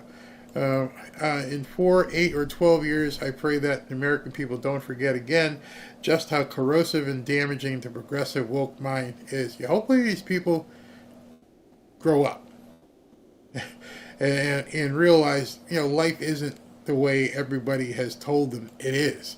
That's what it's going to take. It's going to take people it's going to take people prospering. It's going to take people getting cheaper gas and cheaper groceries. And then they'll realize, yeah, I was wrong. And then realize also, he's not a racist. And none of us are. Let me just get on here. I think I'm just about done. Just waiting for this computer to catch up. Make sure I never like to miss anybody because everything you guys do is very important to me. It's funny, I'm going back 7 hours. Oh, good thing I did. Will Smith, thank you very, very much if you're still here. Barry, I also want to let you know your coverage is critical to my daily happiness. Watching your show helps me know things are getting better. I thank you, sir, for bringing. Thank you. Thank you. And I love to hear that kind of stuff. Will Smith again. Barry, homeless veteran truck driver here. Will. You're a homeless veteran truck driver and you're giving me super chats? If you guys in the mods can find Will, let's do something for Will. I'm praying to God for President Trump's continued safety and thanking God daily for bringing him back to the White House. Yeah, mods, please look up Will, contact him. Let's get in touch with Will to see what we can do and what he may need. Viva America. Yes, absolutely. Wow, Will, you amazing. We're gonna see what we can do to help you out. I don't think I don't like homelessness to begin with. I definitely don't want to see vets homeless. Jim Wright, Barry and Mods, you guys are awesome. The fight isn't over. Stay vigilant. That's what I've been saying. This isn't a political fight. It's good versus evil. Yep, and they're not going quietly into the night. Sandra J.G. Thompson, Trump may have already been sworn in to assure the presidency. He took Air Force One to Maryland. Trump is one smart guy and is always a surprise. Air Force One is just merely a designation. It's not the actual plane. And it wasn't the jumbo jet. It was one of the presidential fleets, but it was not the jumbo. The jumbo is designated AF-1 when the actual president flies on it. So it's not a moniker that is just assigned to an actual plane. Plus, that would be against the Constitution. All right, so Kathy Bennett, thank you. God bless you and your viewers, and God bless America. God bless you, Kathy. Thank you very much. Richard Draves, Barry, thank you for mentioning Moonshot yesterday. Even though myself and my fiance Robin gotten a little late, it's growing like Miracle Grow. God bless you. Thank you. Thank you very much. Ed Sloan, thank you, Barry, for all that you do. God bless you as well. Ron and Jerry, grateful for your integrity, talent, calm, and wisdom throughout your content. God bless you and all Americans, Jerry and Ron. Thank you very much. Told you, Robin. I got wisdom. Maria Daniel, thank you very, very much. Intrigue Tech, earlier we were talking about this. Yeah, the beginning music of that fireworks video was November Rain. I like how they just he did the weave with that. It started and then just went into other music, but it sounded great. And then, of course, Chris Macchio singing both Ave Maria and Nessun Dorma. Loved it. Loved it. And I think, let's see, did it refresh? Yeah, okay, so let me just go back here and see if I missed anybody, because I never like to miss anybody, even though people leave. Beverly Litton, side note, I was at the Notre Dame versus Texas game at the Cotton Bowl in 1970. UT managed to win in a nail-biter. Why you got to bring up old stuff, man? Come on, Beverly. Why you got to put the jinx on my boys? See, you guys forget, tomorrow we got to do the inauguration, and we do all that stuff, and then after that, take a nap, and then I got to watch the national championship game. Big game. Del Ho, just glad it moved to indoors, was worried about another attempt. Yep, they outsmarted people, that's for sure. Ape Dog, I firmly believe everything will go great tomorrow. Trump is secure. I have faith. Absolutely amazing show, Barry. Thank you very much. Georgia Yount, thank you, Barry, for getting me through the entire nail-biting journey. Oh, it was real nail-biting. July 13th was crazy. Moondust, thank you very much. Robert Manning, his wife and I enjoyed it very much. Thank you for tuning in. I don't know how long you were here, but thank you very much. Jeannie, that didn't populate. Oh, I didn't hit the button yet. Yeah, Jeannie, thank you very, very much. God bless America. Where's Midas? Robin's had Midas and Lily duty. Neither one of them are in here right now, but they're going to be all over me when I go out there, so I can basically do the second shift. Super Del Hole, just glad to see after so many years people are not scared to bring up Christ in the media and the news. My father would have loved to see the country turn towards Christ. Except those other networks aren't going to talk about it. Subtle Thunder, thank you, Barry. Go MAGA. Edward, where's my mouse? Everything's starting to shut down. Edward Hartman, thank you very much, Barry. It's been a pleasure becoming part of your podcast since last summer with all the rallies. It's been a great ride. You're great and you're a true patriot. Thank you very, very much, Ed. And thanks for your other one here, Ed, as well. Thank you very much. Ryan says, thank you for broadcasting this once-in-a-lifetime experience. Only 18 hours till Daddy gets home and sets things straight. Yes. Randy says, hope is alive again. Barry, you got to play The Election is Over. Everyone can see Donald Trump is not. Oh, you want to, as I close, let me go ahead. Okay, wait a minute. Beverly says she's rooting for the Irish. Very good. All right. Okay, so you guys want to hear as we close, instead of my usual, well, I can do them back to back. He wants to hear the Bahamians or Jamaicans or whoever they were who talked about Trump. So I'll play them as we go. So I'm going to play this and then I'll go to the outro. Thank you guys very much for hanging out for what amounts to 8 hours. We did it. Now, tomorrow morning, we just jump back in this again. Let's listen to my Bahamians friends talk about Donald Trump. Trump, everybody they know, they gon' vote for Donald Trump, that's the way it goes. All over America, all over the USA, they voted for Donald Trump, that's what I'm trying to say. Election is over, everyone can see. Donald Trump is now the president of your country. Election election is over. Everyone can see Donald Trump is now the president of your country. I want to make America great again. Woo! I want to lower the taxes. I want to bring all American business back from overseas back to the USA, baby. There we go. Ooh, yeah. Donald Trump is now president of your country. Election is over. Everybody can see. Donald Trump is now the president of your country. Election is over. Everyone can see. Donald Trump is now the president